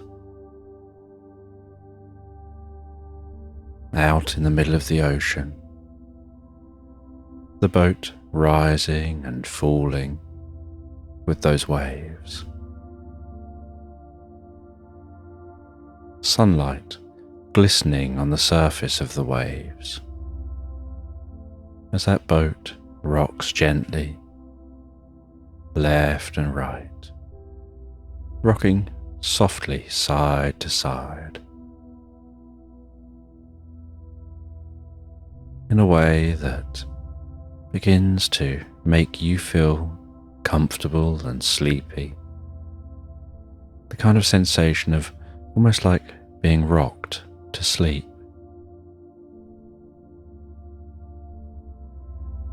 And while the boat rocks gently, bobbing on the water, and the occasional cloud passes across the sky,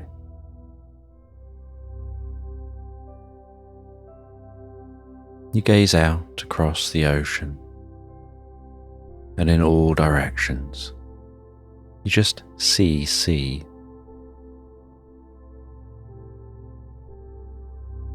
And then you notice in the sky a glowing, like a shooting star.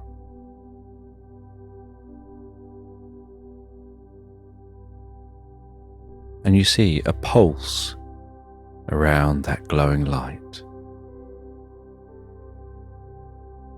And then that point of light getting larger and larger,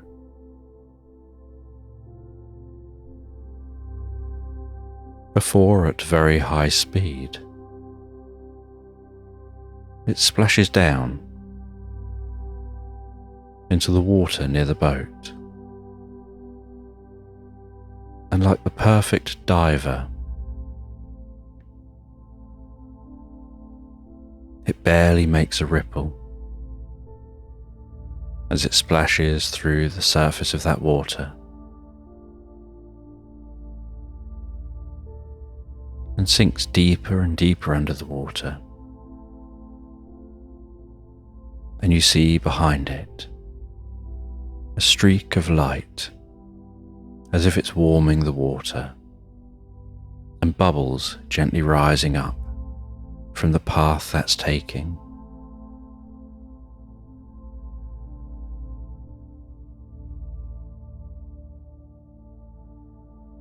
Until it disappears so deep, so quickly it's out of sight, with just that streak still visible in the water, but dispersing, gradually fading as you look at it.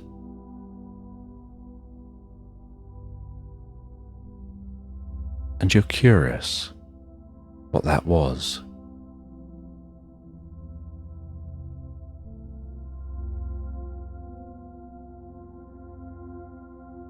And so you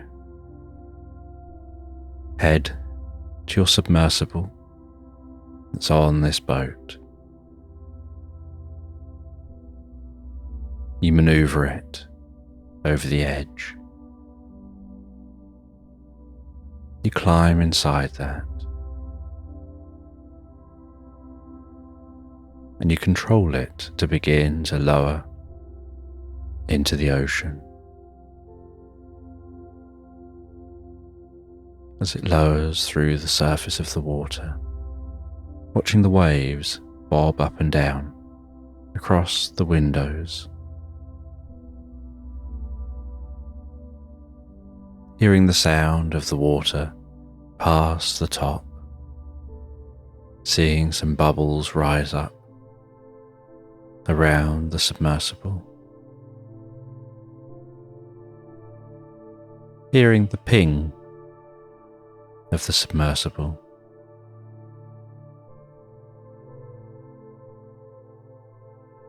as you begin to lower it down.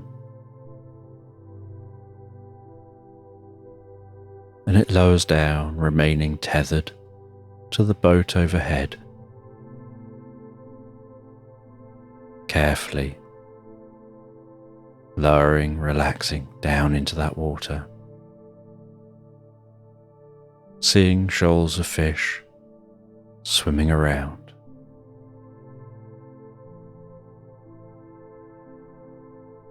lowering down, seeing the way the sunlight passes through the water and dances with the waves overhead. As you continue lowering down deeper and deeper,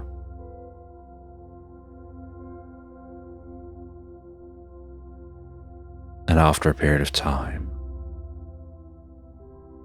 the light seems more like twilight. The sun barely visible overhead. You turn on the lights of the sub,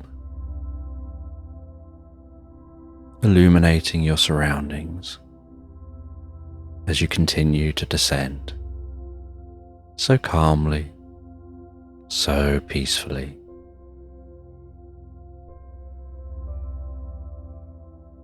At a nice, regular pace, descending deeper and deeper.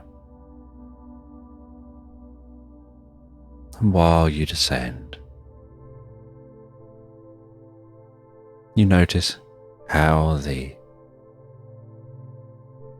lights seem to almost get lost in the darkness,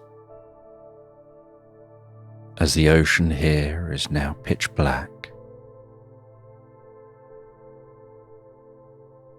And you see particles floating so gracefully in the light from the sub. The occasional fish swim past, almost like they're swimming in slow motion. And you continue descending, after many hours, descending slowly, carefully, deeper and deeper, you begin to approach the bottom.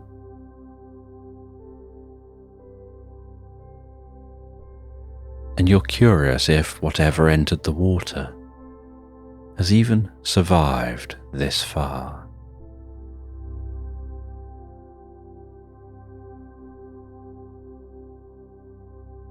But you continue to descend.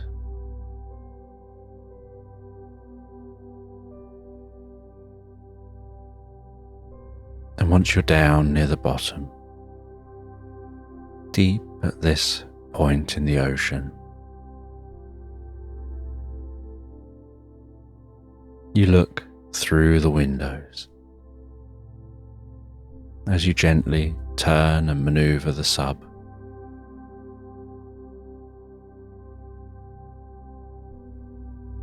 And you can see what looks like a gently glowing egg with a slight pulse of light.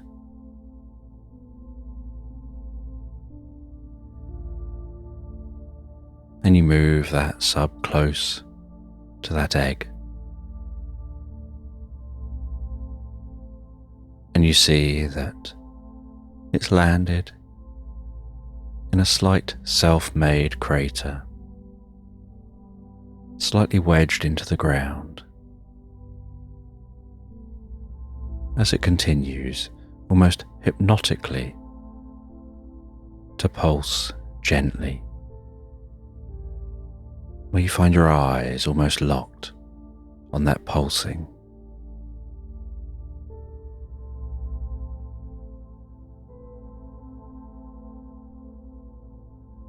And you continue to watch that egg. And that pulsing begins to speed up.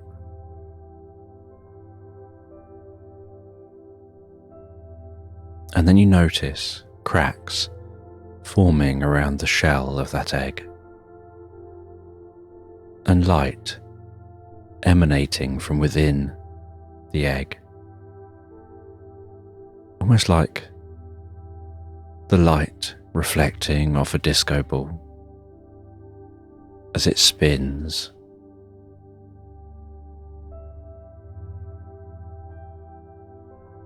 And then, with a massive pulse, the sub shifts and rocks as the egg seems to explode.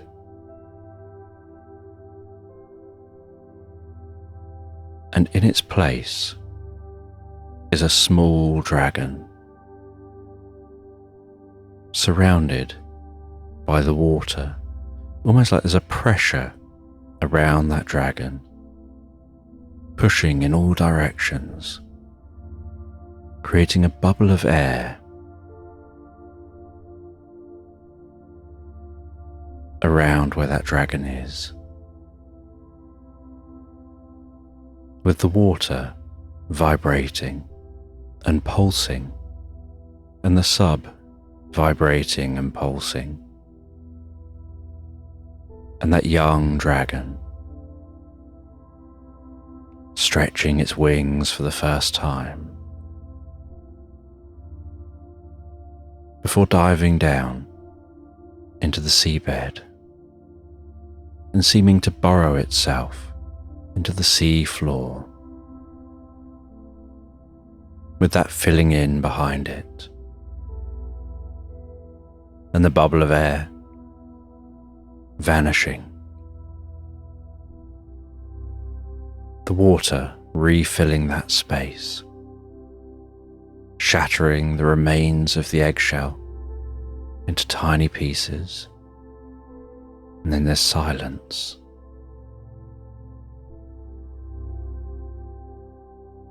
And you sit in that silence for a while, just watching the empty ocean floor, curious about what you've just seen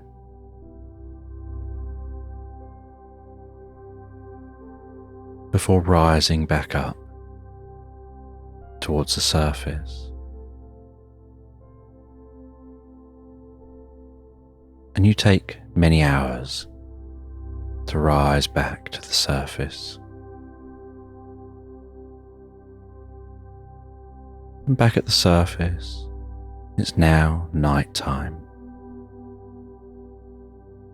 And you rise your sub out of the water to the attachment above you. Climb out of that sub back onto the boat. Place that sub back in its place on the boat. Download the video footage of the experience.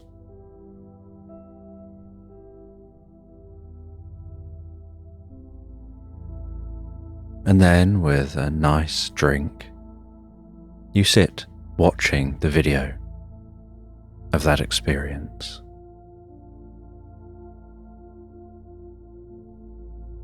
You even go through frame by frame, analysing what you saw, watching frame by frame as that egg explodes and seems to explode and fill a space with a pressure, making a bubble of air, seeing that dragon leave the egg, stretch its wings for the first time before diving down into the ocean floor. And you're curious where the dragon went, and whether there's any way to find out or follow.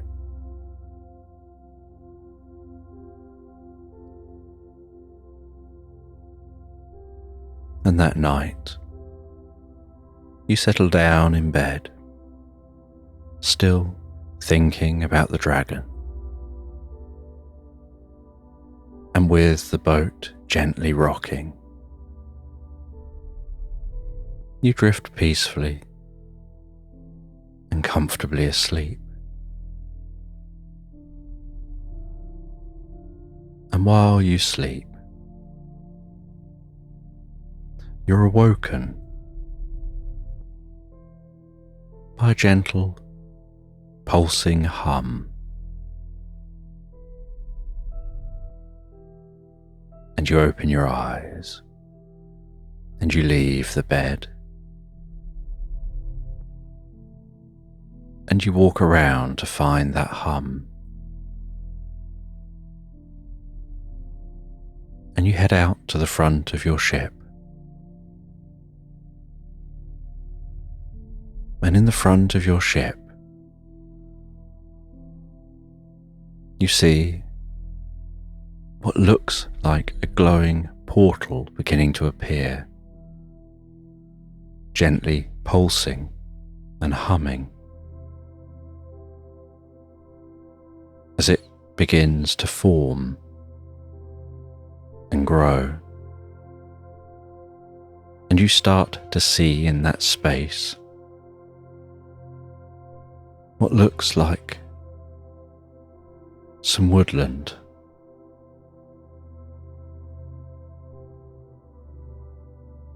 And after a short period of time, the portal expands and the view through the portal is clear. And you walk towards that portal. And you poke your head through the portal,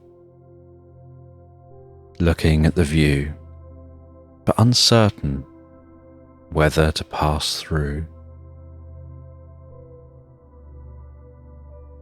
And then you see a glowing in that woodland heading your way.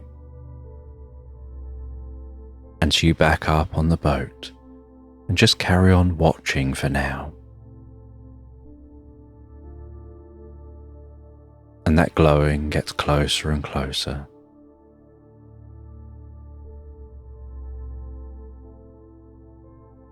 until you notice what looks like a phoenix.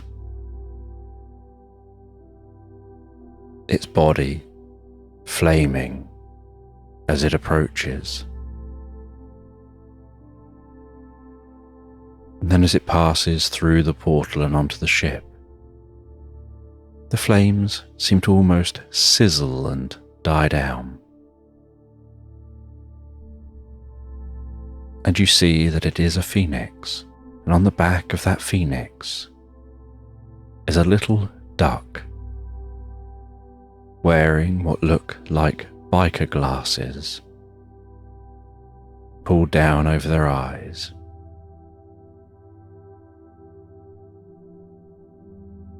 And a steampunk outfit that clearly looks like it protects them from the heat of that phoenix.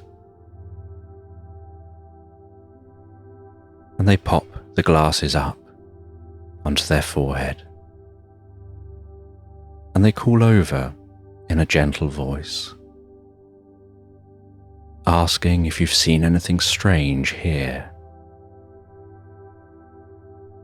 And you ask them to define strange.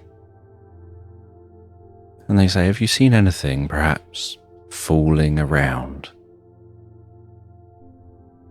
And you say that an egg fell from the sky, landed at the bottom of the ocean, and then it seemed to open. There was a dragon, then it disappeared into the ground.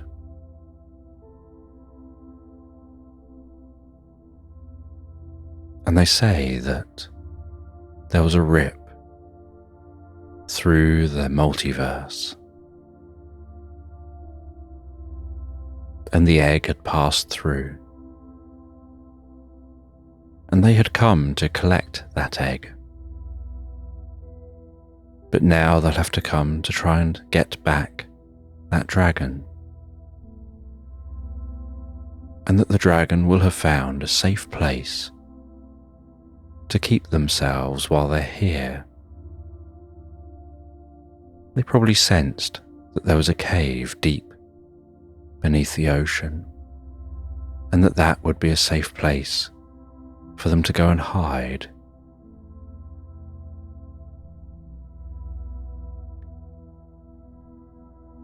And this duck offers you the chance to go with them to rescue that dragon. And you agree that it's something to do. And it sounds like a curious experience to have. And so the duck heads off for a minute on that phoenix, and in what seems like almost no time at all, returns and throws you an outfit and says this will protect you and help you on your journey. And so you change into that outfit, climb onto the back of the phoenix. The duck sat just in front of you, and with a slight movement of their legs, the phoenix bursts into flames, flies back through the portal, and then a portal appears in front of them, and they fly through that portal. Only this portal takes them to a different location, and you can hear rumbling and see around the portal what looks like soil, as if you're burrowing through the soil. And there seems to be a bubble of portal around the phoenix.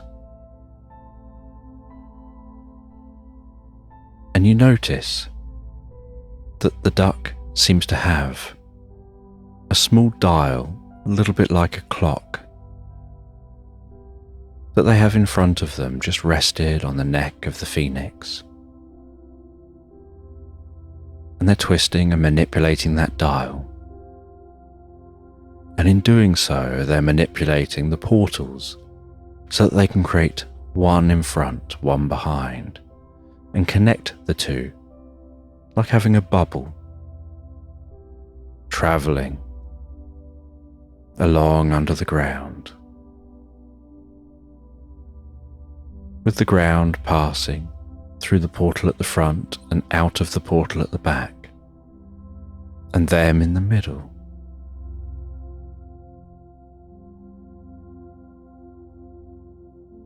And the duck explains they're searching under the ocean for the cave that dragon must be in.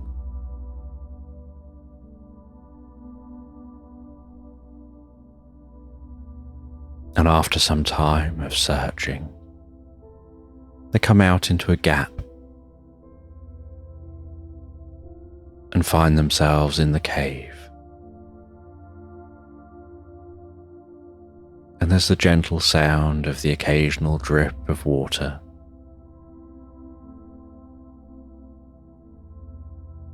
And the rock in this cave seems so tough. And the duck explains that dragons are normally born in fire, deep in the earth, their eggs surrounded by so much pressure. And normally they launch from volcanoes. The change in pressure ruptures the egg, signalling the birth of the dragon. And they explode out the egg in a protective casing which expands and protects them, pushing away, normally magma, as they form and spread their wings for the first time. And normally they burst out of that bubble, flying high above the magma, to take flight for the first time.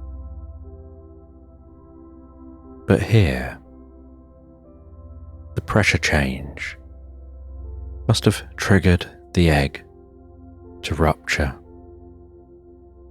But on realizing they couldn't make it, the distance they'd have to make it out the top, they flew down. And dragons know chambers. And they have a kind of sense for such things. Almost like radar or sonar, some way of being able to see gaps in the earth.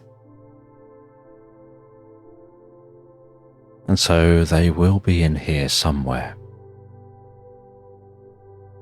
And as the phoenix, the duck, and yourself explore this chamber, eventually you find the remnants of the tunnel they created as they flew down into this chamber. And so you know you're on the right track. And you continue following and exploring. And you're curious when they find that dragon, how they'll get the dragon back to their usual location, whether they can create a portal that fits all of them through it at once. Because so far the portal seems to just be the size to fit the phoenix through, with the duck on its back.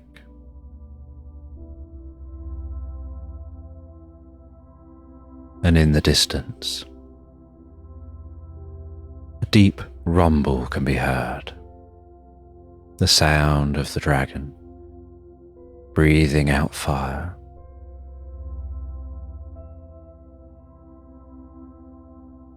And they head towards that sound.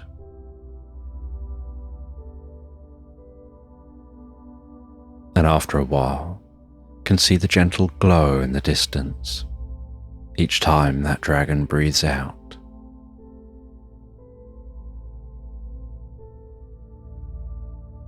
And eventually, they catch up with the dragon, and the duck heads over to the dragon, explains what's happened and that they're not in the place they should be. And the dragon's trying to understand. And the duck heads to one of the walls and creates a portal against the wall, a portal back to that land. And the phoenix, with you still on it, walks over to that portal.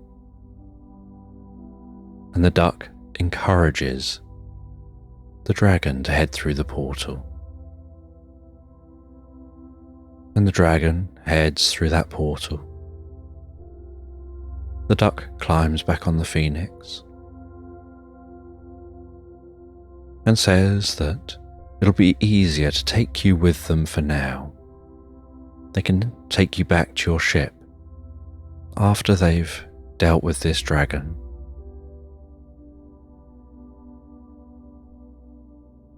And so you all head through that portal, and you find yourself in this strange and mystical land where glowing orbs weave through the trees,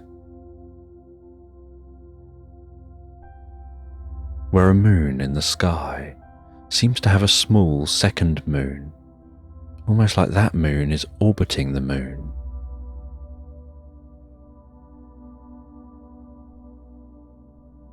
Where the stars are a dense patchwork of light and dust.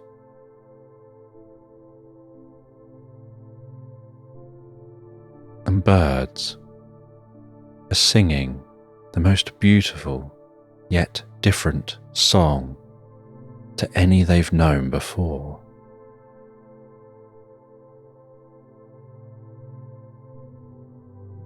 And in a clearing, the duck tries to explain to the dragon what happened.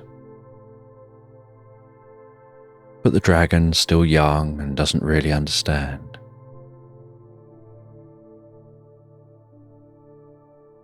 And so the duck says that really they need to stay with the dragon.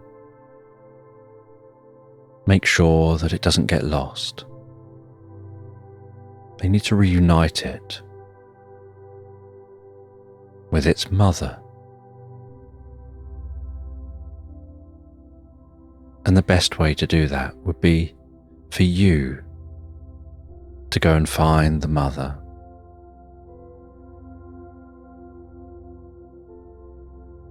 And they hand you a small watch. They tell you to keep that with you. And when you want to return, it's programmed in to open a portal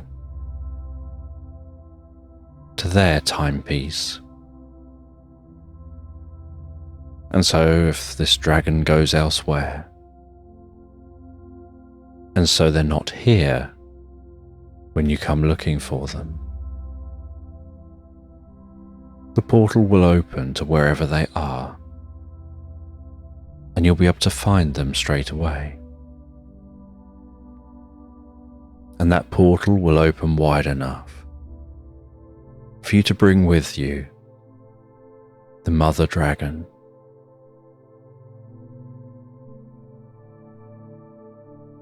And they hand you a map, a folded parchment. They tell you that on that map is marked the location where you'll find the dragon. But as the portal is only going to be able to open to this location, that's all that's programmed in to the watch, to make sure it's as easy as possible to get back here to wherever they are. You can't use it to travel anywhere else with the portal, so you're going to have to go on foot.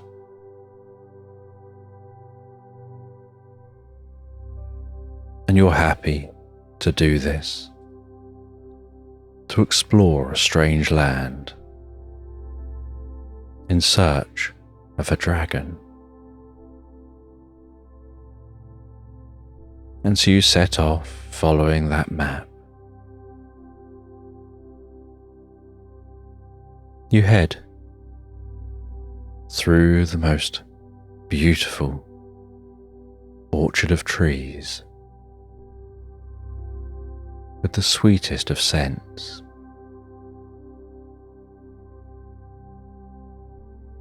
You head down to a stream and you see on the map that you need to follow the stream to the large river so that you can follow the river to the mountains.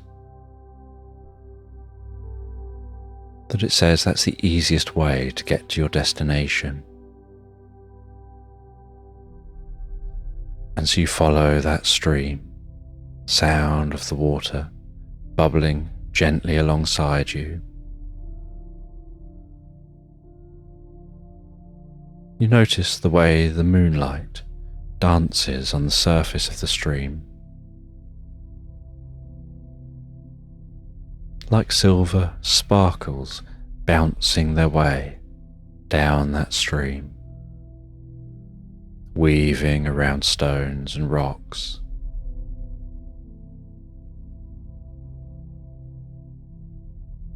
You can smell the cool, fresh scent of that water.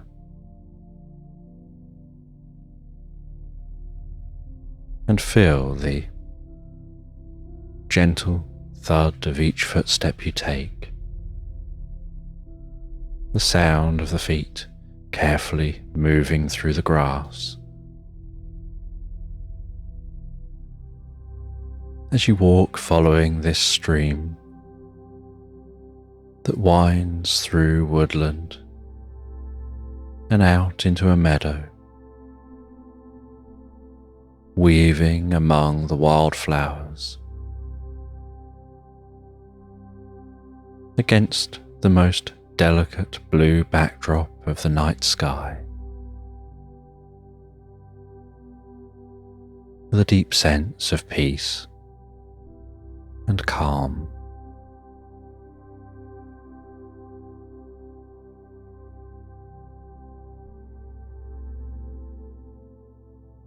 And eventually you start to hear in the distance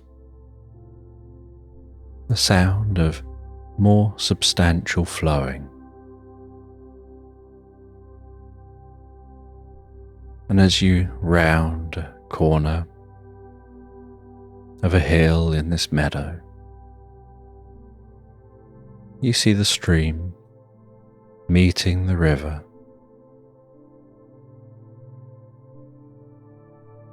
and you follow that river, heading up towards its source. And currently it's too dark to see way off into the distance, but you feel you should push on.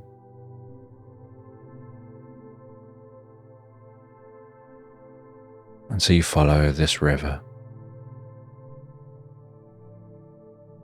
And after hours and hours of walking, you stop for a moment to rest. You relax on the bank of the river, just listening to it flow down the stream.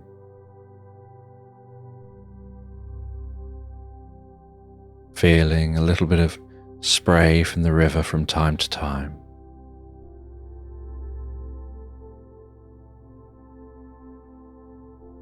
Seeing the gentle glowing orbs flying through the meadow, sometimes softly pulsing, sometimes just holding a gentle glow, other times the light going out for a moment and then fading back in again elsewhere a few moments later.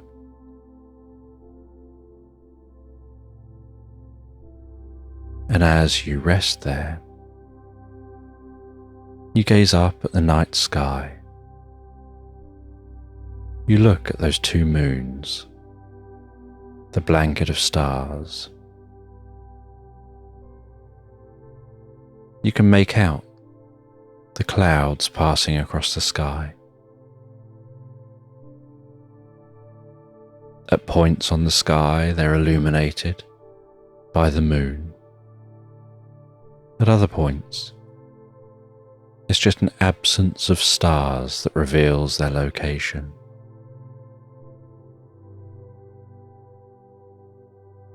And as you gaze up at the sky, so your eyes want to close a moment, just to rest a moment, and you know you don't want to fall asleep. You've got an important job to do, but you just want to rest a moment. And so you close your eyes softly. And while your eyes close, you take some deep and comfortable breaths of the air. You listen to the sounds around you here.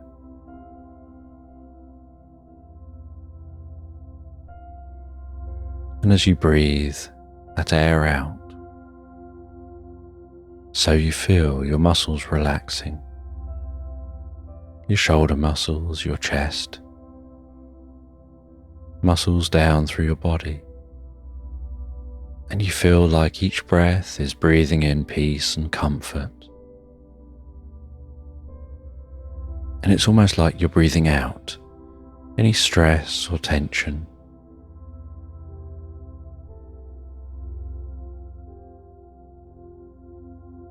And as you breathe in, so it's like breathing in that peace and comfort to your head, softening, relaxing the muscles around your forehead, around your ears,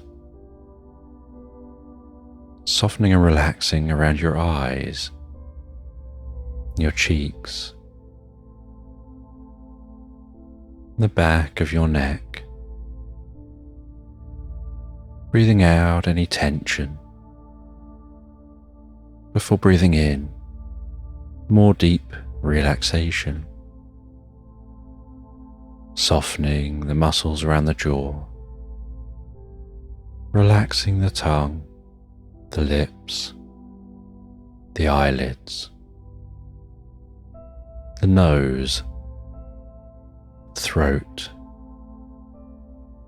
relaxing down around your shoulders, deeper and deeper, even more calmly.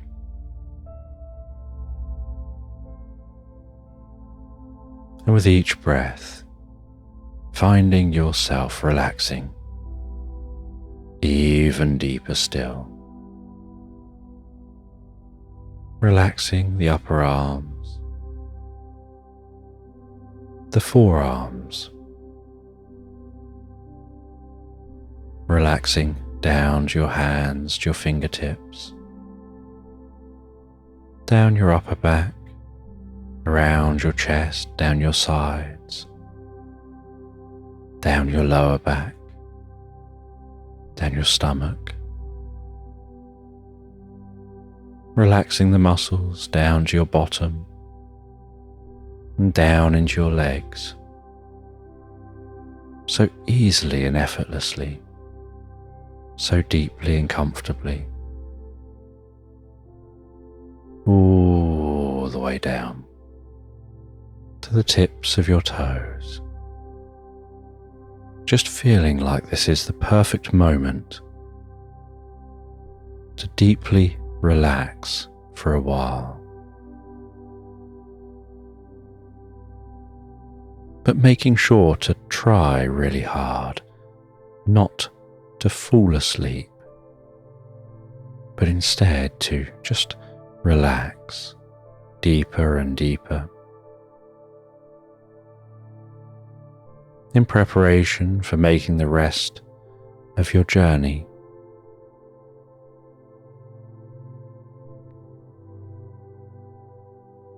And still being able to hear that water softly flow by, almost as if thoughts and worries, any stresses and strains, are drifting down the river, mixing with the water, passing through from you into the world around you.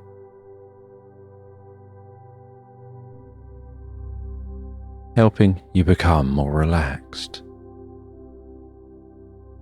And when you feel suitably relaxed, your mind wants to drift into a reverie, and you try to fight for a moment from drifting into that reverie because you know you've got a job to do. But you also know that looking after yourself is important. So if your mind and body is saying relax, then you should listen to that, because it probably needs to relax before you continue your journey. Maybe it knows something that you don't about your experience. And so as you continue to relax, you drift into that reverie in your mind, and you find yourself exploring a labyrinth. And this labyrinth seems ancient, with tall pillars and archways.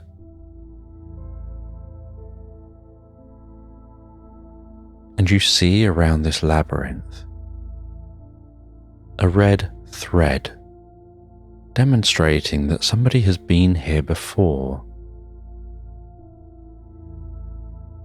And so you follow that red thread around the labyrinth, curious where it'll take you, hopeful that it'll take you to the exit.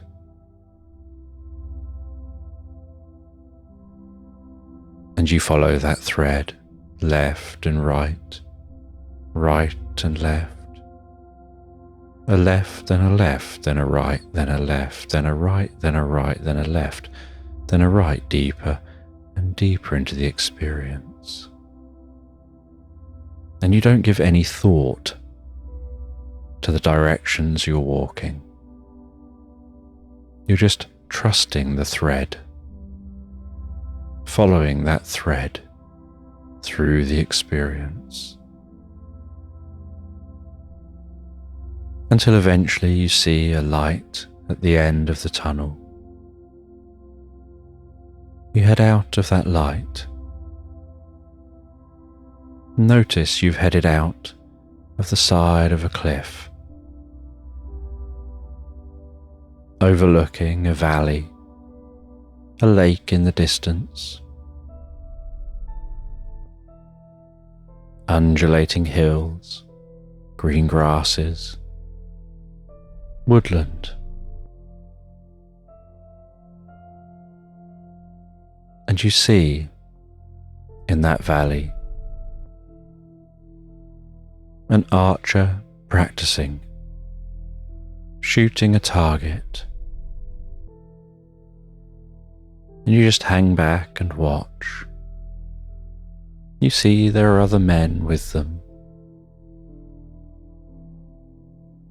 and they seem like a curious bunch. And after watching them for a while,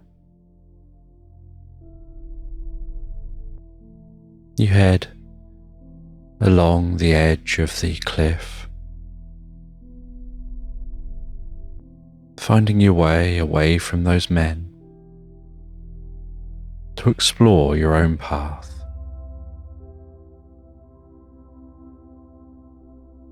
And as you explore, you wander into the woodland here.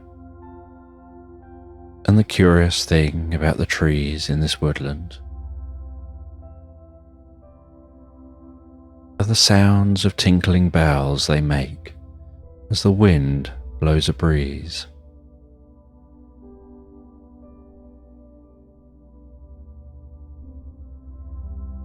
And you cut through this woodland,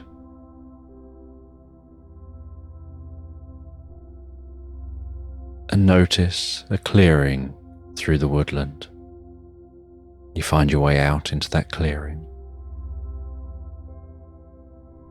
And in the clearing, you see 3 unicorn munching on some grass. And you try and sneak closer, trying not to startle those unicorn. You try and sneak closer, creeping low in the grass, before accidentally stepping on a twig, startling those unicorn, 2 of which run off, and the third seems to be so startled that it seems to fart a cloud of rainbow dust, launching it into the air. As it begins to create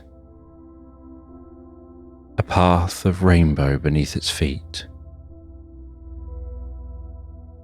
galloping on those rainbows, before turning round, realizing you're no threat, and very slowly and carefully walks its way down its rainbow path back down towards the field, joining the other 2 unicorn and settling down and continuing to eat the grass. But you see in this field a signpost.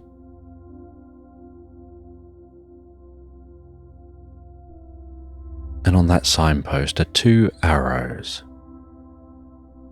One arrow saying "not this way." One arrow saying "this way."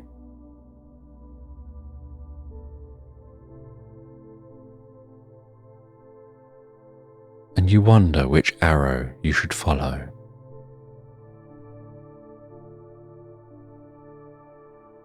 And then you read a sign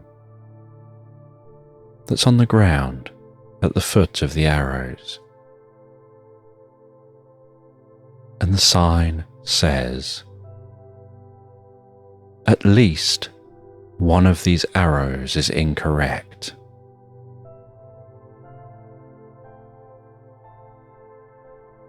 And so you look back at the arrows,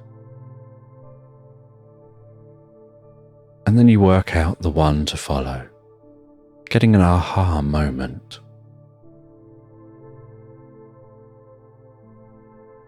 And you follow a faint footpath, walking through the meadow,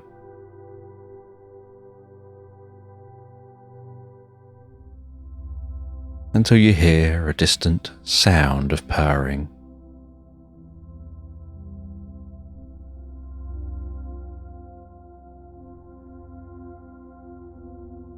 And as you approach that purring, it gets louder and louder.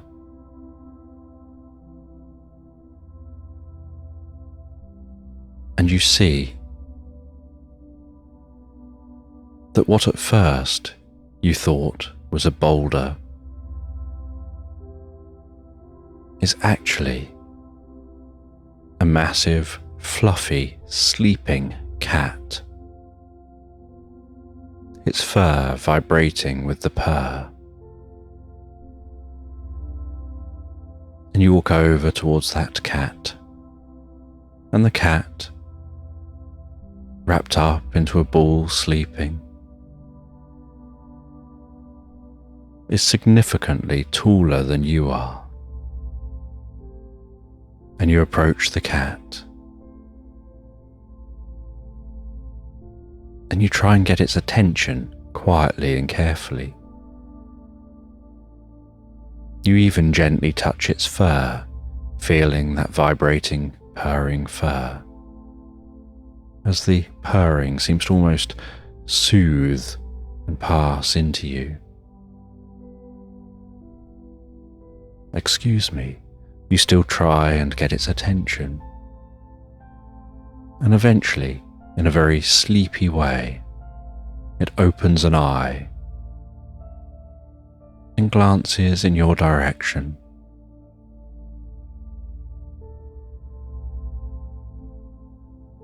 And it seems totally unfazed by your presence, as if it had probably heard you the first time. It was just more focused on sleeping deeply and relaxing than opening its eyes and engaging with you.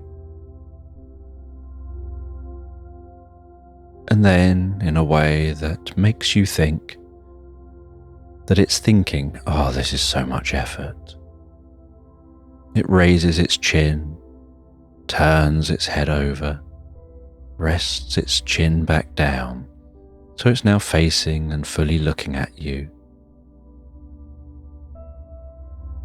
points its ears in your direction,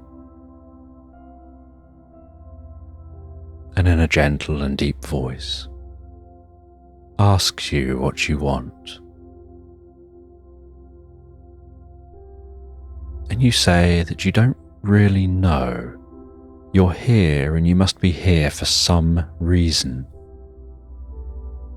You just don't know where here is and what that reason is.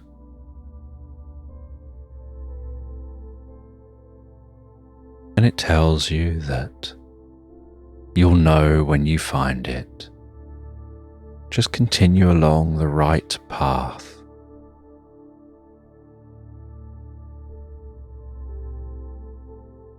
And then it closes its eyes and takes a deep breath and seems to almost drift back to sleep. And a part of you feels like it's being overdramatic to prove a point. As the sun sets low on the horizon and your shadow stretches way behind you, you continue walking on your journey. And then you see something that you know must be the thing that if you see it, you'll know it. You see the most beautiful and yet minimalist and simple structure. And you head towards that structure. And above the structure entrance is just the word sanctuary. And so you walk into that structure. And as you do, you deeply feel that sense of sanctuary, like a release of tension, a release of all things you'd want to get rid of, as if they're left behind at the entrance.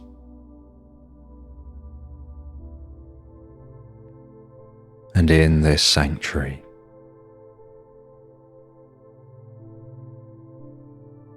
the walls seem to be talking to you, almost as if they're echoing back your inner self, as if they start echoing back, letting go, letting go. That's it, letting go. And you don't fully understand them, but it does seem like it's echoing back something from deep within, as if something's pulsing from your heart through your head and projecting out to the walls and reflecting back from the walls in a healing way, wrapping you in a cocoon of well-being, like a loving hug. And just the slight echoey words, letting go, letting go, feeling that deeply within you, letting go.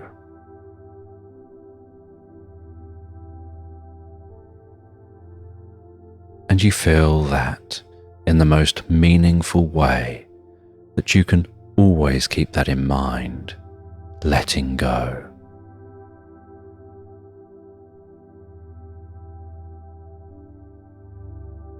As you find yourself sitting cross-legged in the center of this sanctuary, those words echoing around inside you and outside of you.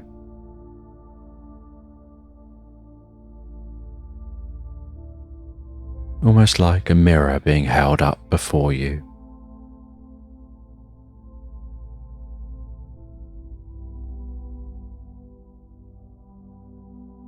And you feel that sense of this place enveloping you, beginning to merge with your consciousness.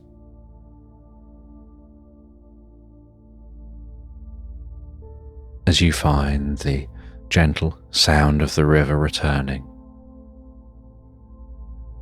and the reverie beginning to fade away, having found the healing answers for you in a way that was so easy and effortless. Awakening on the side of that river to continue following that river to its source. And eventually, after many hours, arriving at the foot of a mountain,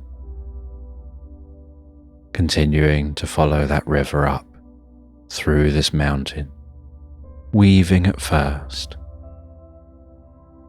and becoming more narrow and narrower and narrower.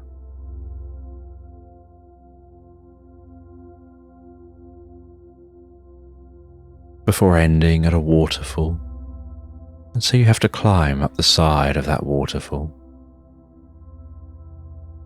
and you ascend the side of that waterfall, the spray catching your face. You scramble over the top of the waterfall, the river now more powerful, but no wider than a stream, like a stream of consciousness flowing down and filling the land. And you follow that stream, and you can see high in the mountain, among the snowy tops, what looks like an arched stone tunnel.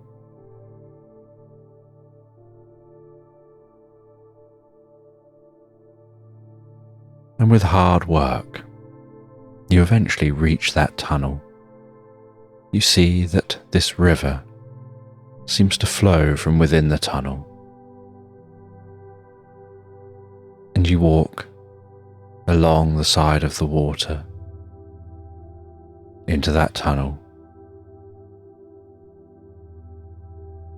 And it almost seems to be shaped like an igloo in the mountain. And you head through the tunnel and come out into an enormous, domed, cathedral-like space. And in the heart of this space is a giant dragon with glistening skin, breathing deeply and so comfortably. And you approach that dragon, and the dragon notices you and stands up, towering way above you. Its long neck and long tail and wide wings, making it seem like a giant dinosaur with almost tree trunk legs. And you look up high towards the dragon's head. You show the watch as you talk so that they know where you've come from. You explain about the egg. You tell the story of that egg falling from the sky, of finding the newborn dragon.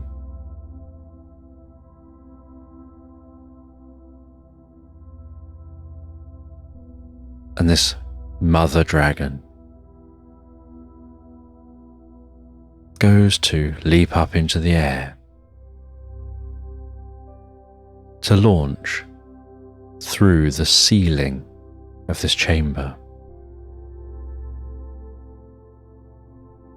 But you explain you can make a portal that'll get you to where they need to go.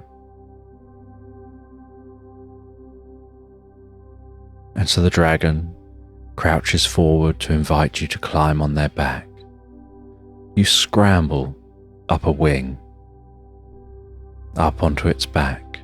You hold on tight.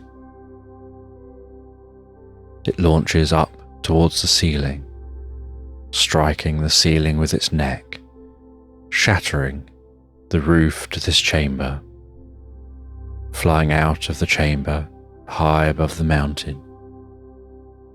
And you watch as below you see that roof fill back in again and seem to fuse with light, as if weaved together with strands of electricity.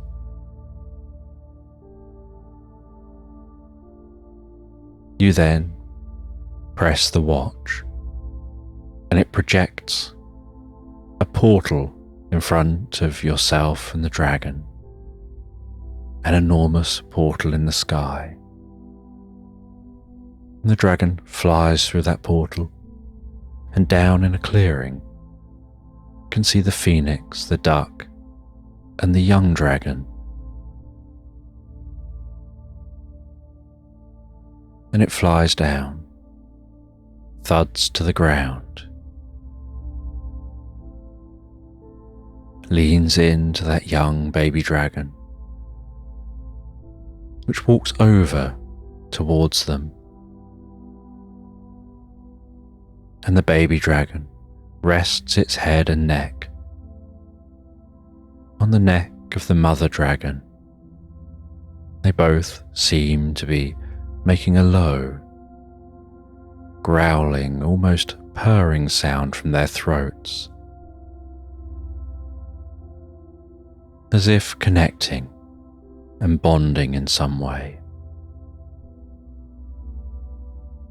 And you climb down and slide down the wing of the dragon and jump down to the ground and head away from the dragons and over towards the phoenix and the duck. And you watch them bonding for a while. Then they start making sounds to each other like talking, like pulses of noise.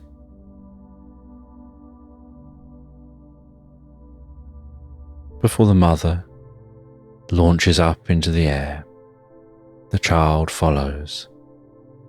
The mother looks back, and then they fly off. And the duck says, "You'll probably want to get back to your ship now." And so you head over to the duck and the phoenix. The portal is created for you. You walk through that portal and find yourself on the ship. You change out of the clothes. You thank them for the experience. The portal closes behind you, and you sit there for a moment, everything feeling a bit bland.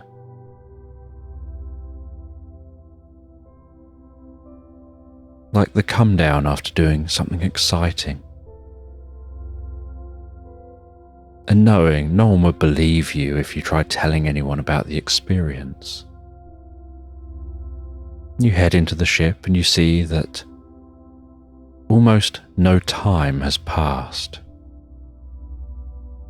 despite feeling like you spent the best part of a day having that experience.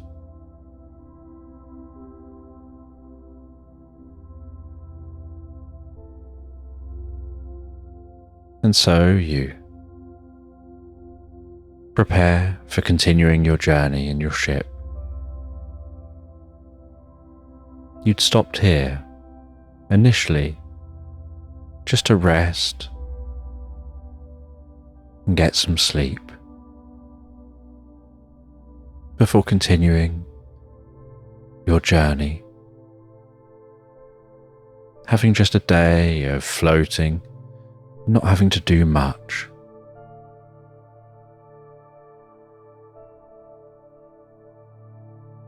But you know that you're going to continue your journey across the ocean, and you'll put your sub to the use it was supposed to be, which was to lower it down to explore an ancient monastery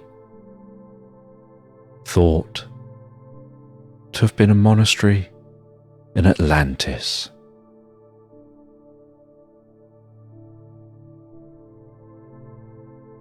And you get out an ancient book made with ancient parchment. You look at the maps, the diagrams, and you wonder whether it'll compare to your current experience, whether it really will be a monastery from Atlantis.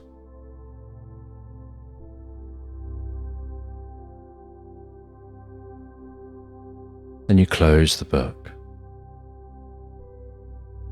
You know that's an adventure for tomorrow, wondering whether it'll follow the adventure from today, whether it'll stand up to today's adventure. Maybe there's more to the world than people see.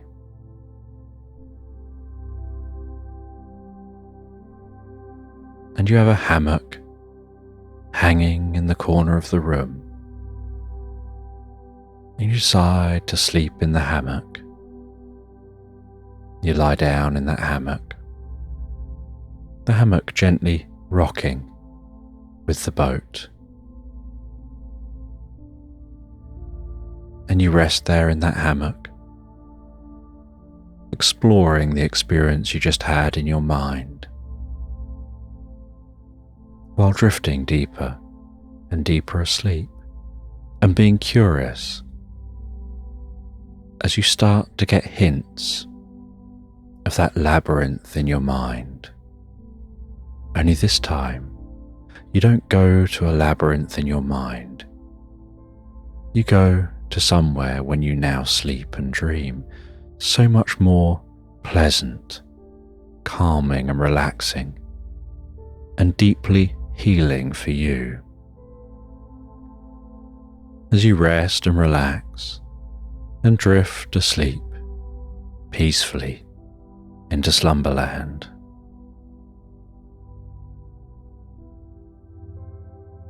And the ship bobs up and down on the ocean waves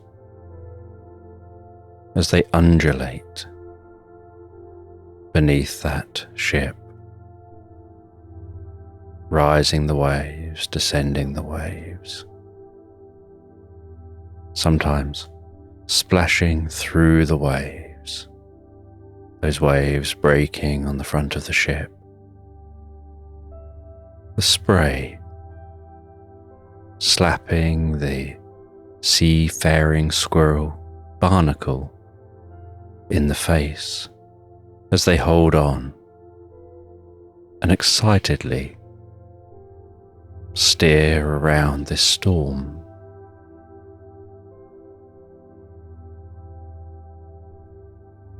And the storm whips up that sea air, the dark clouds spiraling overhead, the rain lashing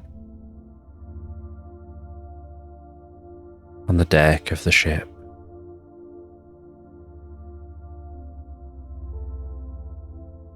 The monkeys climbing the masts, managing the sails.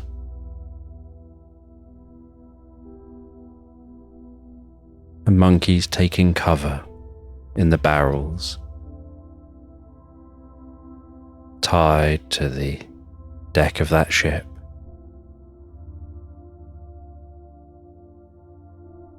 And yet the squirrel excitedly cheers into the storm, waving their hat in the air.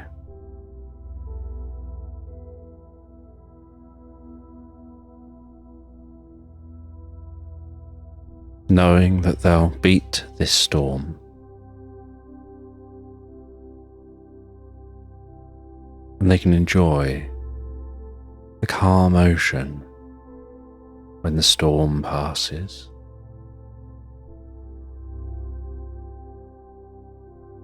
As the ship continues to rock and roll, and the wood continues to creak,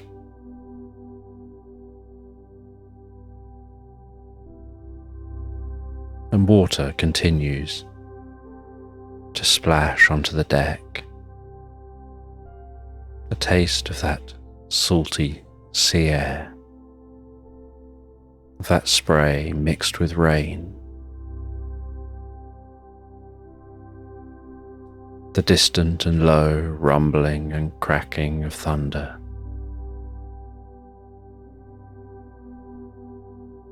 The eerie illumination of lightning flickering through the clouds.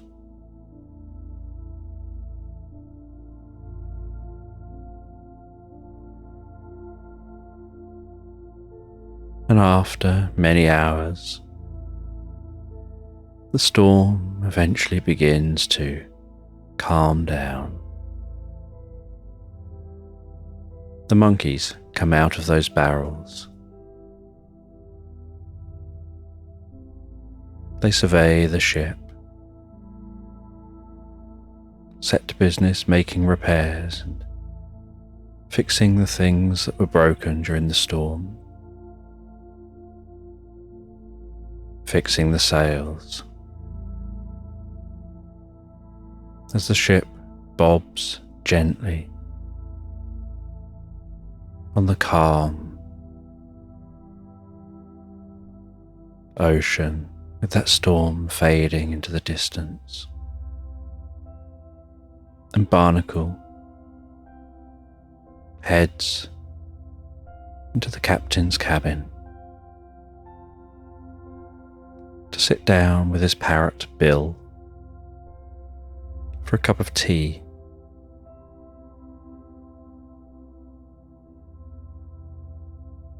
And he enjoys that cup of tea while surveying his notebooks and the maps.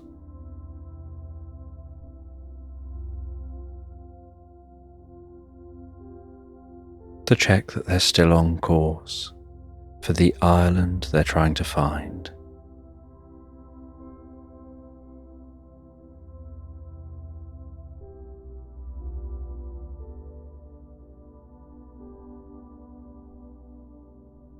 Barnacle calls in the first mate, Legolas, the three-legged iguana, to come and take a look at the maps, to get their take on those maps. And Legolas looks at the maps and walks around the maps and flicks open a really old science magazine.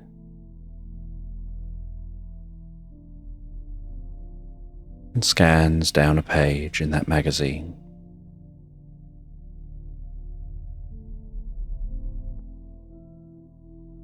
And in that magazine looks at some long-lost ruins, and then looks back at the map and says that that one island looks like it might have some of the features that are in the image from the science magazine. So that's the island to head for. And they're travelling across ocean where there's hundreds of small islands dotted across the map.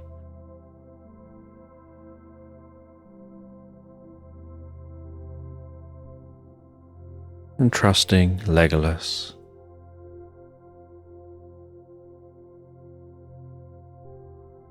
Barnacle heads back out onto the deck and can see a rainbow behind them in the direction of the storm,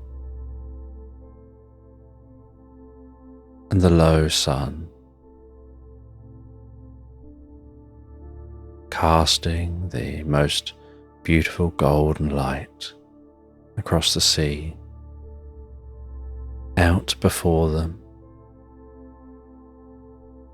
They start to head towards the sun.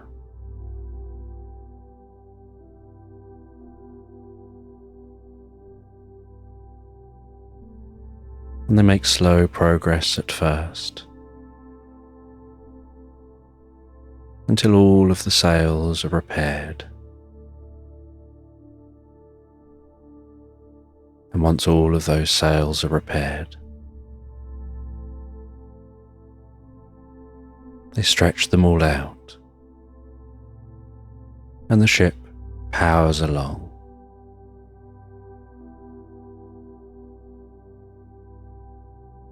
Barnacle steering towards that island.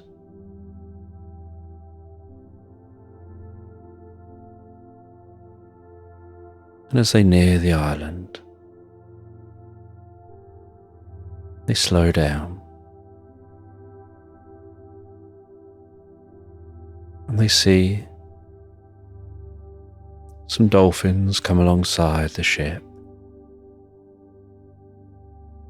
leaping over the bow waves of the ship.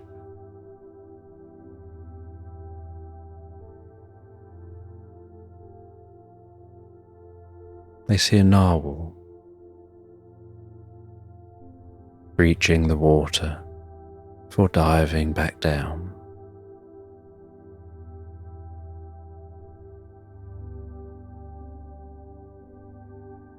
And then they see that island coming into view.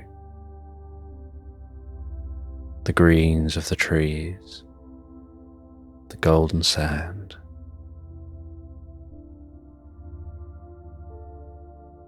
Rolling hills.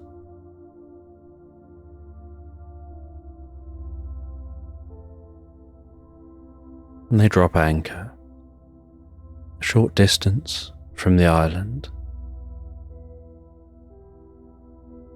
And Barnacle gets in a small sailing boat. It's lowered down to the sea. And Rose gets in a small rowboat. It's lowered down to the sea and rows over to the island.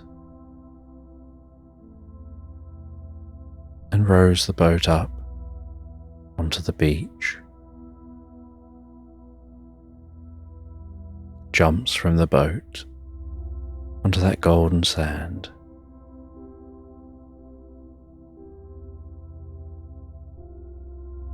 takes a look at the map,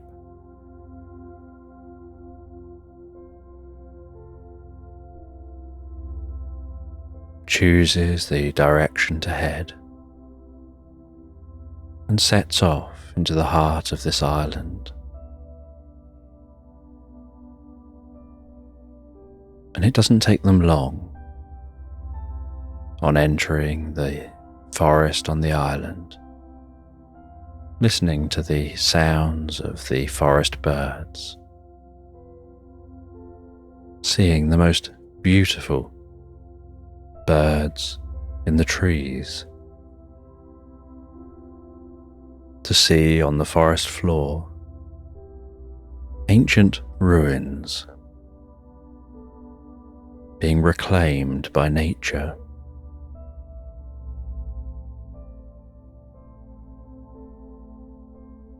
And they continue following that map. The sounds of the leaves rustling overhead, the rustling of each footstep through the undergrowth.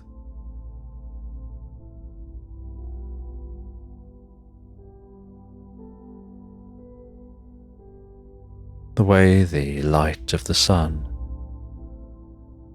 flickers through those leaves, its golden setting sunlight, casting the softest shade.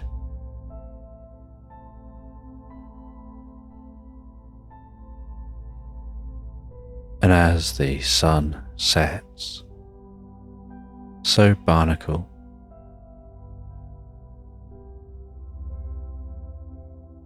sets up a camp here in the forest.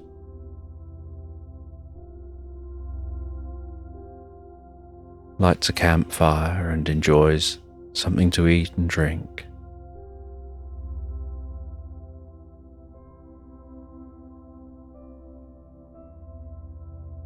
Hears the sounds change as night time sets in.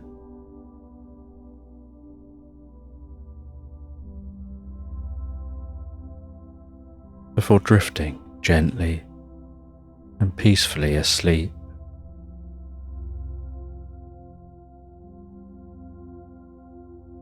And during the night, Barnacle hears a sound, a gentle rustling coming from within this forest. And so he leaves the tent. he follows that sound, heading deeper into the forest. In the pitch black, barely able to see the outline of the trees. Hearing the wind rustle through the leaves overhead.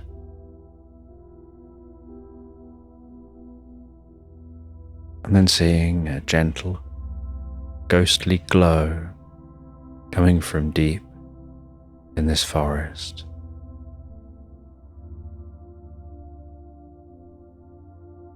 And on approaching that ghostly glow,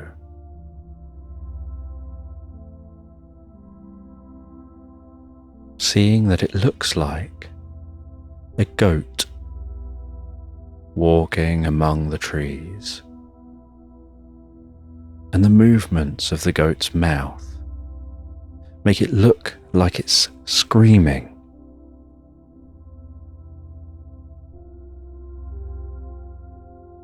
Except that there's no sound coming from its mouth.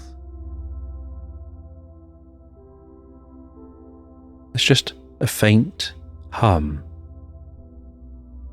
like the sound of bells, coming from that apparition as it moves among the trees. But it still looks like it's screaming.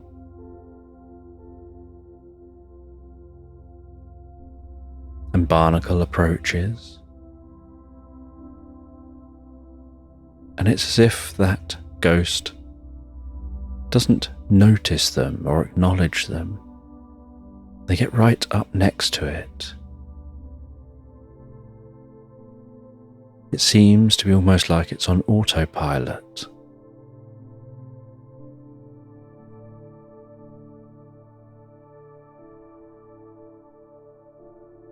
And Barnacle gets around in front of that goat and looks straight into its eyes. And it looks like it's screaming straight at them.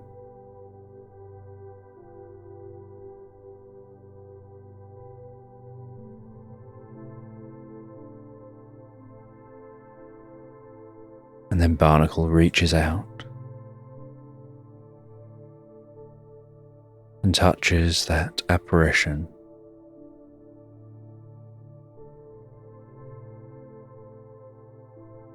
And it sends a slight tingle through their body, as if there's something there, or at least the energy of something there.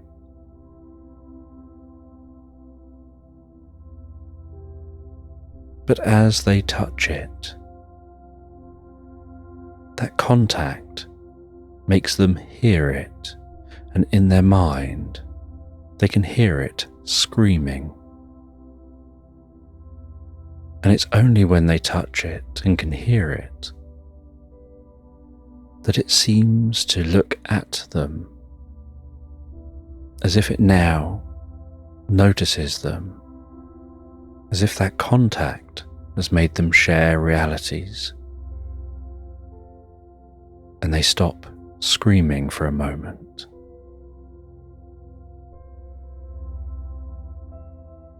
And Barnacle asks them who they are and why they're screaming.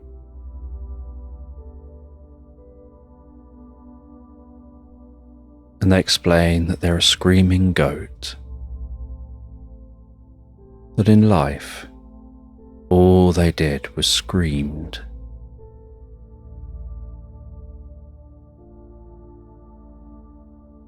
It's an evolutionary survival mechanism. Yes, it means they can be heard, but it's such an unbearable scream that nothing goes anywhere near them. The trouble is, it can be very lonely when you scream all the time.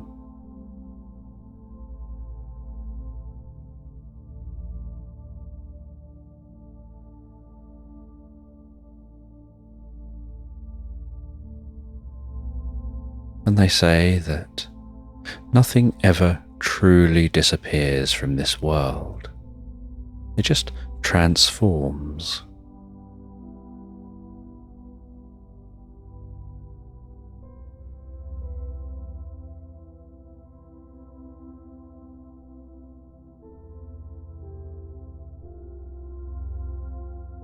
And the only way that Barnacle can hold any conversation is by remaining in physical contact.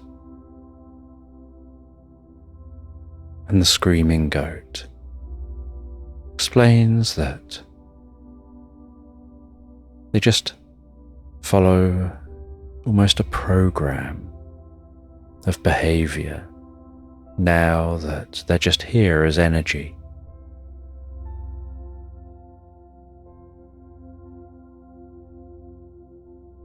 But there is one being here that they may find interesting.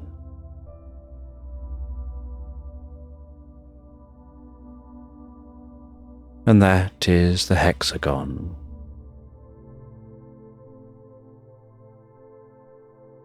And it's like a dragon but with many wings. And those wings beat in a pattern, almost like a wave passing down their body.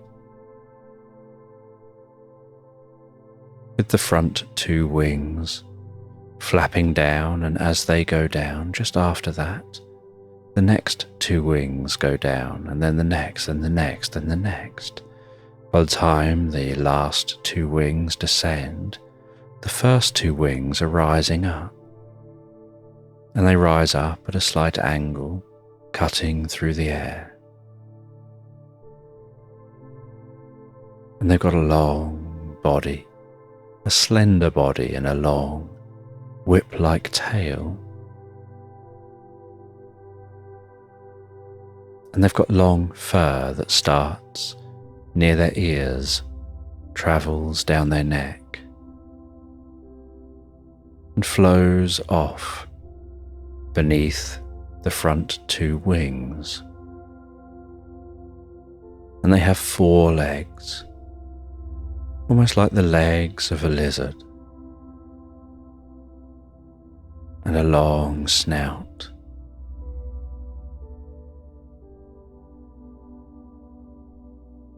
And they let out large bursts of golden flames. And you always know when one's nearby, because they sniff in before their burst of flames, and so you hear that sharp, deep sniff sound as they take in vast amounts of air.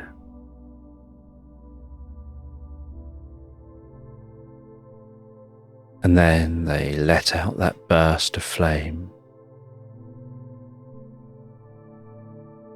in pulses.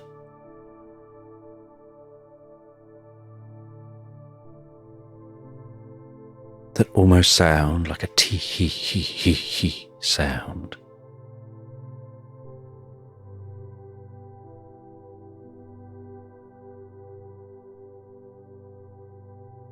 And they are some of the oldest creatures here.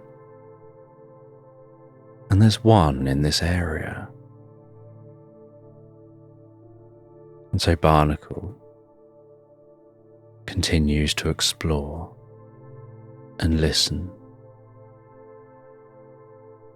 listening out for any unusual sounds.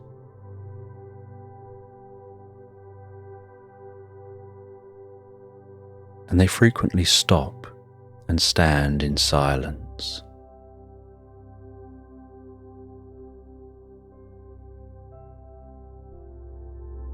Just listening, sometimes almost holding their breath and closing their eyes to really focus on the individual sounds in this forest. and they wonder whether it would be better to head back to camp and wait until morning. But they feel awake now. And as they continue exploring, they see something just almost at the corner of their eye. Something there, but almost unseen in the darkness, like a shadow against the night, swinging left and right, almost hypnotically swinging left and right, and they get closer and closer. And they don't feel like there's much wind.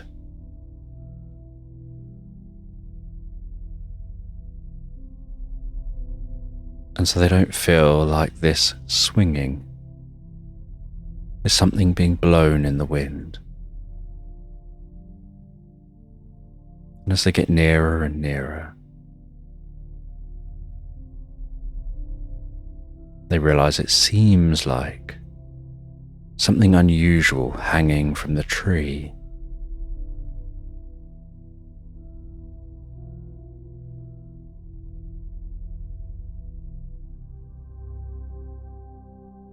And their eyes are now reasonably well adapted to the dark, and yet they still can't see much. But they can see some glowing eyes, almost piercing blue, with gentle purple pulsing around the blue eyes.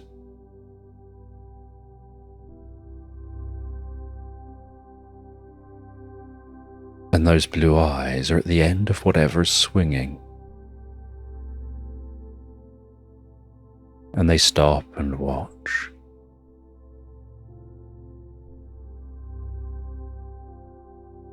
And then they realize it's a feather boa.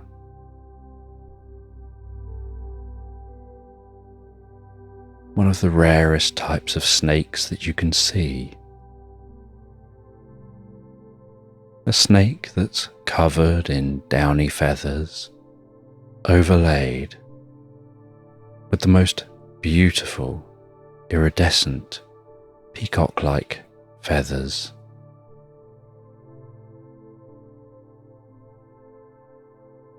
And it's just swinging from the tree, like a pendulum, swinging left and right, left and right. And as it notices Barnacle, so it stops swinging, raises its head up, gets its head to the same height as Barnacle's head,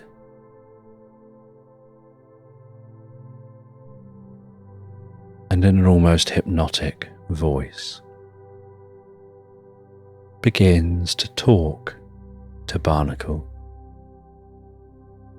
and its movements and its stare seem to lock Barnacle's attention, almost as if it's hypnotizing Barnacle.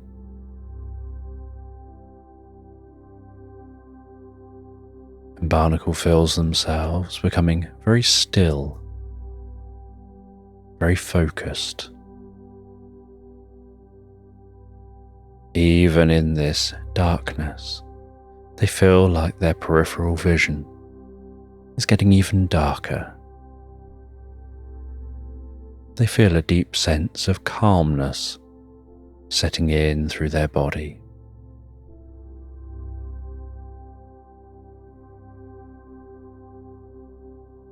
As this feather boa talks to them in the most friendly but deep and meaningful way. You seem like you're out late, You're not from this island. You're exploring to see what you can find. You're in search of ancient ruins, to find something left behind.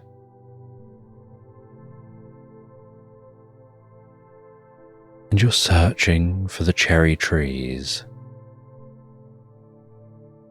the ones hidden deep within, that are perched within a rock garden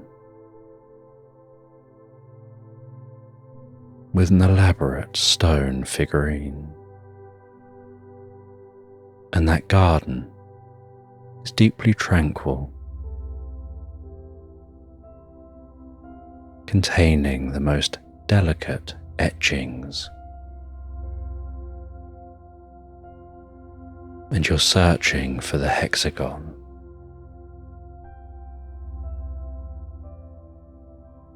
To find that which is within.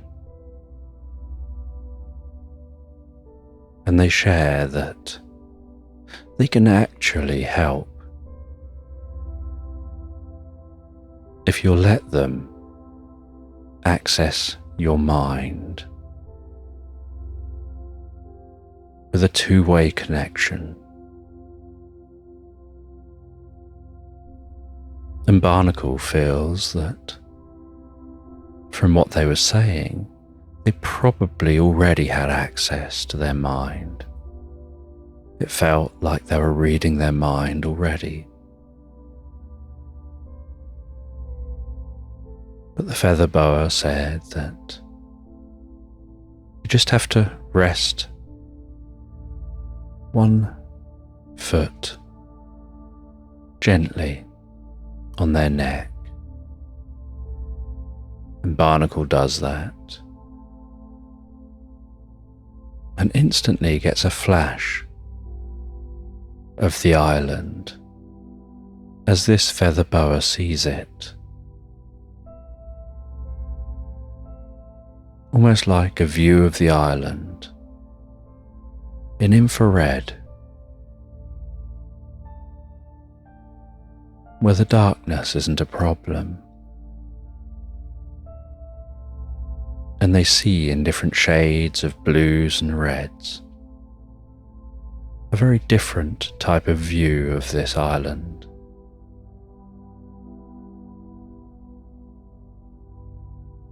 But because they can see in infrared, they can see the heat signature of where that hexagon has been.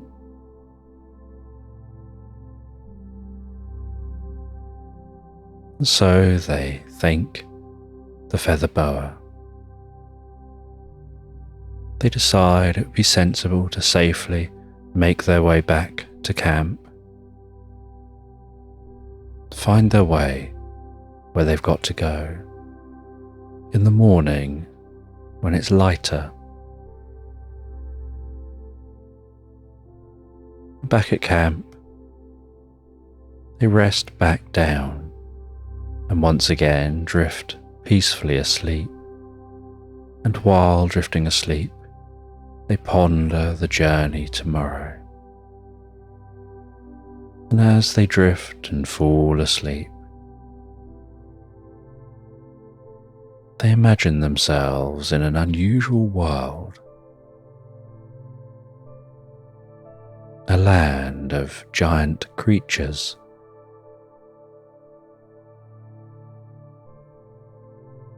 And they're flying on the back of a giant dragonfly, a bit like flying on a dragon, steering and weaving that dragonfly above a vast lake, weaving around and dodging other giant dragonflies, dodging large falling rocks, passing beneath floating islands, towering waterfalls, some tumbling from those floating islands and rumbling down beside them, and the dragonfly's reactions so quick as they dart and turn and weave and dive down in front of a waterfall, power through the spray at the foot of the waterfall, exploding out of that spray at high speed, racing their way down a river, weaving between boulders, rising from the water.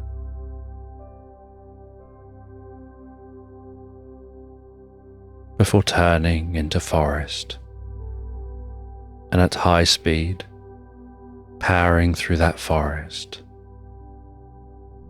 Barnacle feeling like they're just on for the ride, as the dragonfly flies rapidly, dodging the trees, coming out into a clearing, flying so fast over the clearing, leaving a wake in the grass behind them, catching the tops of some dandelion, which explode up into the air. The scents of the meadow filling Barnacle's senses.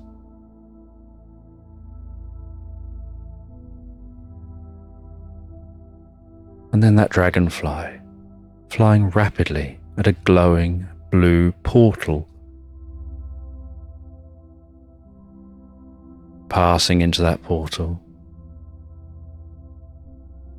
and then disappearing as they roll and land on the ground the other side of the portal.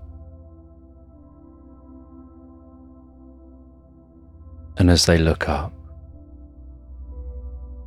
they find that they seem to be standing on the moon, only the moon is slightly soft.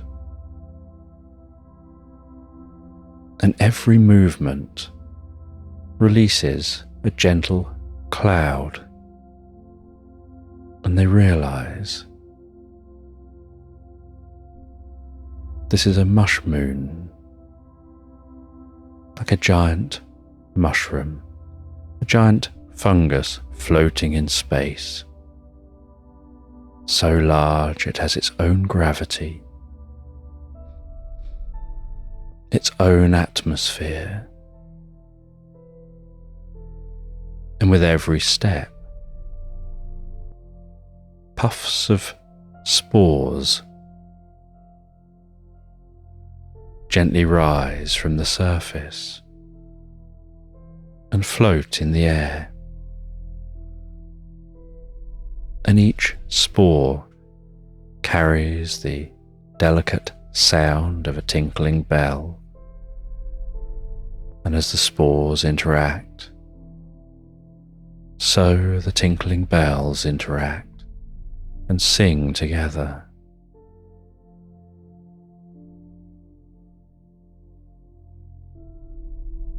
And Barnacle walks around the moon. You can smell that mushroom scent from this mush moon.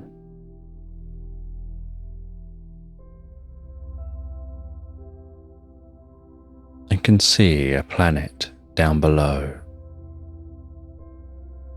with this moon gently circling that planet, and that planet being full of so much water, barely any land and giant ice caps.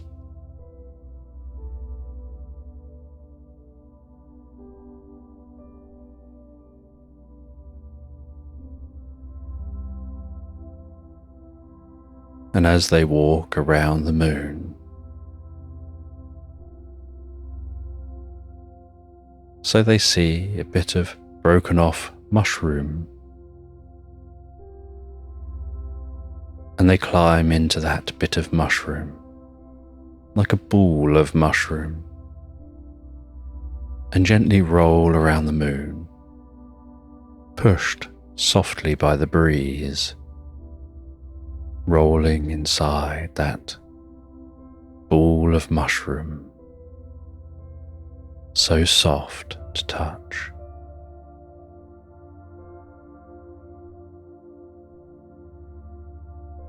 Until they see what looks like a cave in the distance, and they roll in the direction of that cave.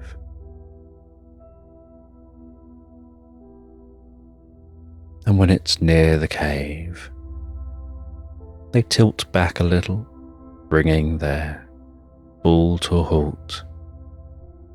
They scramble their way out. They wander into the cave to explore it. They call out into the cave, their voice muffled by the soft walls of this mushroom cave.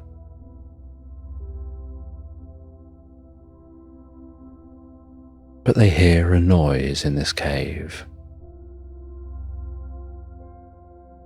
And so as they walk into the cave, following that noise, they encounter a dog. And it's a really friendly dog. And it introduces itself.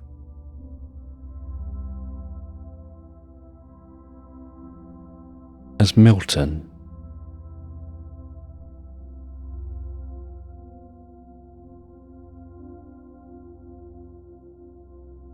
And Barnacle sits down and begins to talk with Milton,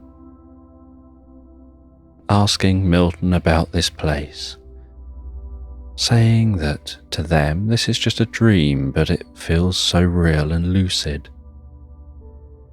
And Milton says this isn't just a dream. This is so much more than a dream. This is a deep state of reality buried within your consciousness. And the dog says that perhaps their dad will be able to explain it better. And the dog heads off. And says, just sit there and meditate for a moment while I go and find my dad. My dad will be hidden around here somewhere. He likes to hide away, where he can be alone with his thoughts, exploring his consciousness, exploring the deeper natures of reality. But I'll go seek him, and when I find him, I'll return. But for now, just stay here and meditate.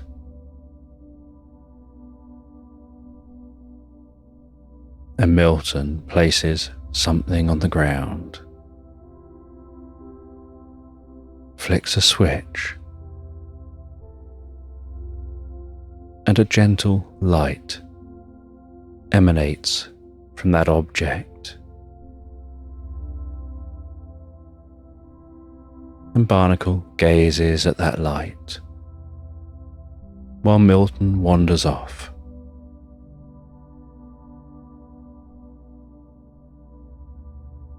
And as Barnacle gazes at that light, they notice a gentle pulse within the light, They feel their breathing synchronizing with that pulsing, and that pulsing softly slowing down. And they find their peripheral vision gently fading away, as all that fills their attention is that soft light, to the point that they can almost feel delight as they gaze at it. And their breathing continues to slow.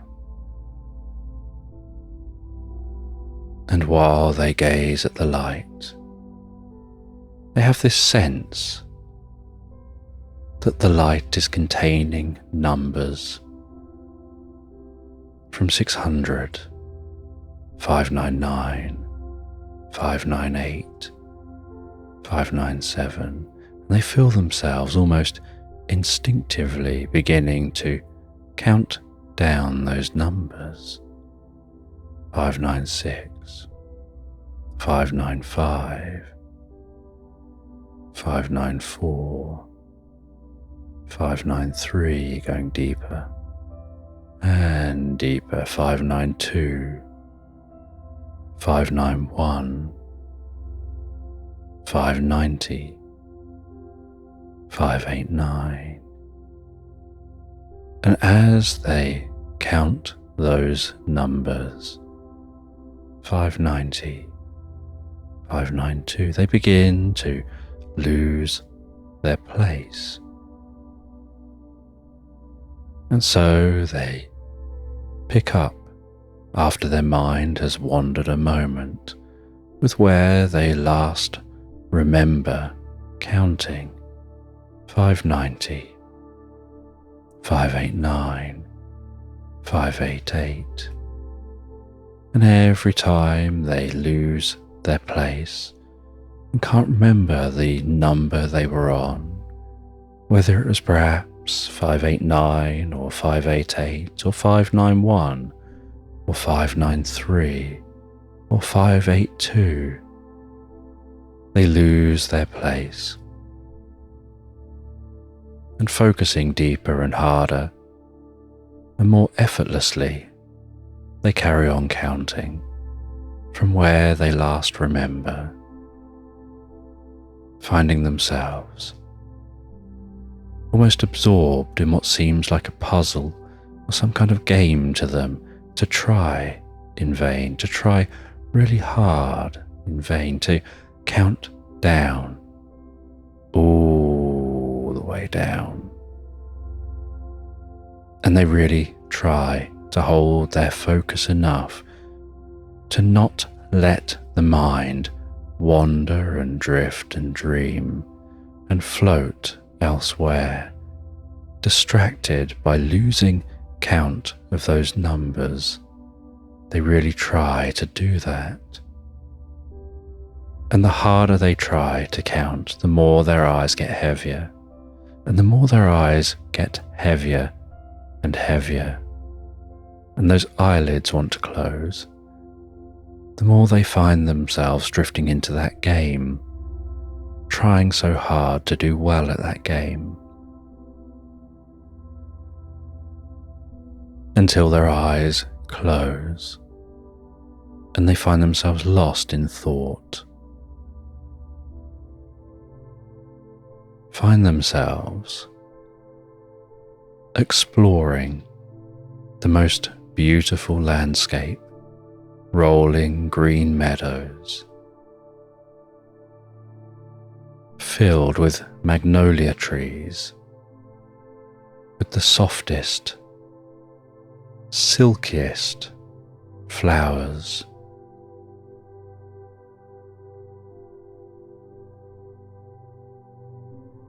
And they find touching those petals so hypnotic, so relaxing, so deeply tranquil, like they're connecting with some aspect of themselves that's deeper than they've ever gone before.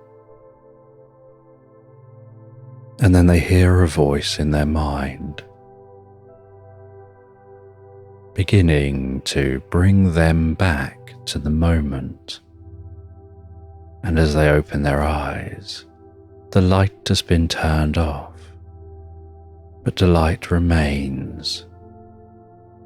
And before them is Milton and his dad. And he introduces his dad and says, "This is Eric. And my dad has been here for such a long time. He can explain to you the secrets of this place. This is a deep part of you, of your mind. It's somewhere to explore, and everything here is in the form of a metaphor.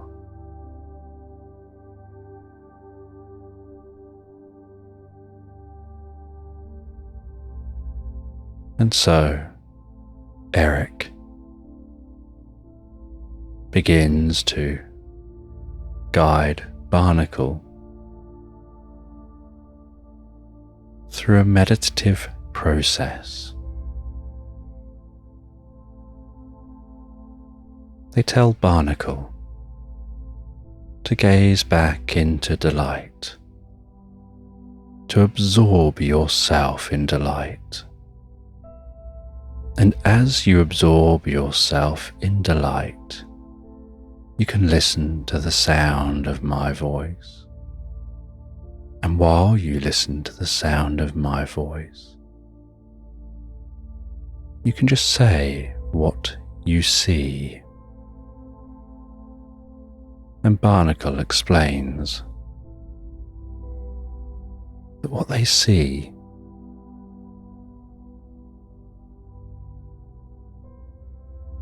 is a lamb sleeping in a bed, and the bed is made of rice, and the rice is floating on a lake of perfectly still water. And as it floats on that lake, it turns gently in the water. The lamb resting and sleeping on that bed. The moonlight beating down a silvery glow, illuminating the landscape with that silvery glow. The moonlight sparkling on the surface of the water. The deep blue in the night sky surrounding the moon. The dark green of the night-time leaves of bushy trees around the lake. The faintest gentle sound of the water lapping on the shore of the lake. And that lamb breathing so calmly, so relaxed in bed.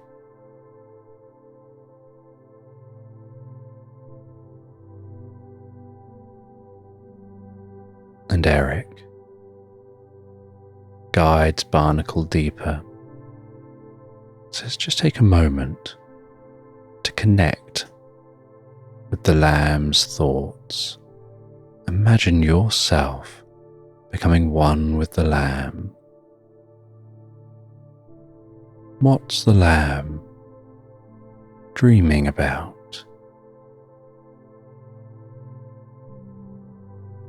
And Barnacle focuses in the most comfortable way, synchronizing their breathing with the lamb's breathing. And as they do, they begin to see inside the lamb's mind.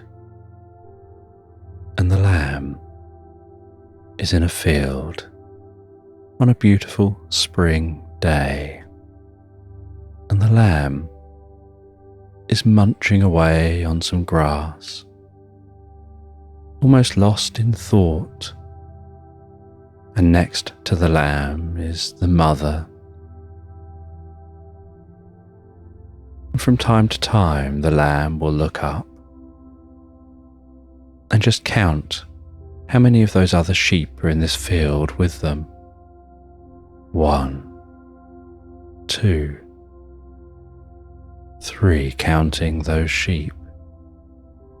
But every now and then the mother will get in the way, or the sheep will move, and the lamb will start counting again and have to pay even more attention to counting. 1, 2, 3, 4, becoming deeper and deeper absorbed. And then the mum says to the little lamb, "It's okay. You don't need to try and count the sheep. I can tell you now, there's 100 of us here in this field." And so the lamb ignores the mum and decides to check 100, 99, 98, 97, 96, 95, going deeper and deeper absorbed in the counting, 94, 93, 92, nope, someone's moved, 100, 99, 98, 97, 96. And so Barnacle observes that the lamb is counting to check how many sheep are in the field.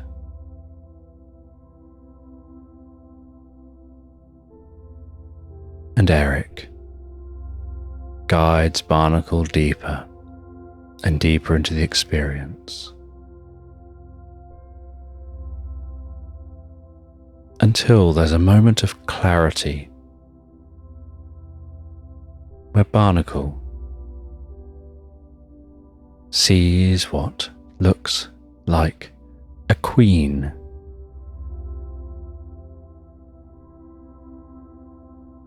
Somebody wearing a crown, gracefully walking towards him. And he notices, as they're walking towards him, the landscape around them changes to a court. And he finds that he's kneeling within this court and the queen is approaching.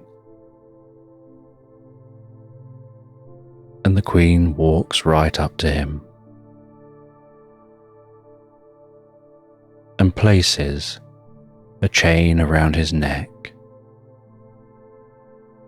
And on that chain is a symbol. And she looks at him and says, "You're now ready." And with that, he begins to drift back from that meditation. And Eric says, "Now, you're ready." And the mush moon begins to fade. And he hears the morning sounds in the forest and opens his eyes to the dappled light gently dancing on his tent. He leaves the tent and smells the fresh air.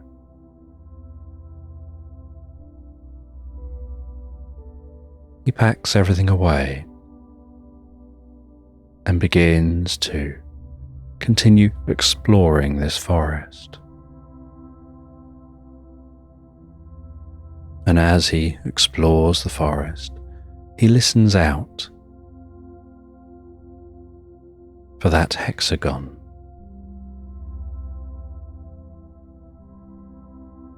And eventually he thinks he can hear it flying high overhead. And he still has some residual abilities from that feather boa. And through the trees, he can see the faint sign of a heat signature. And he keeps his eyes on that spot while navigating through the trees to a clearing. And in the clearing, he calls down that hexagon, which flies down gracefully, lands before him, and that powerful creature walks in thuds along the ground. And Barnacle heads over to the hexagon, and on the back of the hexagon is a saddle, and the hexagon glances at Barnacle and his back. And so Barnacle jumps on the back of the hexagon, and it launches in the air, its wings flapping, its body gently undulating as it flies. And it seems to instinctively know where it's going. And it flies beyond the clearing. It flies over tall hills to the far side of the island. And near the far side of the island, it lands beside some old ruins of an ancient Roman aqueduct. And water's still passing along that, but as its ruins, the water's just pouring like waterfalls off the end of the ruins. And these ruins have been like this for so long. There's a pool beneath both sides, where water falls down and has been eroding the ground.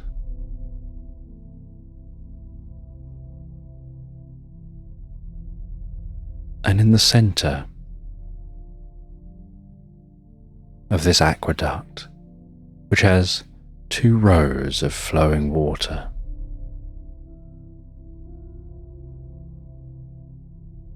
is an entrance into the hill.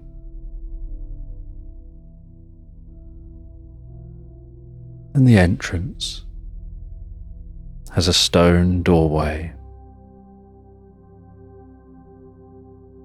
with a worn and weathered wooden door. And Barnacle opens the door and walks through that door into the hill. But inside the hill, instead of finding darkness, they find the most beautiful rock garden. And surrounding the rock garden, are bright yellow daffodils, the scent of which wafts into Barnacle's nostrils.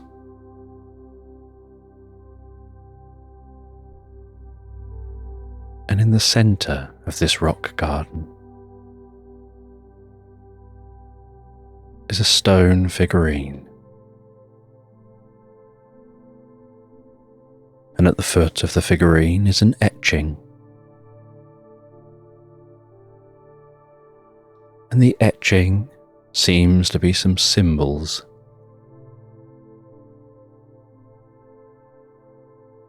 And Barnacle explores that etching and recognises the stone figurine as being that queen, and touches near his neck and finds that that chain is still around his neck. There's a symbol that matches the etching.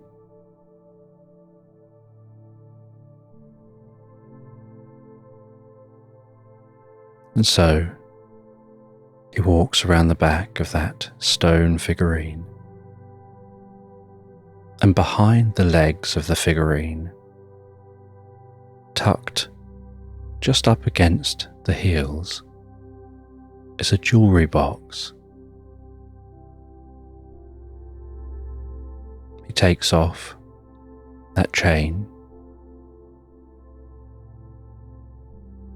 He places the etching within what looks like a keyhole, and as he twists it, it turns and clicks, and the jewellery box pops open. And as it pops open, so a small figure rises up. Tinkling music begins, and that figure dances to the music. And beneath the figure is a small folded letter. And Barnacle takes that letter, reads the letter, and finds that it shares about this place, about a magical bubble surrounding this island, where dreams come true.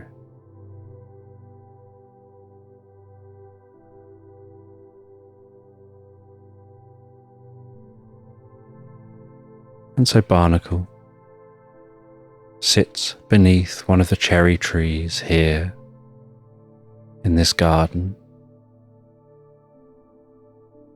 reading the writing in that letter.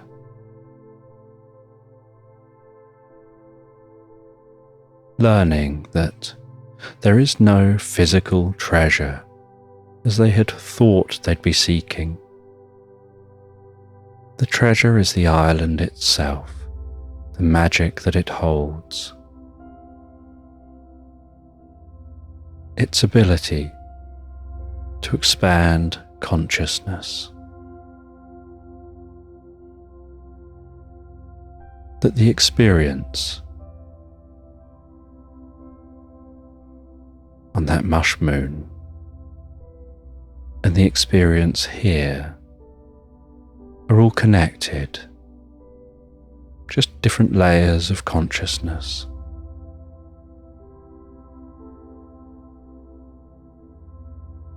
And he folds that letter back up and places it back into the jewellery box,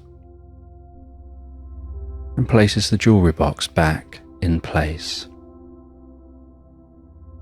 And as he places that back and pushes it back against the heels of the stone figurine,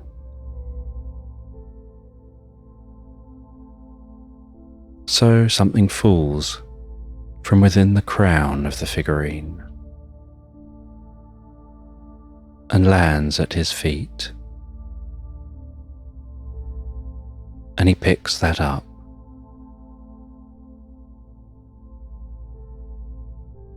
And it's a small egg-shaped container. And he carefully opens that egg-shaped container. And inside, he finds a small model of some scales and some writing around the model, saying everything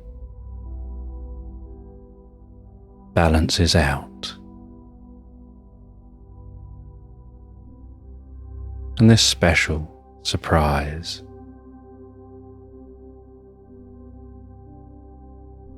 is just for him to take.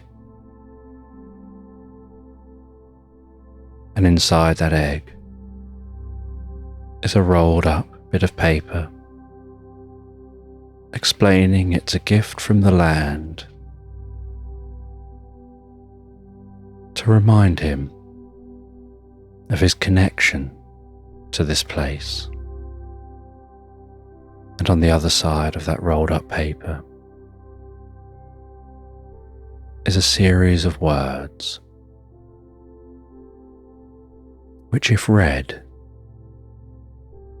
will trigger that meditation, psychically bringing him back to here.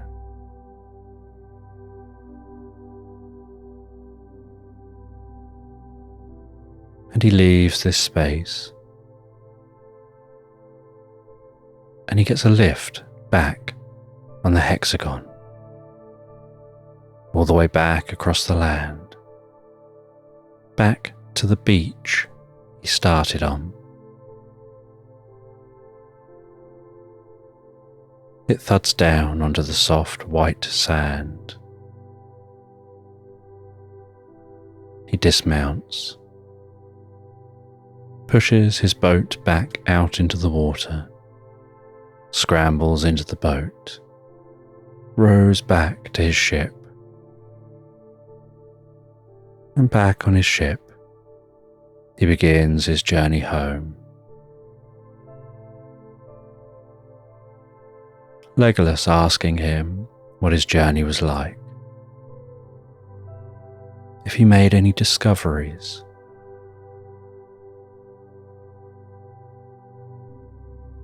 And Barnacle explains he found himself. And he places the scales on the edge of his desk, sits back in the captain's chair with a cup of tea, and ponders that experience, knowing he's got many weeks of journey to get home. And as nighttime falls and the ship gently rocks, he writes up his log of his journey, writing in detail about his experience, before settling down in bed, enjoying the gentle rocking of the ship, almost rocking and lulling him to sleep.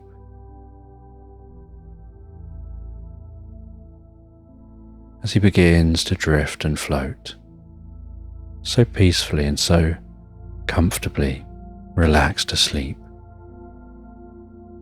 into Slumberland. And in this bedtime story, the girl is out exploring.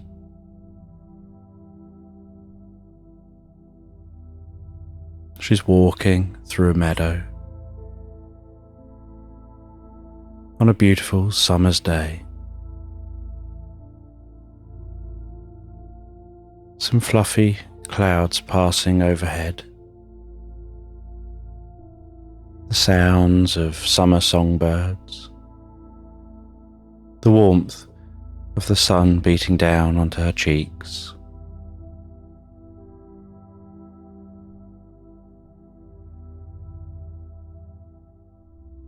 The sight of bees and butterflies flitting from plant to plant.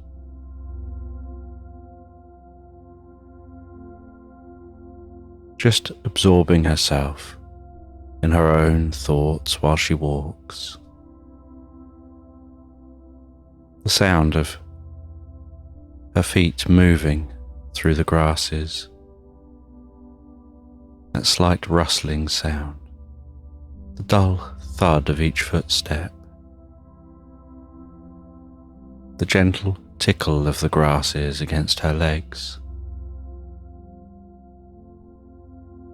the occasional breeze blowing across the top of the meadow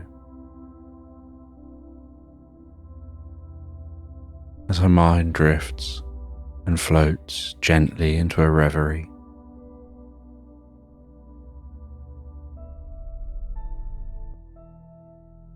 Then jumps softly, meandering,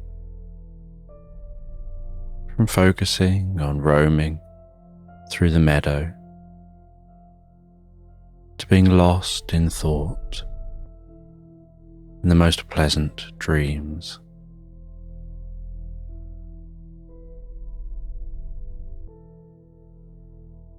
And she wanders through this meadow, heading towards a very straight canal that cuts through the landscape.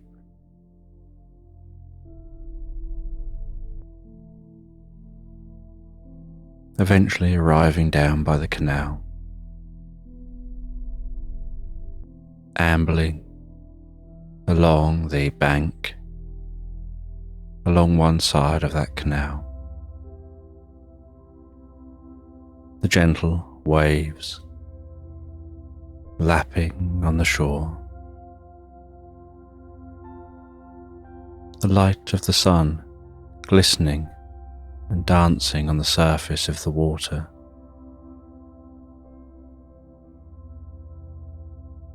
Dragonflies darting around and hovering above that water.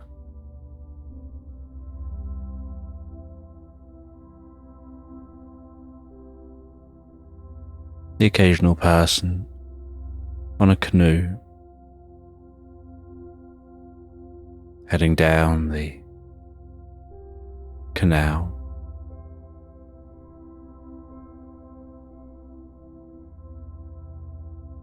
And the sight of some long canal boats moored up at the sides of the canal. And she follows this path along the bank, passes some dog walkers, and heads into woodland as the canal cuts through this woodland.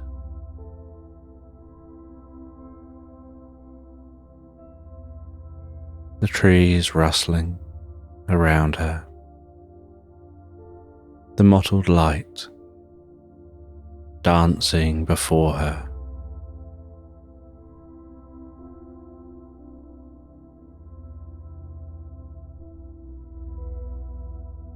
And in the canal,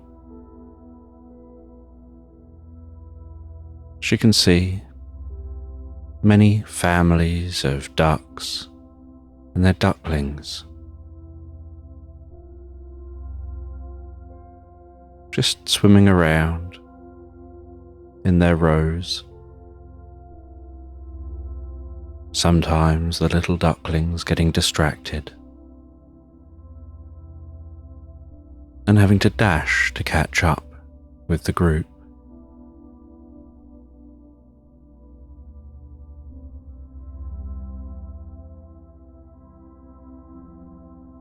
And the occasional swan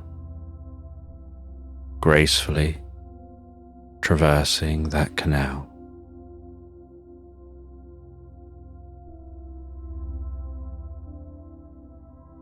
And yet she continues walking, enjoying the atmosphere, unsure exactly where she's going,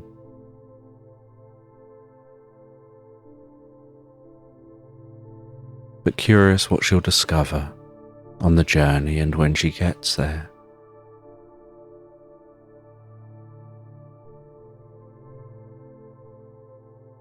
And while walking along the canal, She encounters locks, and she stops and watches as a lock is opened and a boat moves into the lock and it's closed behind the boat.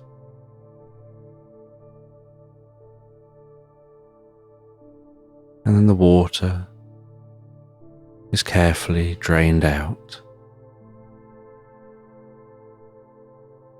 as that boat lowers down.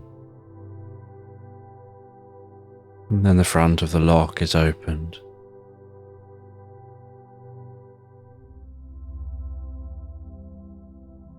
And the boat continues its journey.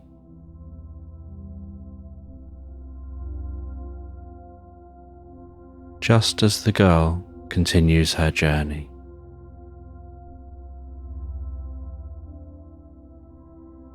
walking along with almost a skip to her step. Not a real skip, but that kind of skip you do when you're walking along and you're enjoying what you're doing.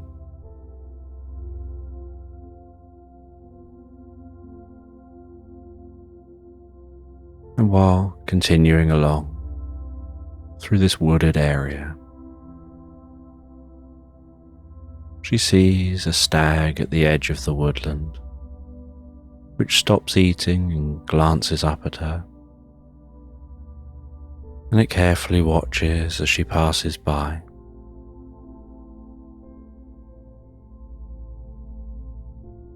Almost remaining motionless, just following her with its eyes.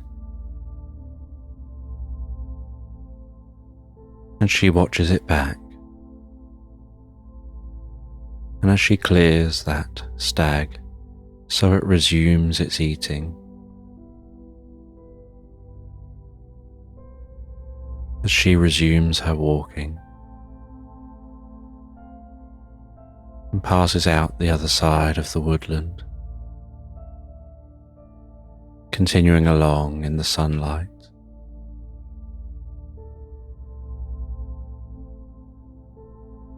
And alongside the canal, are large open fields.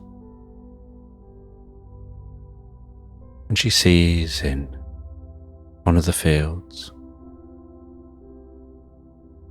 what looks almost like an army of chicks chirping in the field, chowing down on grain.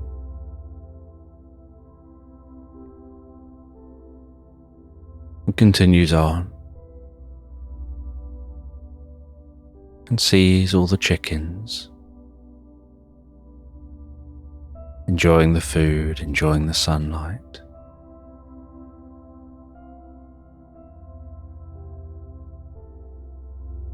And she continues walking. And while walking, passes a field of cows. One glancing up, giving a deep moo, before continuing to eat.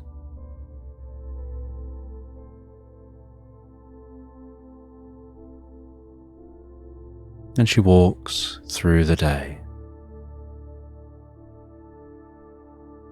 And the sun begins to set. And while the sun seems to slowly set over the horizon, so the colour of the sky in the distance begins to turn shades of pinks and reds, while the sky behind her takes on a rich, dark blue hue.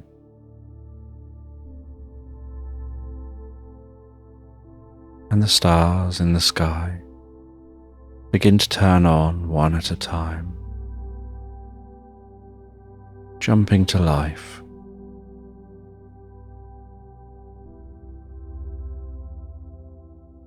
Then she watches as those stars turn on in the sky. And she sees before her a small cottage near a lock along the canal.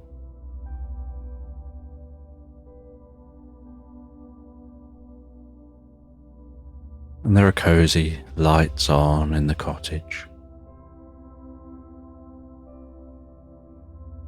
Shrubberies in the garden.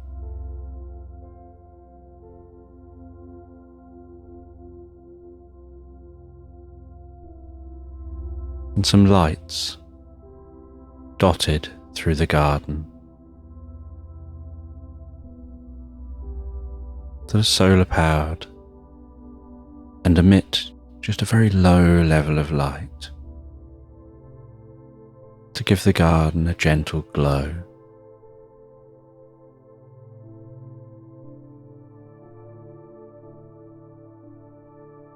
And she opens the gate,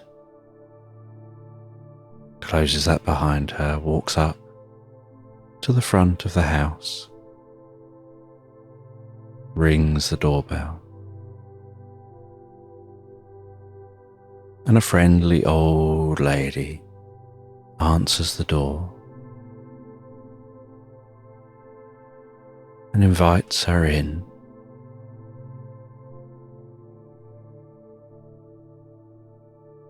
And the girl enters this cozy cottage.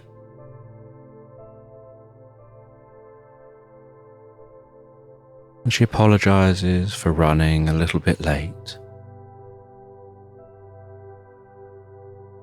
but says that the walk was so nice and relaxing. She just found herself lost in thought, and she wanted to take it all in and enjoy the journey to the cottage.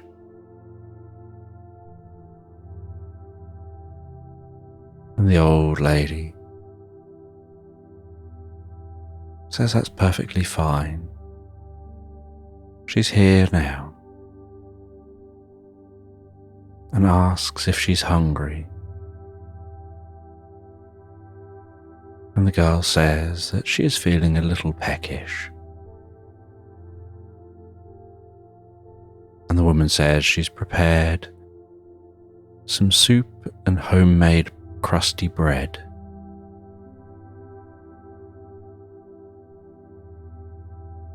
And she gets taken through to a dining room, and on the dining room table is what looks almost like a swimming pool of soup. Just a giant bowl of soup.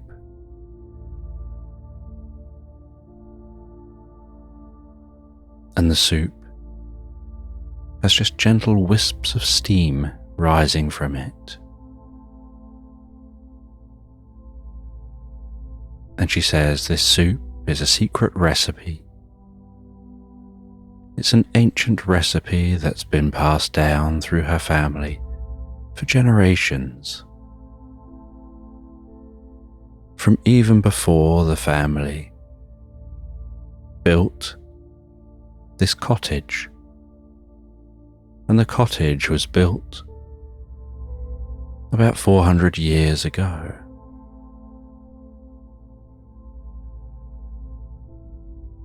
And she stirs the soup with a ladle, and the girl finds it almost mesmerizing, watching that soup gently turn, noticing the weight and the thickness of the soup.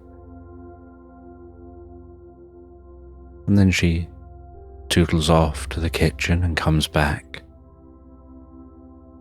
with a wooden board of bread, places it down on the table. There's a waft of the scent of the freshly baked bread tickles the inside of the girl's nostrils and dances around her senses. as her mouth responds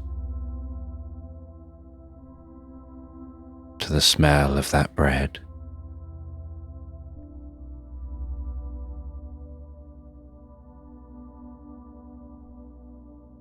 And then the elderly lady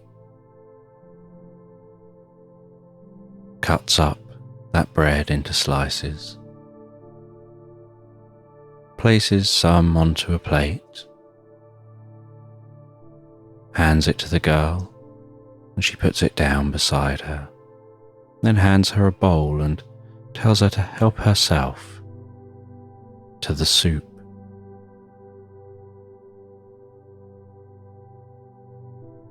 And she takes that ladle and gently stirs the soup before lifting some up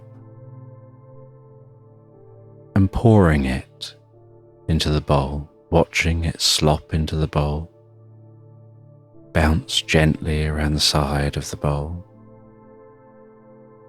flowing within that bowl, before settling softly in place. And then the lady does the same and sits opposite the girl and asks her how her walk was and what she's been up to, if she's seen anything interesting,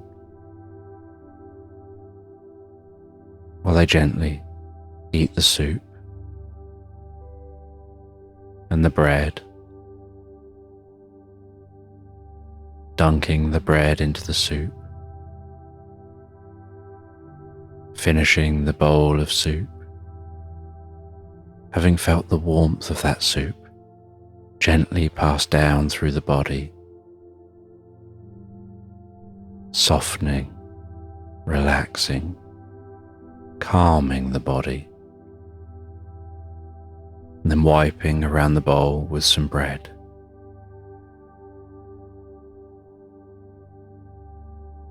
And the lady says, "You can have some more."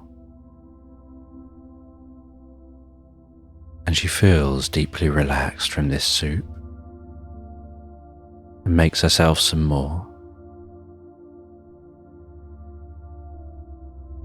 Pours that into the bowl. Continues chatting while eating, dunking the bread, wiping the bread around the empty bowl, and repeating. And the lady smiles and says, "You're going to sleep well tonight. This soup is great for sleep."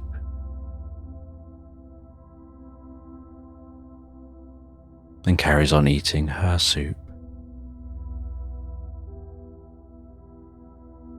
And after eating the soup and the bread,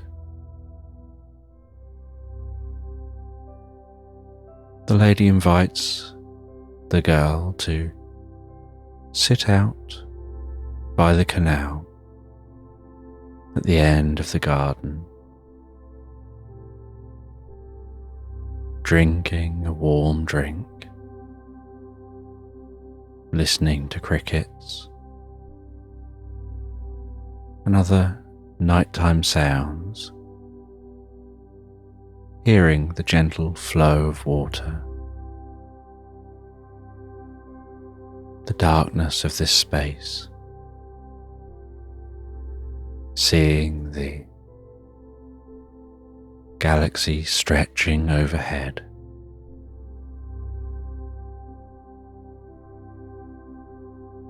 and just talking,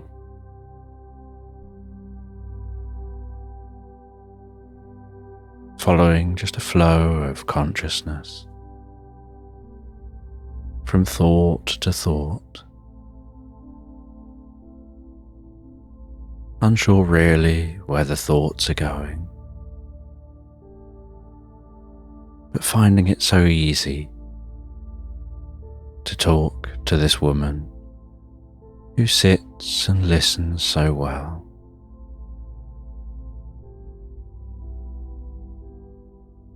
who shows a deep interest.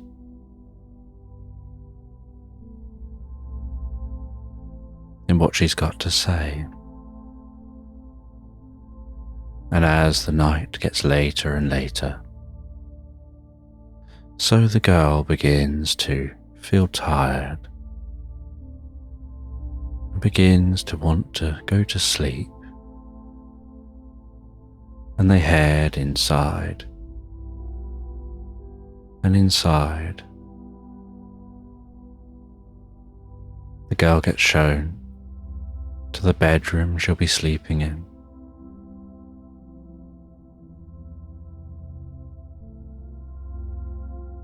And it's a cozy, small bedroom with a bed containing multiple layers of sheets and the comfiest looking pillows.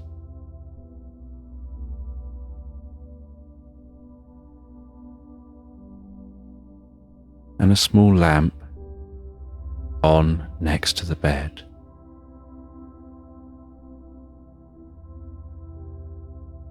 And the woman says goodnight and closes the door. And this bedroom has a fresh, comfortable scent to it, and the most gentle coolness. And the cozy light brings a deep sense of comfort and kindness to the girl's heart.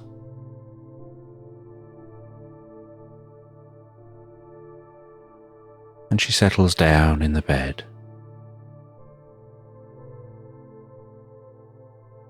and begins to drift peacefully asleep. And as she begins to comfortably drift asleep, she starts to dream about walking down some steps from the back of this cottage down to a secret path on a comfortable summer's day. And as she takes each step, curiouser and curiouser, down to the path, she hears a voice in her mind, counting her down those steps. 10, 9, 8, 7, 6, and she descends those steps slowly and meaningfully, each step feeling so solid beneath her feet, and yet bringing her closer to that path, closer to a deep understanding of something just out of grasp. 5, 4, 3, 2, 1, and she steps onto the path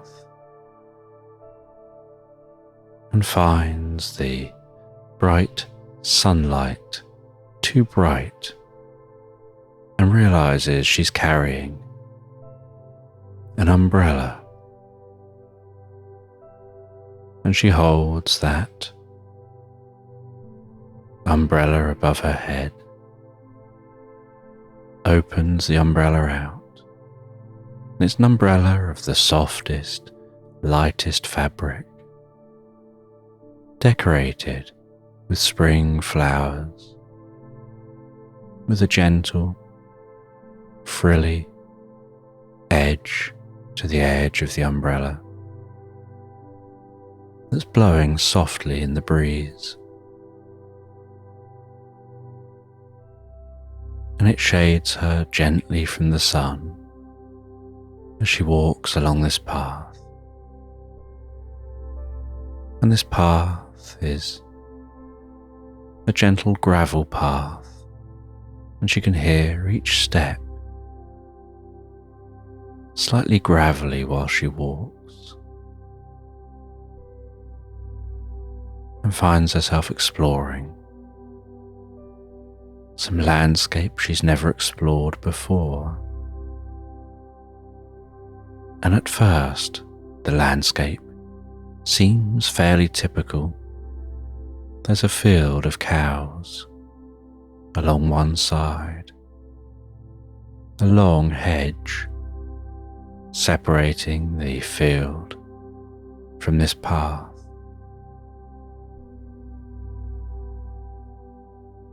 There's a slight bank down the other side. Then it heads off into woodland, and the trees in the woodland are gently rustling, and she can see the light dancing through the branches, weaving around the woodland floor.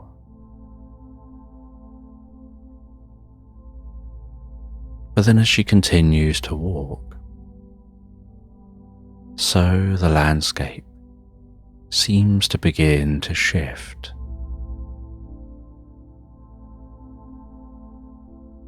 The trees stop making a sound as they move.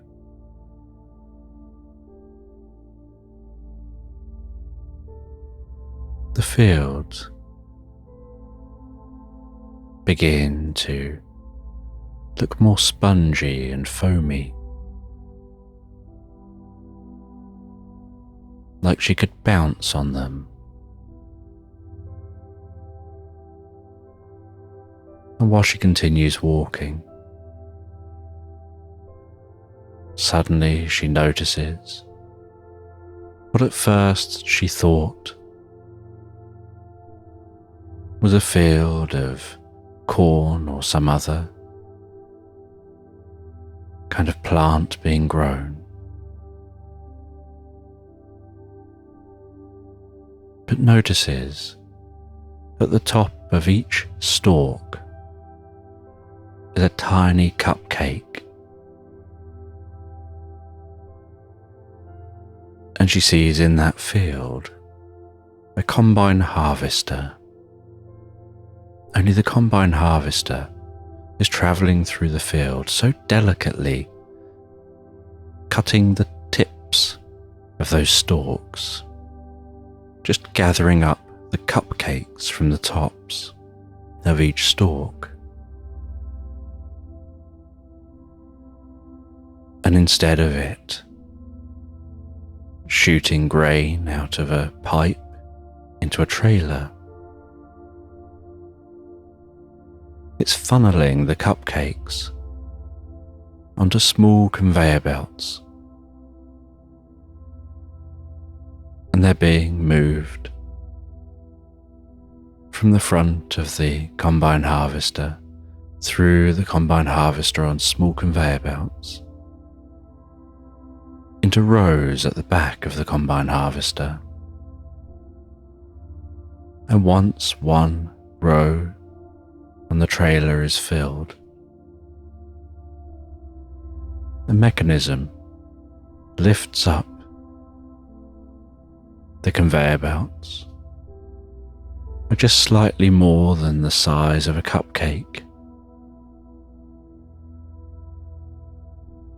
and it starts forming a new row on a new layer in the trailer,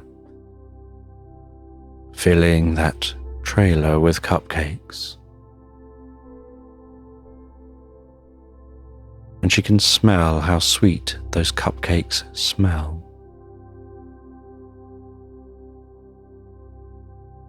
And she continues to walk until she reaches the edge of the field. And she sees by the edge of the field a farmer. And she calls over to the farmer and asks about the farm. And the farmer explains that Each field has different cupcakes to be grown and farmed. These ones are carrot cake cupcakes. In another field, they're plain cupcakes with vanilla icing on top. Another field has chocolate cupcakes with chocolate icing on top.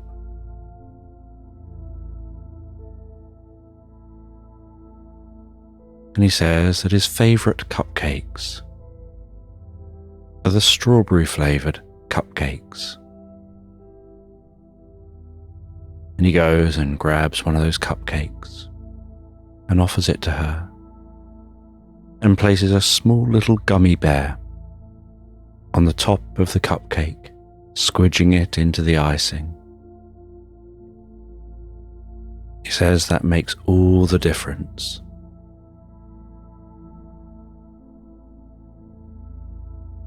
And he hands her that cupcake. And she can smell that strawberry smell as she moves the cupcake towards her mouth. And she takes a bite of that cupcake, and the strangest experience happens that as she bites into the cupcake, it's like an explosion of a taste sensation, like popping bubbles bursting around the inside of her mouth, fizzing. And as the cupcake dissolves while she chews, it seems to turn to liquid.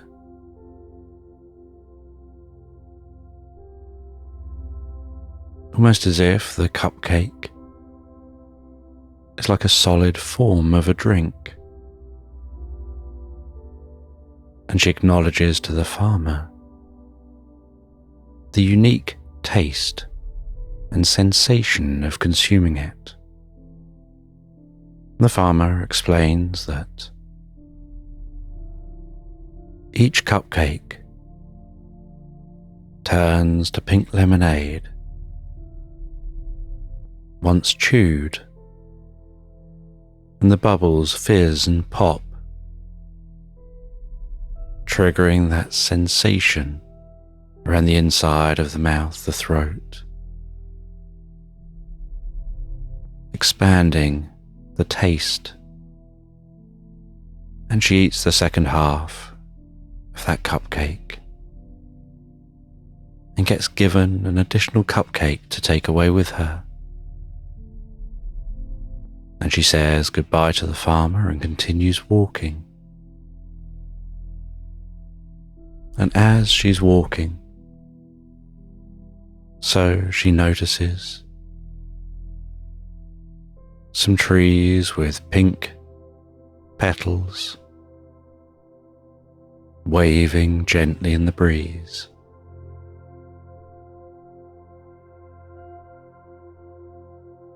And a gust of wind whips around the trees. The sound of that wind rustling up the leaves, and like a mini tornado, whipping the pink petals from the trees up into the air. And they rise high in the air before the wind fades away. And those pink petals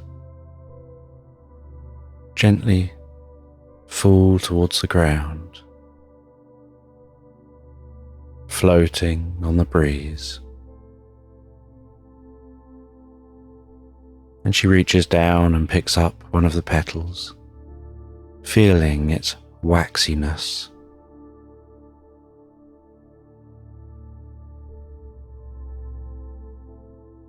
And feeling this urge to take a bite of the petal just to try it. And as she gently takes a bite of that waxy petal, she notices that it tastes so sweet and brings a tingle to her senses, almost like it's heightening her awareness of the surroundings. And so she eats the rest of the petal and feels her consciousness connecting, expanding, touching the world around her.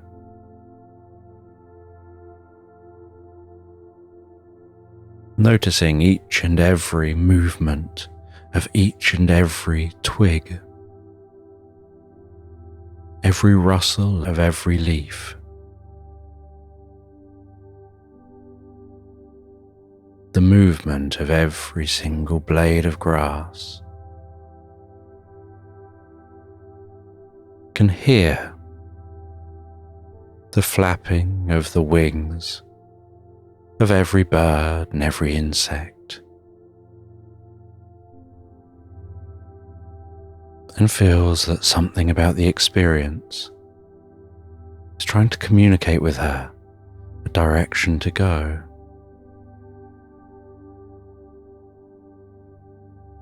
And so she jumps the hedge and starts cutting through a marshmallow field,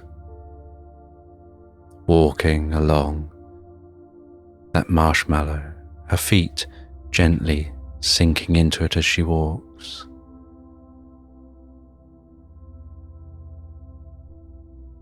And she can see at the far end of the field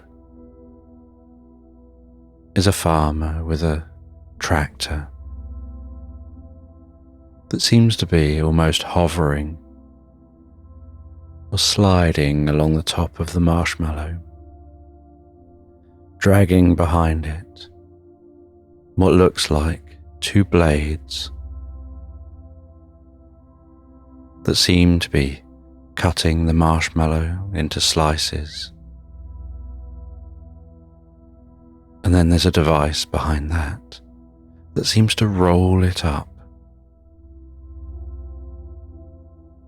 into an enormous rolled strip of marshmallow that, once it reaches a certain size, gets cut and lands in a trailer.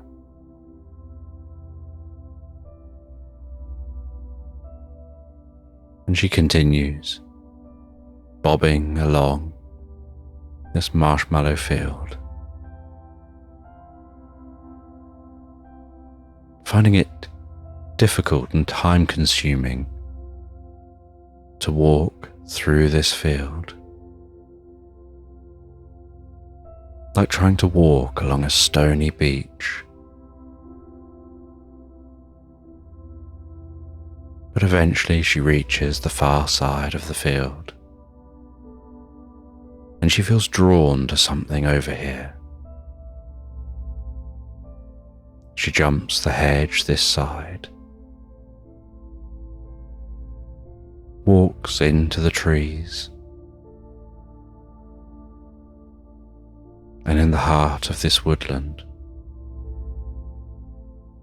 is a tree that seems to be humming with the gentle sound of a million bells.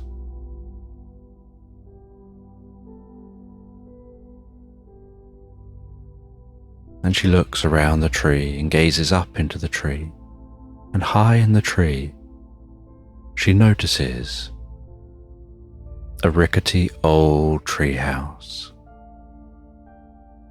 that's grown up with this tree over hundreds of years.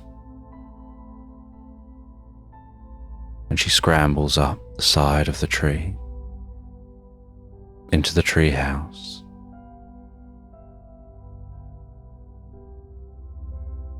And inside the tree house,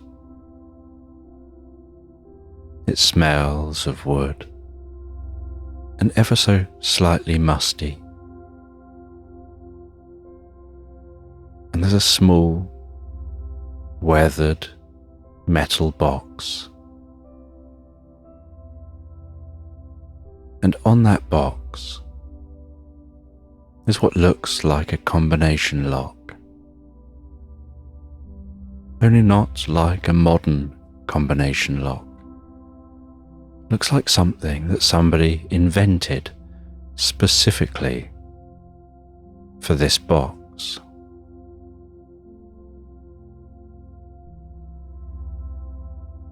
And so she touches that combination lock, carefully moves each number around, feeling to see if she can notice anything that will reveal when the number facing her is the correct one. And she pushes with a little pressure while doing this. And she notices there's a very slight bit of tension at one specific point. And so she assumes that probably relates to the number needing to be facing her or facing away. And so she feels on each number and makes it so that the tension is facing her, and then tries to release the lock, and it doesn't release. So she does the same, but makes sure the tension is facing away from her. And this time when she tries the lock, it slides open easily and effortlessly.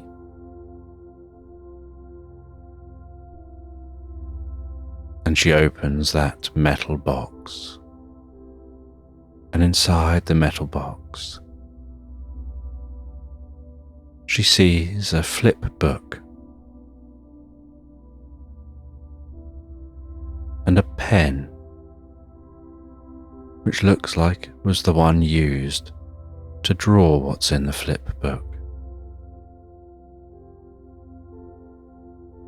And she begins to flip through that flip book, and she watches as a lizard wanders into the scene, looks left, looks right, picks up a cello case, carries that along, seems to be setting up at a musical event, like a concert, opens the cello case, but finds that the cello's broken.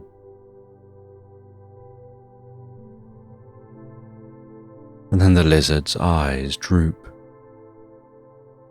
and the lizard can be seen to be sad. And then a jester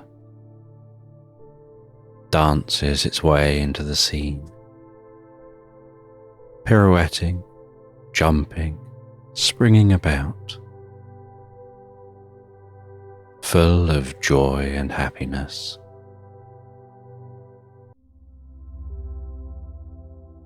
And the jester drapes a large cloth over the cello, and then is seen to be whipping that cloth away rapidly.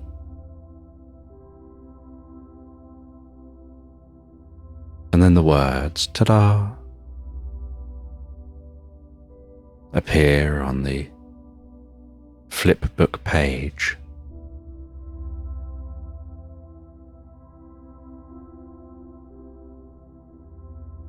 And as that cloth clears the cello, so the cello is in one piece, and small hand-drawn stars and sparkles can be seen around that cello.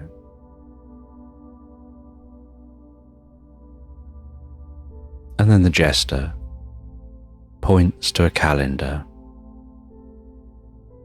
as the lizard glances to the calendar and points to what date it is. And then the jester can be seen holding their belly and laughing. And the lizard can be seen shaking their head. And the jester then bounces and cartwheels off the scene.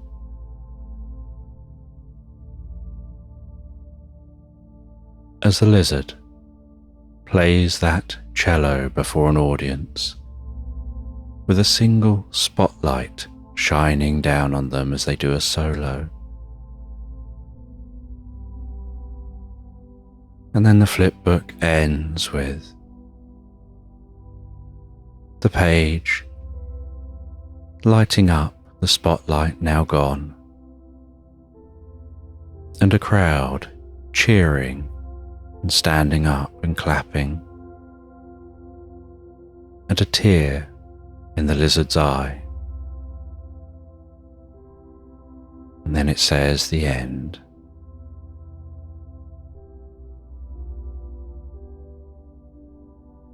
And the girl places that flip book back into the tin and looks at what else is in this tin.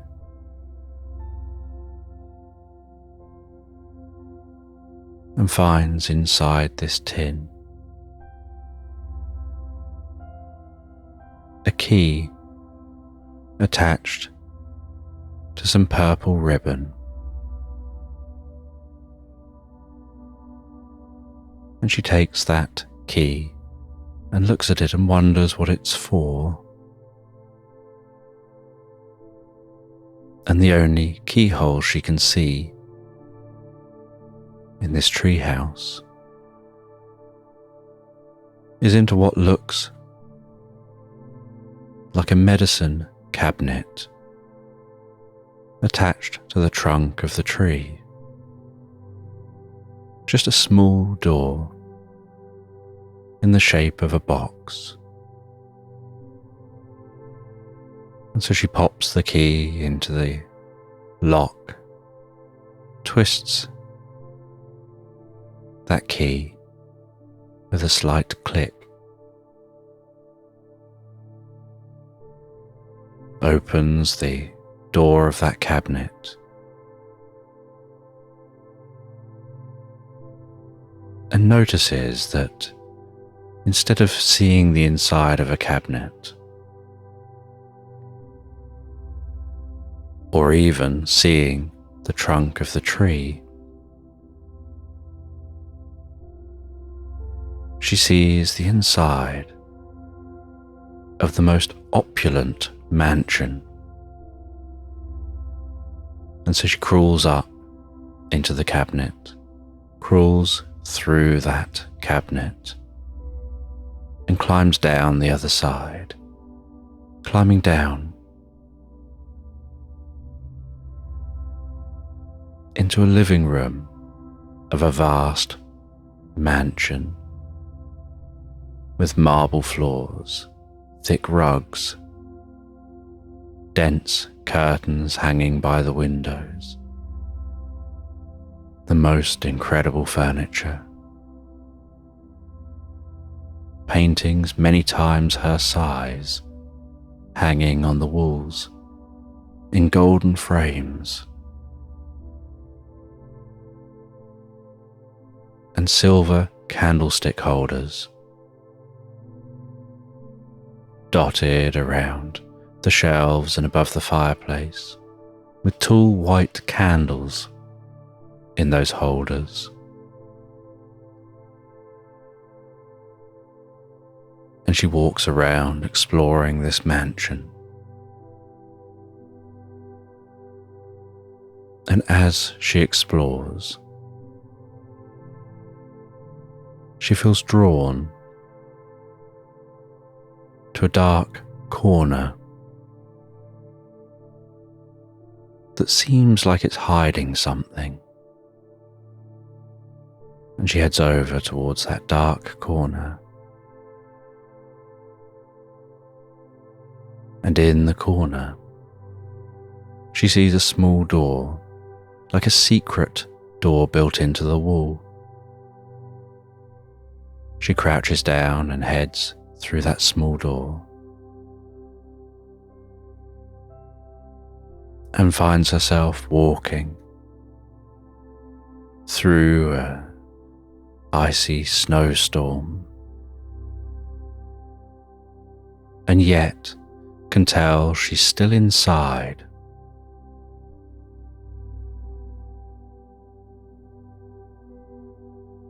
And in this icy snowstorm,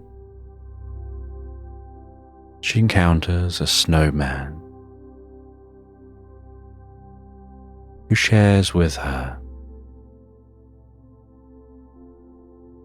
that they are that part of who you are that you often keep locked away. Not because they're bad, but because you'd rather not experience their presence if you don't have to. But they do serve a purpose. They can be helpful, and it is helpful to know and deeply understand yourself and all aspects of yourself,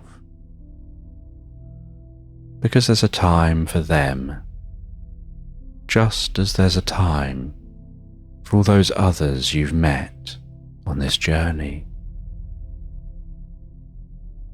As you've been wandering around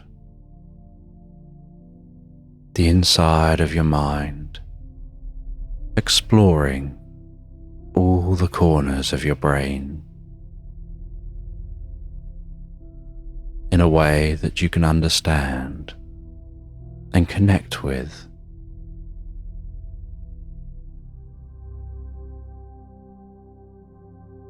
And the girl talks with this snowman and learns even more,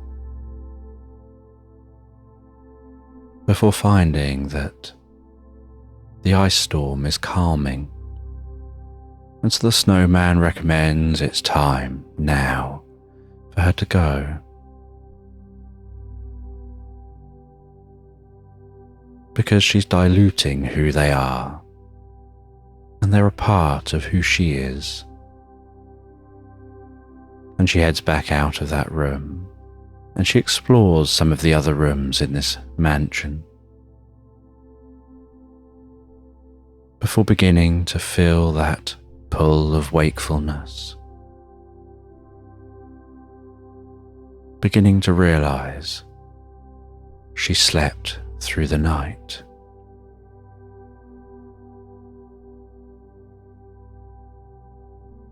And as she starts to wake up,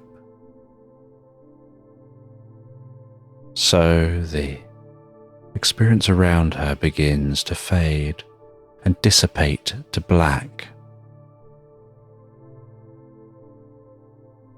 And as it fades, she wakes feeling so comfortable in that bed and can smell the most beautiful breakfast being prepared.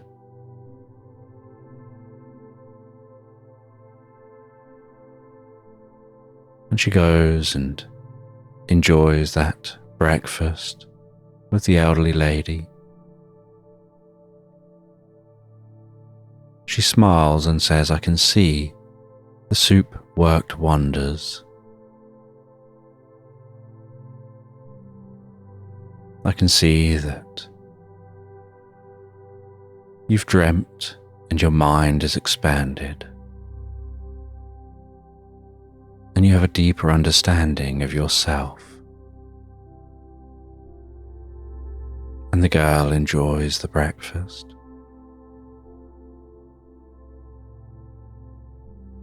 And the lady and the girl plan what they'll be doing through the day, what they'll be doing through her stay,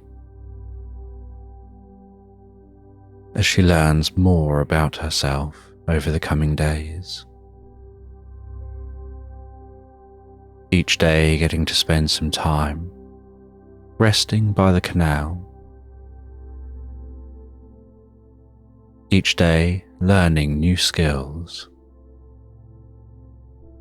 And each night integrating those skills deeply within her. Enjoying the most incredible food, the most transformative food.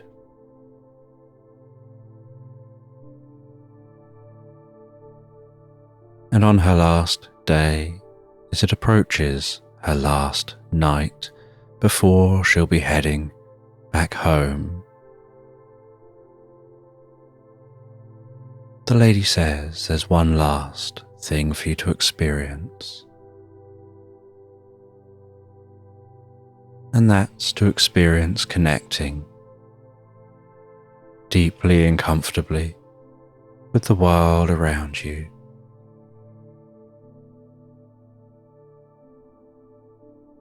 And the girl sits in the most comfortable chair, and the lady sits opposite, and on a coffee table between the two of them, the lady places a metronome,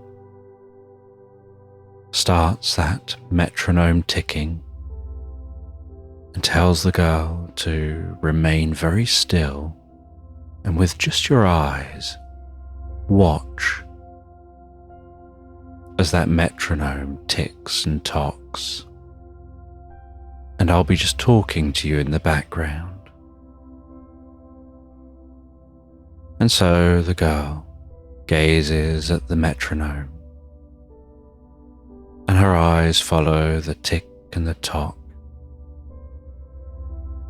as it ticks and tocks and ticks and tocks, and the lady speaks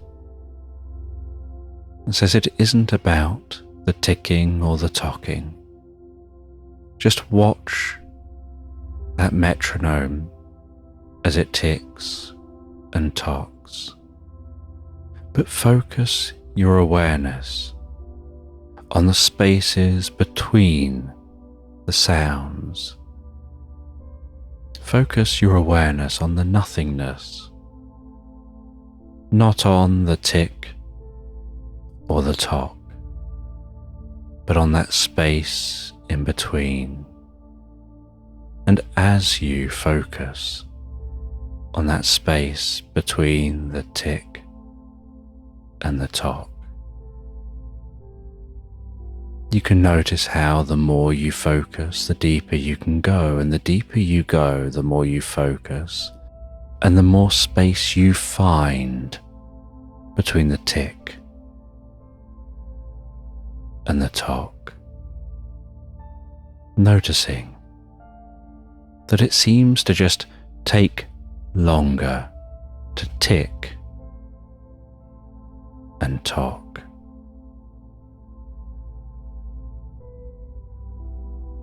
And for every tick of real-world time, the tock can take longer to arrive, and the longer that tock takes to arrive, the more time you can find before the tick. And I don't know, as you listen to the tick and the tock, whether the ticking and the tocking will stretch further and further apart, to the sound of my voice or the spaces between my words, or the changes in your mind as you become so absorbed in that nothingness, in that space between the ticking and the tocking, the space between the in-breath and the out-breath, the space between the words that you say to yourself, the space between the flap of a butterfly's wings, the space between the movement of the clouds, the space between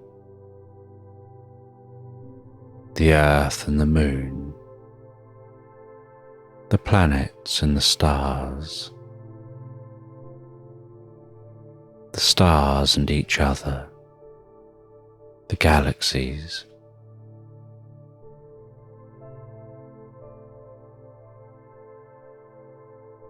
the space between thoughts, the space between particles, between atoms,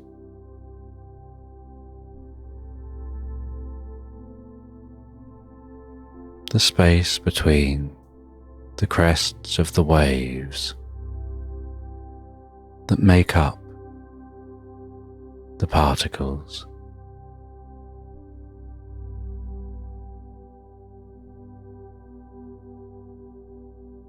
the space between the gentle fuzz of space itself, focusing attention so much on that space between, so much on nothingness, like focusing narrower and narrower from the largest scale through the fuzz of reality, through those quantum fluctuations, beyond the Planck scale, passing through space, passing through the space between all of space, focusing so narrowly, you pass deeper and deeper to a point of nothingness, a point where there is no space, where there is no time, where there is just now.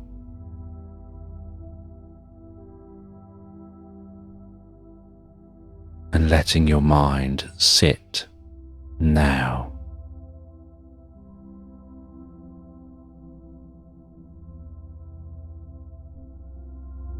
And wander perhaps from one to now to now to one, flipping one and now one.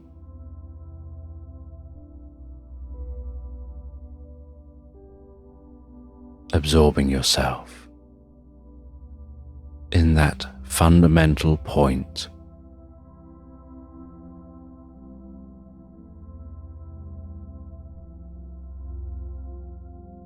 and then noticing your consciousness begin to sparkle in that point, and noticing that spark of consciousness leap to the next nearest point, and then the next and the next, and each spark of consciousness leaps to all the sparks of consciousness nearby, exponentially spreading from one point of consciousness to 2 to 4 to 8 to 16 to 32 to 64, doubling each time as your consciousness jumps from one fundamental point of space and time where there is no time nor space, doubling each time, only at the rate and speed that you relax deeper and deeper.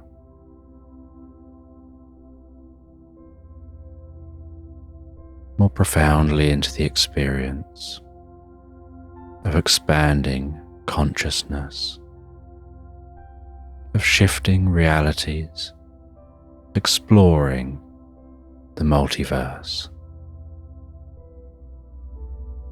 following your path.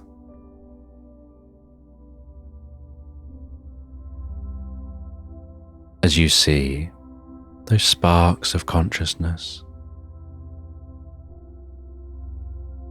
jump to life like tiny bells playing around you with each spark of light, until very quickly that consciousness, the timeless consciousness, doubles to fill the universe. And only then do you feel that connection with all things, that deep compassion and understanding, a new perspective of yourself, the world you live in a way that brings deep peace and harmony that will continue with each and every breath you take.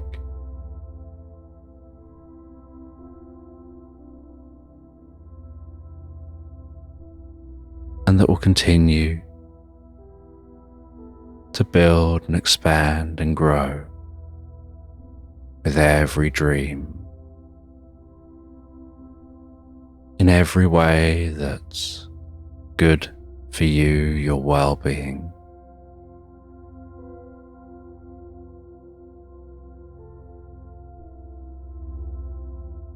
That spreads peace and kindness to others. And when that's happened,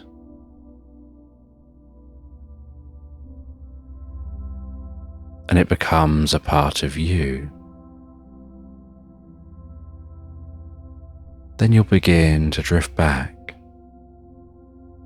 to noticing the ticking and the talking, and the way it just gently continues with that regular rhythm, so comfortably, so deeply. And the girl sits with the experience for a while, and the lady quietens down in the background to give her time for her consciousness to expand, to understand, to connect.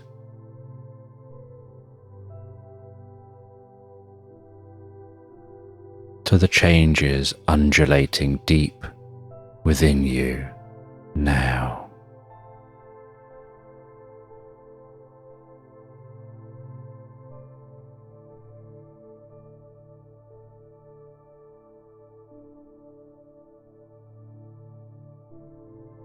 And then when the time is right, the girl's eyes gently open and she smiles, a deep and comfortable smile.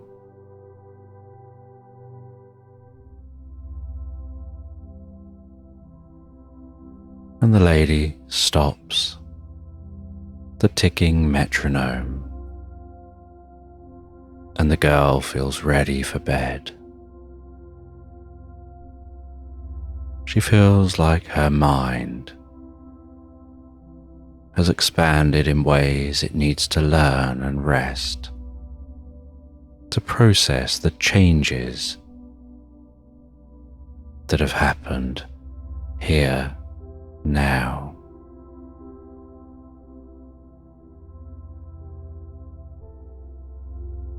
And after an evening drink and a final chat with this lady, knowing in the morning she'll make her journey home, she heads back to bed, settles down in bed, pondering the experience she's had the last few days, the metaphorical exploration of her brain, and the deep, meaningful meditations connecting her with herself, with others, with the world around her, helping to improve mental health, helping to reduce worry, helping to calm anxiety and find peace and clarity and understanding and a focus. And her eyes feel heavier as she rests in bed. They gently close, and she feels herself swimming deeply in consciousness through a pool of peace, light, love, feeling that through her body as sleep begins to take hold, softening, relaxing her head, relaxing the muscles around her face, calming, softening with every single out-breath, the muscles through her neck, her jaw,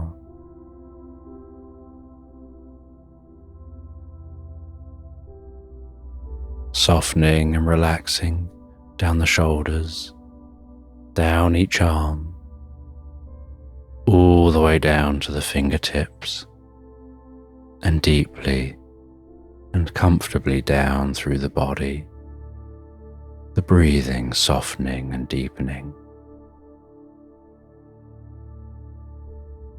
Her body relaxing,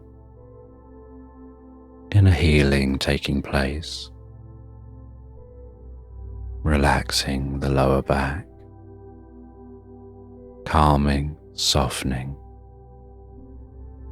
feeling a light sense of deep relaxation spreading down the legs, all the way to the tips of her toes as she drifts and floats so calmly, so deeply, so peacefully into Slumberland.